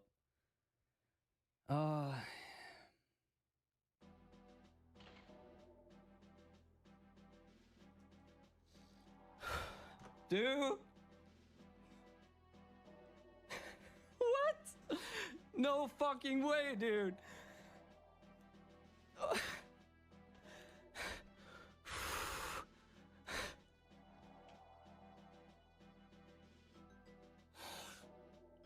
He tied it. I don't know what to do. After tying the Agent world record, Carl then tied the 00 Agent record. 6, I think. Yes, sir. Yes, sir. Oh, I can't believe it. What the fuck? At this point, he had all 3 records, but they were all tied, and he wanted to leave his mark on the level forever by setting a new world record. And the double window strat was the perfect opportunity. Carl began his grind in July, and it would take an entire month before he would get both alarms in a single run.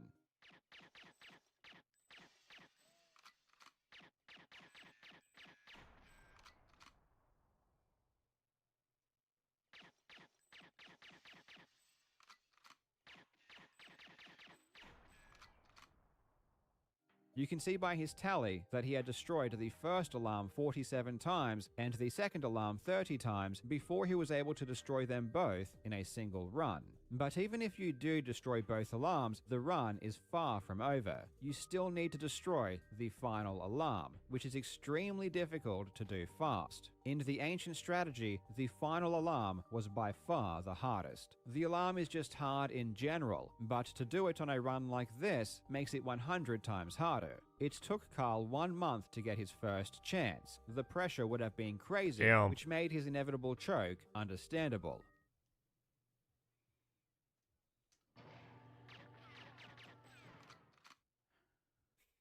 Oof. Yeah. That's a shame. I got both alarms, guys. Over the next several months, Carl would get a total of 30 runs, taking out both alarms, and every single time he couldn't destroy the final alarm. Whether it be from bad bullet spread, low FPS, or just choking and missing the alarm completely. But on the 14th of November, on the 31st potential attempt, Carl Magnus Wall finally achieved this run.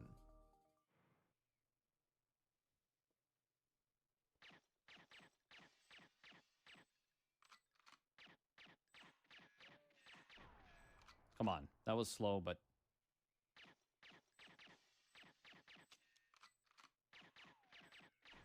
Come on, it might be good enough.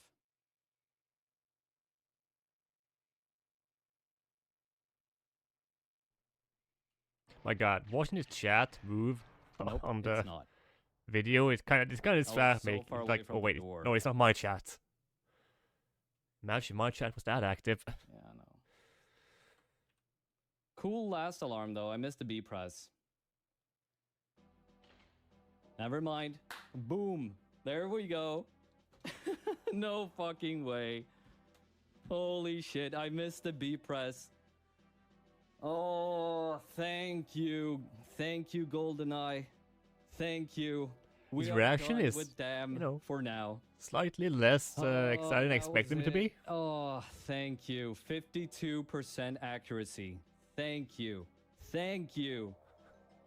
Oh, beautiful. 115. Thank you. Wow. Goodbye, damn. Yeah, I can imagine after that grind, you're 5 just years, so then exhausted Secret that, Agent yeah, you World don't have Record energy has to finally really said react. goodbye to its archaic past and has entered the modern era. Almost 2 decades after the double window strat was created, someone actually did it. Sometimes it's new discoveries that lead to amazing new records, but sometimes all it takes is a player having the will and the confidence to take something that was considered too difficult and make it a reality. A huge congratulations to Carl Magnus Wall. Thank you so much for watching, you legends. I hope you are having a fantastic day, and I will see you in the next video. Yeah. It's always fun to see like how all these old like records or something like that gets broken like that. Okay, so this video, it popped up in my feed, and I've been interested in watching it, but it is a 15-minute video. But this guy makes some quality videos, though. The Gaming Historian, if you haven't checked out his channel, he makes some quality videos. But yeah, so right, let's check out this the Mario one. If you know anything about speedrunning the original Super Mario Brothers, you know it's one of the most optimized games out there. Yeah. Opportunities for new tricks and time saves are few and far between, so runners are willing to do just about anything to save time, even if it requires a slew of frame-perfect tricks to pull off. The same is true for speedrunning the sequel to this game, Super Mario Bros. 2.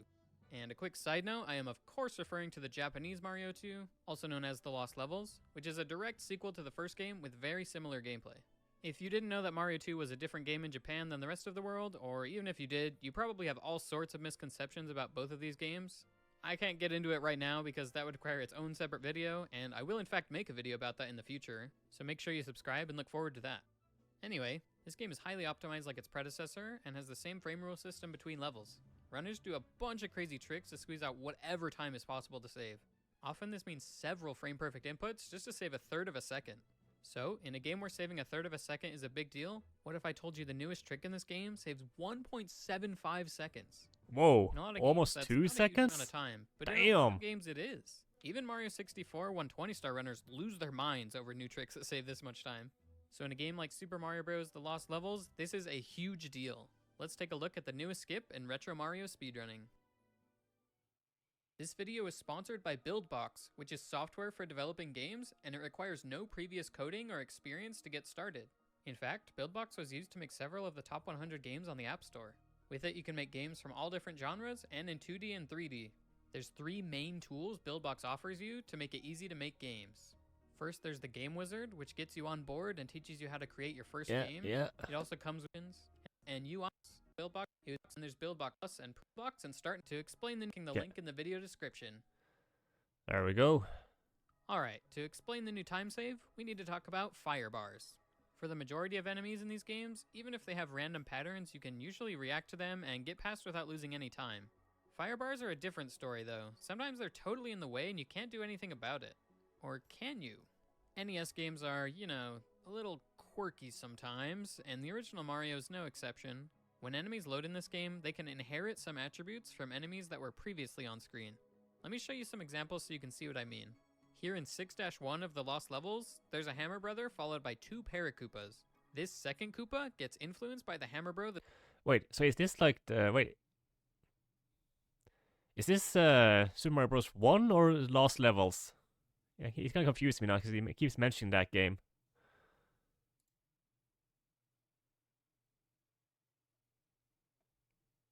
No, it is the original, right? It's both? Oh, okay. It can be used in both. Okay, nice. Oh, and I see an ad is gonna start. So, yeah, let's just get the ad going. In 1.5 minutes.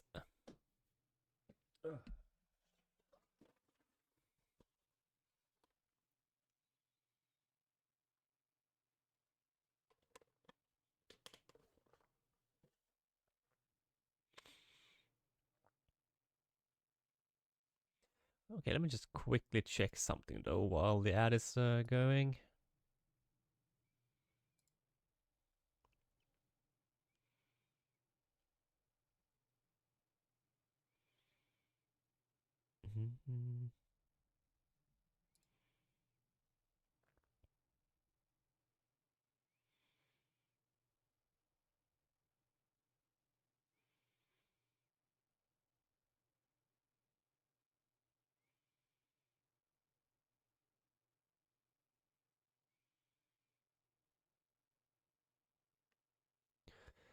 Alright, I see that my, yeah, ever since I started using the new ad system, my ad revenue has gone up. For better or worse. So, yeah.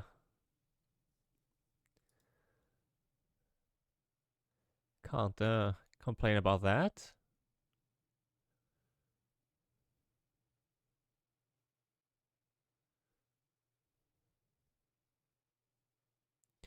Alright, so the ad should be done now, right? Yes.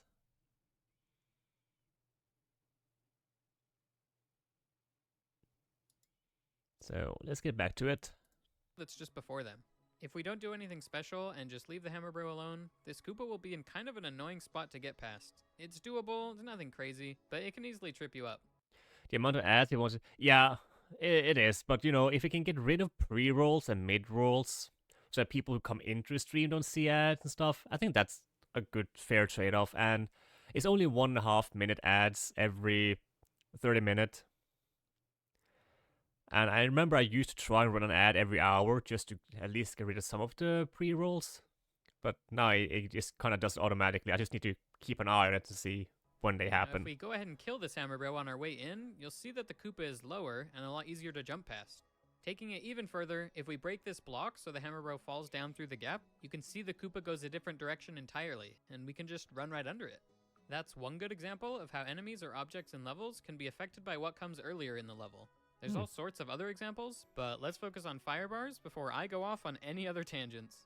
Let's look at this fire bar in 6-4. It is right in the way. If you watch some older runs, you'll see them waited out before proceeding, but in more modern runs, they're able to sneak past here.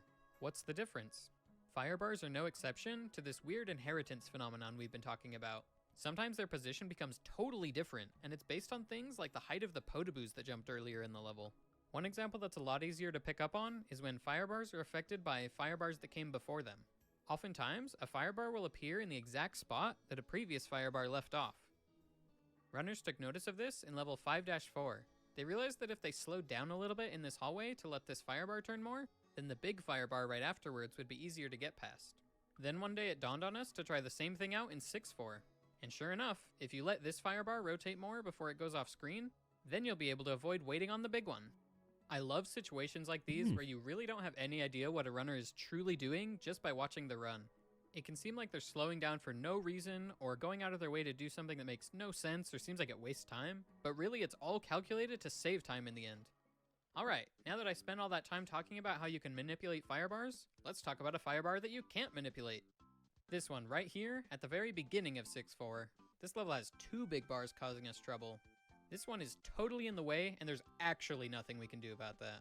Right now, you're probably thinking that we should just go over the top of it, but let me share another one of those moments where a speedrunner does something that looks weird and slow, but actually saves time.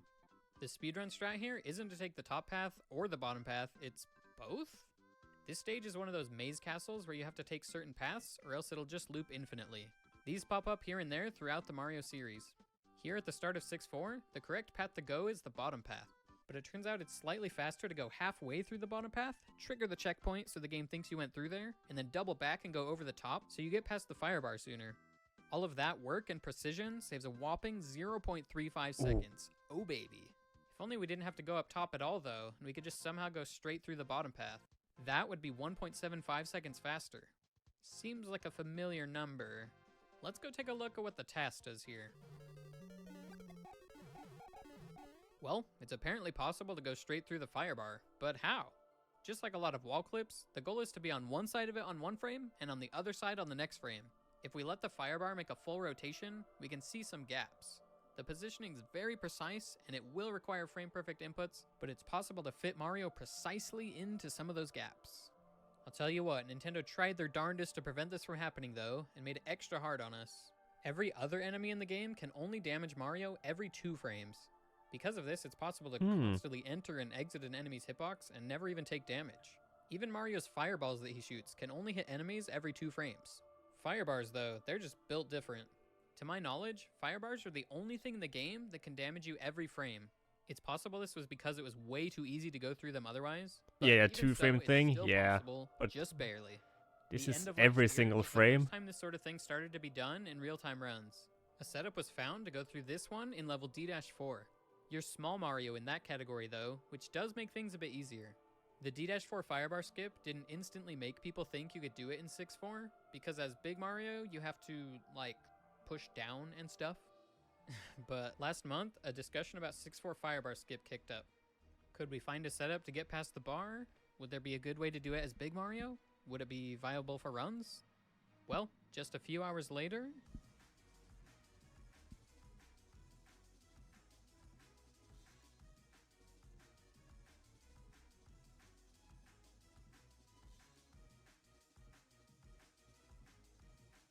Nice. So, there you have it. The newest time save in Retro Mario speedrunning. It came about the same way new tricks usually do in these games. One day we just decided we're gonna do what the task does. Runners aren't immediately incorporating this into runs because while it is absolutely doable, it's not free by any means, and there are still some tricks to add into the world record before it. But soon we will see this in runs, and a time that would have been ludicrous just a few months ago is now looking totally possible. Thanks for watching! If you want to see the next world record for this game happen live, the top 3 runners of this game are all very active right now. GTAce has the current world record of 21:19, and Scalpel and I are right behind and getting record pace runs all the time. Follow these streams to keep up on the action. Nice, nice. That's a pretty interesting though. Between these strats. And yeah. Like old games like this have been grinding so hard that people can still find, some way to optimize it. But, at the same time, it's kind of sad because eventually we are going to reach the wall where, there's nothing more that can be done. The game is, it is done. You can't optimize it anymore, or it's not humanly possible to optimize it anymore. Unless, something really big and game changing is discovered. And what are people going to do then? Because then it's going to be like, yep, the first person that got this record is going to be forever on the top of that game's leaderboard, and, that's it. And in one way, it's also pretty cool that, someone can cement themselves as the, yep, you were the first to get, like, the greatest time that's humanly possible to get in the game. But, what do you do after that? Like, what's the point of grinding then? To just, consistently get the same time?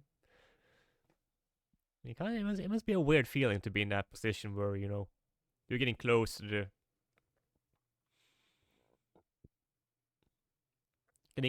the actual limit. Cause yeah, hold on. Let's see, speedrun.com.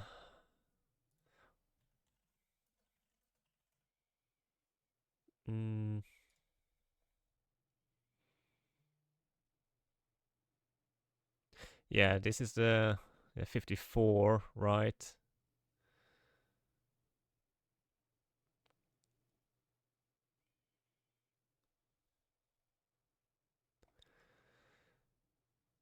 Like, wasn't it talk that based on the tasks info, the best available or best possible time that can be achieved is like 4:52 or something in Super Mario Bros. I think that's like the limit. What is it?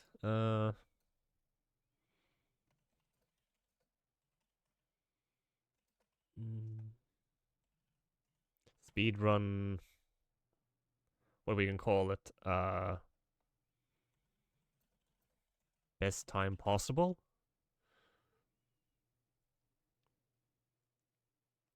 Okay, so yeah, 4:53.265. They are just a second and a half behind that. That's very close. This game has, yeah, almost been grinded to perfection. That is yeah, that's... You don't think that task has the fastest time?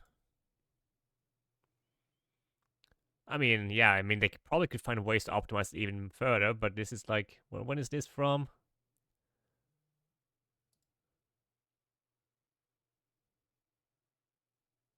August 15th, 2022. And let's see. The best, yeah, it's the current best tool as a speedrun. And represents the best possible time a human could theoretically complete the game. Okay, so the task itself is probably not the fastest task you can get, but it's a task that has like the fastest possible time a human can do it. What is like the fastest task for it?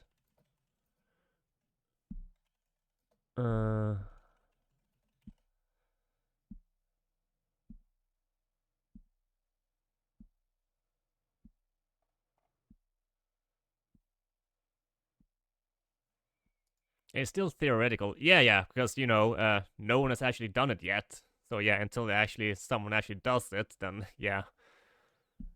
It's still, hasn't been proven completely.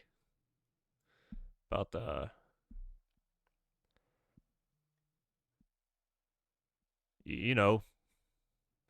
will someone be able to go lower than this? This is the task. 10 months ago. Mm-hmm.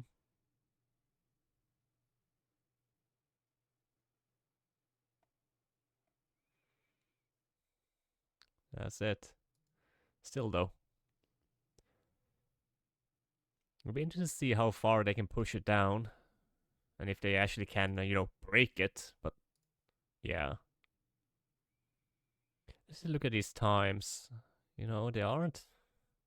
It's so fucking close though between all of these guys. Like this guy's like 116 milliseconds faster. That's 3 months ago, 1 year, 4 months, 6 months, 1 year. Yeah, this is... These guys are grinding this game down. I believe that there is still some value manipulation things to be found again. I mean, yeah, if they could probably find something. So, we might not. But they haven't found it yet, so for now, this is a theoretical limit. Still though, it will be interesting to see, once they'll finally get down to the 453, just that, That's the first barrier. Get a sub 54 second. That's gonna be, and if he's still, 800, almost 800 milliseconds away from it, they got some grinding to do. Because yeah, it's just a matter of like 100 milliseconds between these top runners. Yeah, this guy's just like, what, 30 milliseconds behind. This one is, okay, he's like 400 behind this guy. Yeah. Still, it's pretty insane. Where was that? Yeah, that's Cosmic Guy. That's a respectable time. That was 2 years ago. God damn.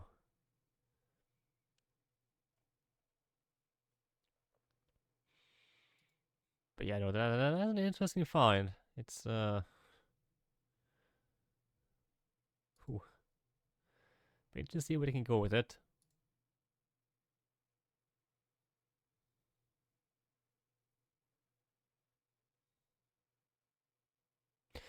Oh, fuck. For a second, I thought it was like a spoof or something. But no. They actually bring out the Last of Us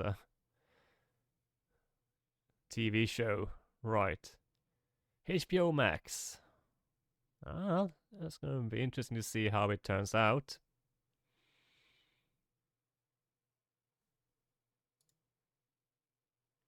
No, I don't think I had the energy for a 1 hour video. Oh, that's a little bit too much. Alright, let me just check. Does he have any other cool videos? There has to be something like the Mario World has, where you can do a certain sequence, just get to the end of the game. Yeah, I mean, maybe they'll figure something out. An arbitrary code execution, yeah. Have we ever seen any examples of that in Super Mario Bros. 1?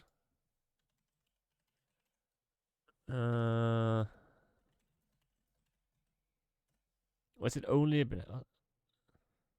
I mean, yeah, they found it and figured out to do it in Super Mario Bros. 3.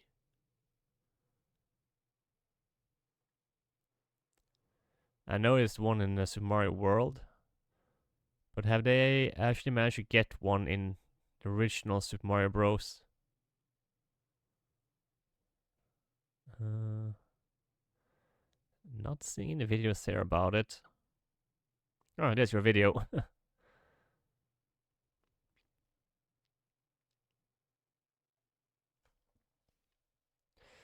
But the way they get it though is like interacting with different items in the stage. And that can be, I can see that being difficult in the Super Mario Bros. 1, simply because, you can't go backwards or you can't go left. So like once you move past something, it is loaded out of the game. So they only have what's on screen at the moment to work with, and you usually don't have that much. Yeah,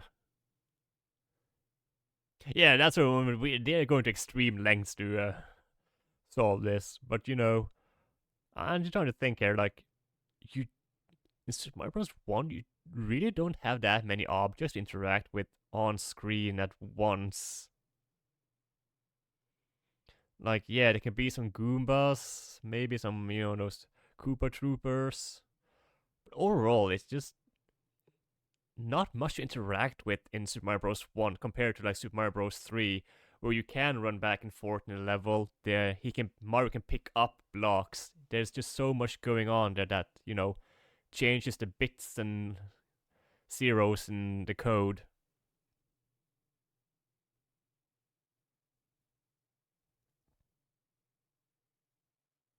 There's the frame thing. You do something on a certain frame because the frame. Yeah, I mean that could be something. But yeah, they haven't figured anything out yet. The second game, is there anything there? Because you do interact with a bunch of stuff there.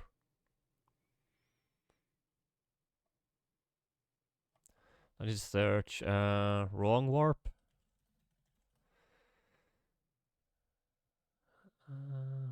Okay, 7 years ago.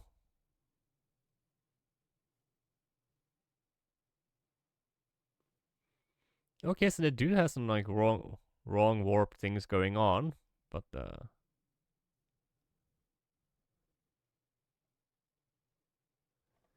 this is pretty old. 7 years ago.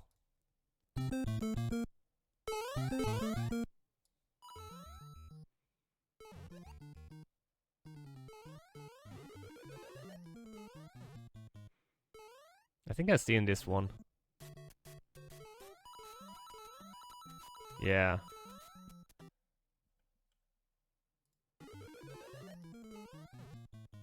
Okay, yes, they do interact with a lot of stuff along the way.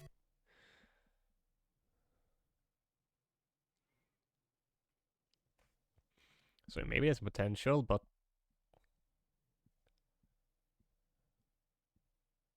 '42, the history of Super Mario Bros. Most infamous level. Summoning Salt. Oh yeah. The Summoning Salt videos. Oh, I haven't seen it. 2 months ago. The history of Mega Man 2 world records. Oh my god, 1 hour and 20 minutes? Oh. Okay, yeah, to be fair, I love videos like this, but it's like, oh, do I have the time to sit down and watch it right now? It's 2 a.m. I've been live for 5 hours. Is a 1 hour video really what I should be starting right now on stream? But yeah, Summoning Salt and Gaming Historian are pretty interesting videos. I particularly liked the Sharp SF1 TV. It's a TV with a Super Nintendo on it. Oh.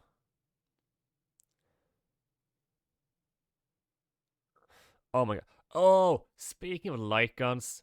Hey. Okay, let me just put on some music so it's not so quiet.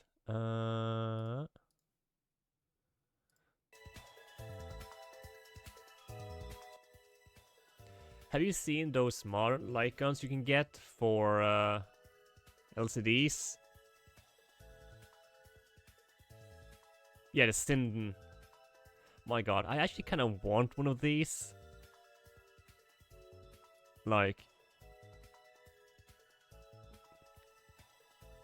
yeah. Well, like this would be amazing. Having one with like the recoil engine in too, like, oof. It's pricey. But yeah, getting like a dual pack of these and having like the arcade pedal, oh my god, that would be great. Have you tried one, Sarika?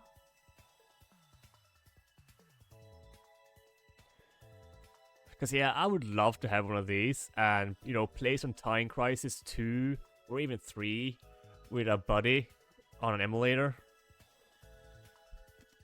You have? Ah, awesome. I haven't even tried it. I only watched like a video reviews of them. And it just looks so good.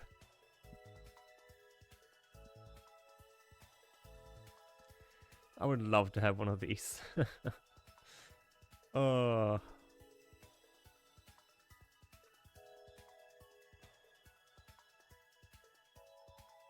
Okay, yeah, so the pedals are just like, you know, that's just, you know, the icing on top of the cake. But definitely get the 2-pack.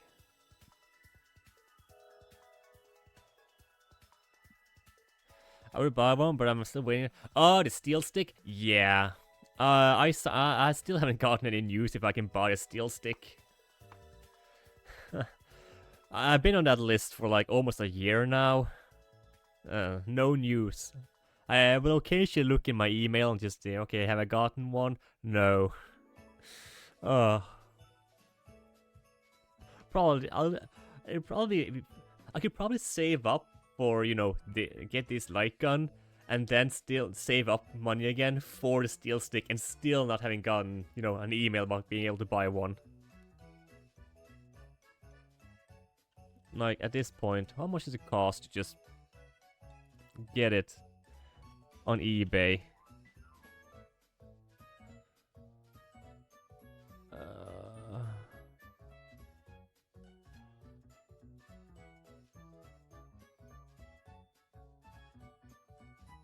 These are like offers, you bid on them.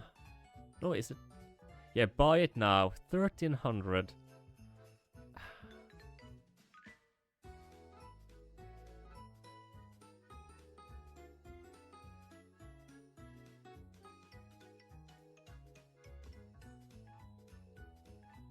Okay, so he's just selling like the stick, not for the controller.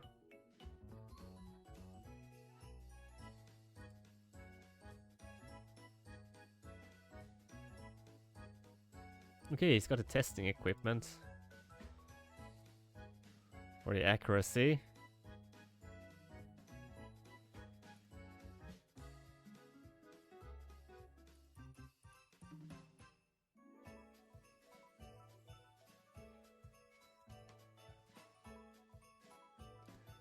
But yeah, having one of these.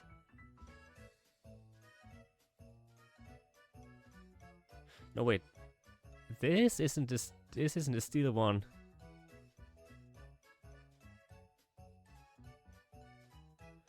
This is the plastic one. So it's only the cradle that is steel. Yeah, because this is like the lubed up plastic. Wait, is it only... Okay, so he only has like the steel, like, cradle thing.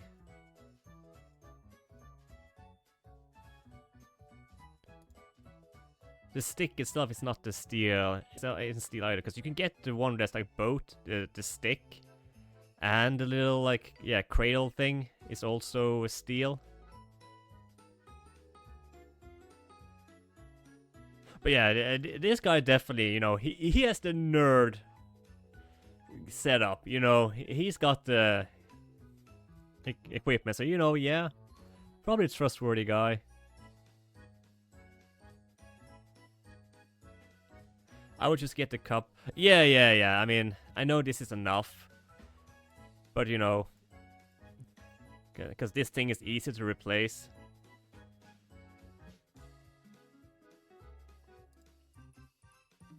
Just because the metal can destroy the housing too. Yeah, but that's gonna be a way longer wear and tear process.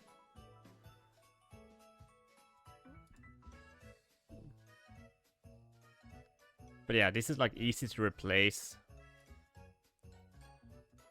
And also like that this is like lubricated, so that should help prevent most of the friction. But yeah, grinding down the metal will take way longer before, you know, grind down the plastic to the same degree. But yeah. Okay, so anyone has like the full-on stick then? Just gonna see if anyone sells that.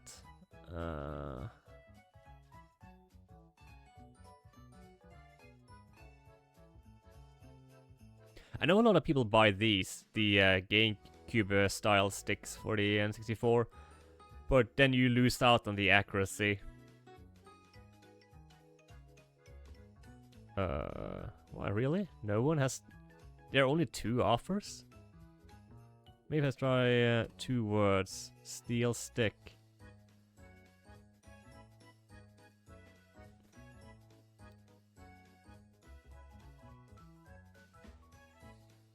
Is it the same seller?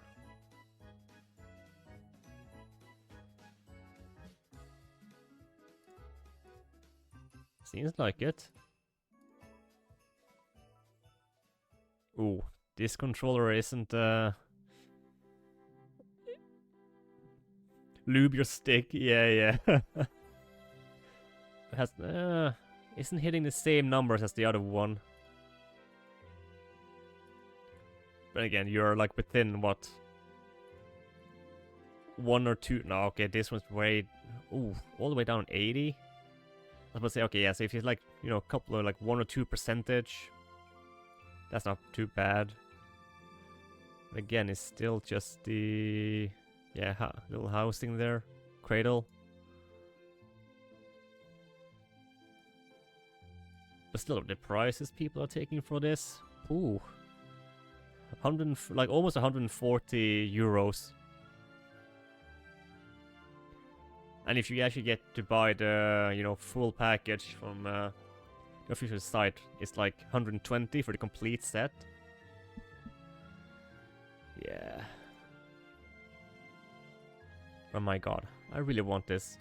Because I kind of miss playing light gun games, but, you know, they don't make them anymore.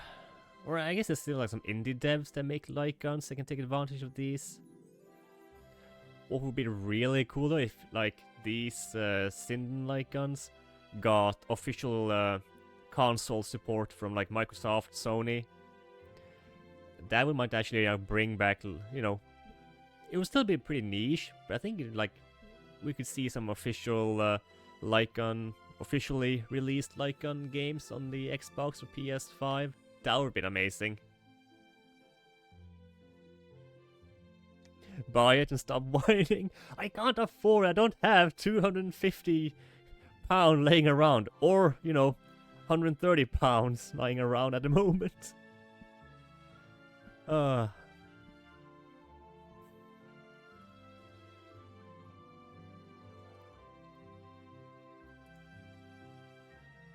do look sexy though. Black, red, black, blue, blue, blue, red, red.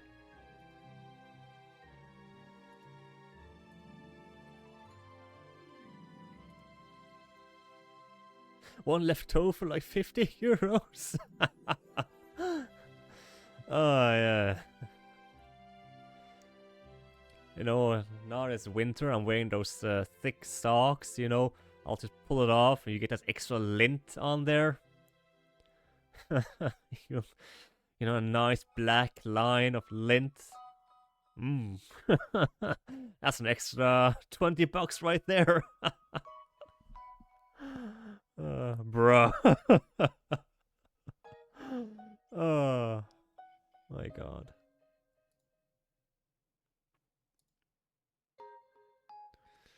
Yeah.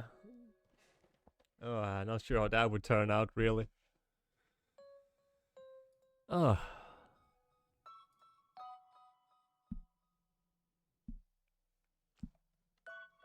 Time to start my OnlyFans. Only feet pics. The most disappointing feet pics. Oh.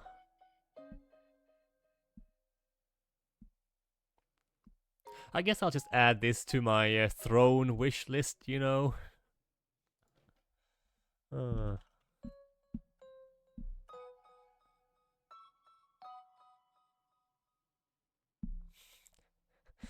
Already got a bunch of stuff on here. Not that I expect anyone to ever pitch in, but you know, I'll just add it in there. 'Cause why not?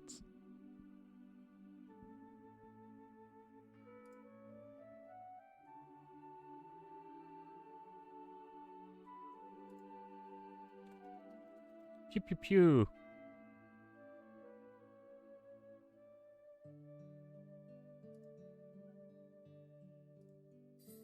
Black, black, you know. Hmm.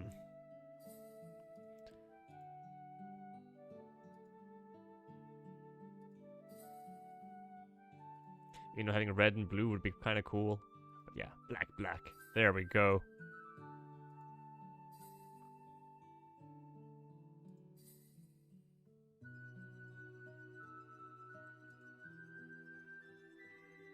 Though this is not a priority at all. I'll just place it right there. There we go. One can dream. Just need to get some Oilers into my community. You know. Some Oilers and some Simps. That's the dream. Oh well. But yeah, I've been going for almost 5.5 hours now. I think, you know, I'm gonna end the stream here. We had a pretty decent run today. Always some interesting videos. Always fun to see what's up in the world of speedrunning. Anyway, let me have a little look around.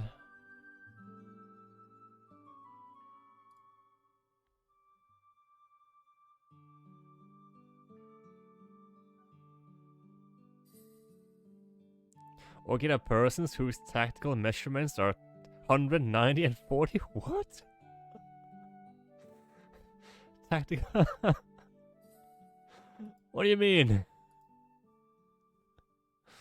What's that supposed to mean?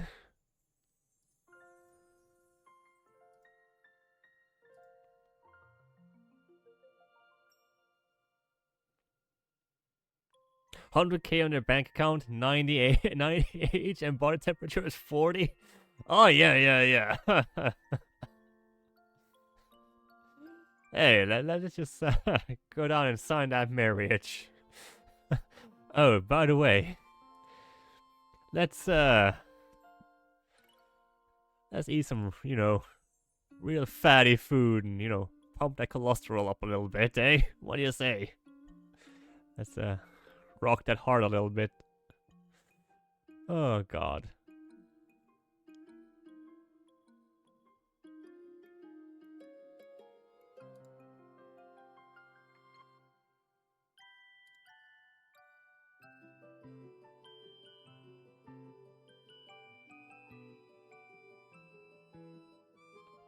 Just scared him. Oh yeah, just a little jump scare, you know. Yeah. That's gonna get him.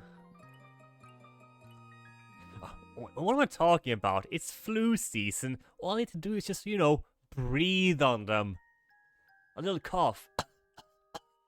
You know, and just let it take its course.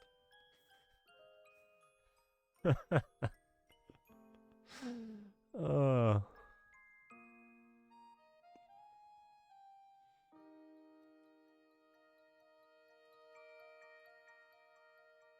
Yeah, natural selection. Yeah, you know.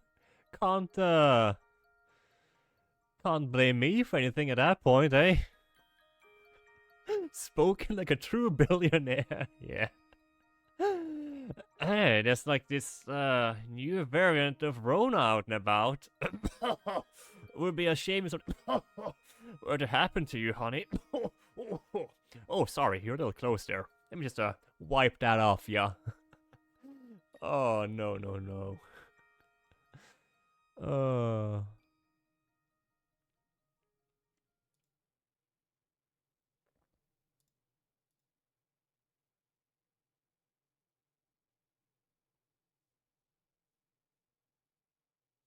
But yeah, I think I'm gonna call it a night. So, hey, I see that Angel is live. I have never raided him, so why not give him the raid?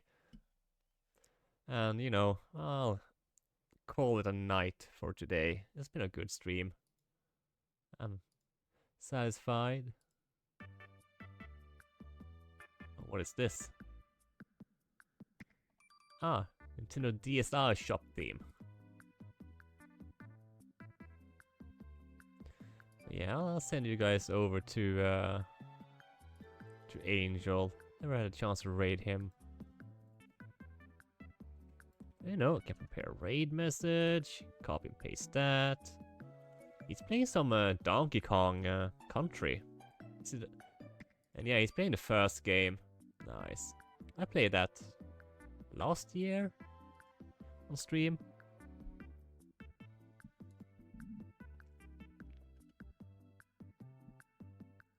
But yeah.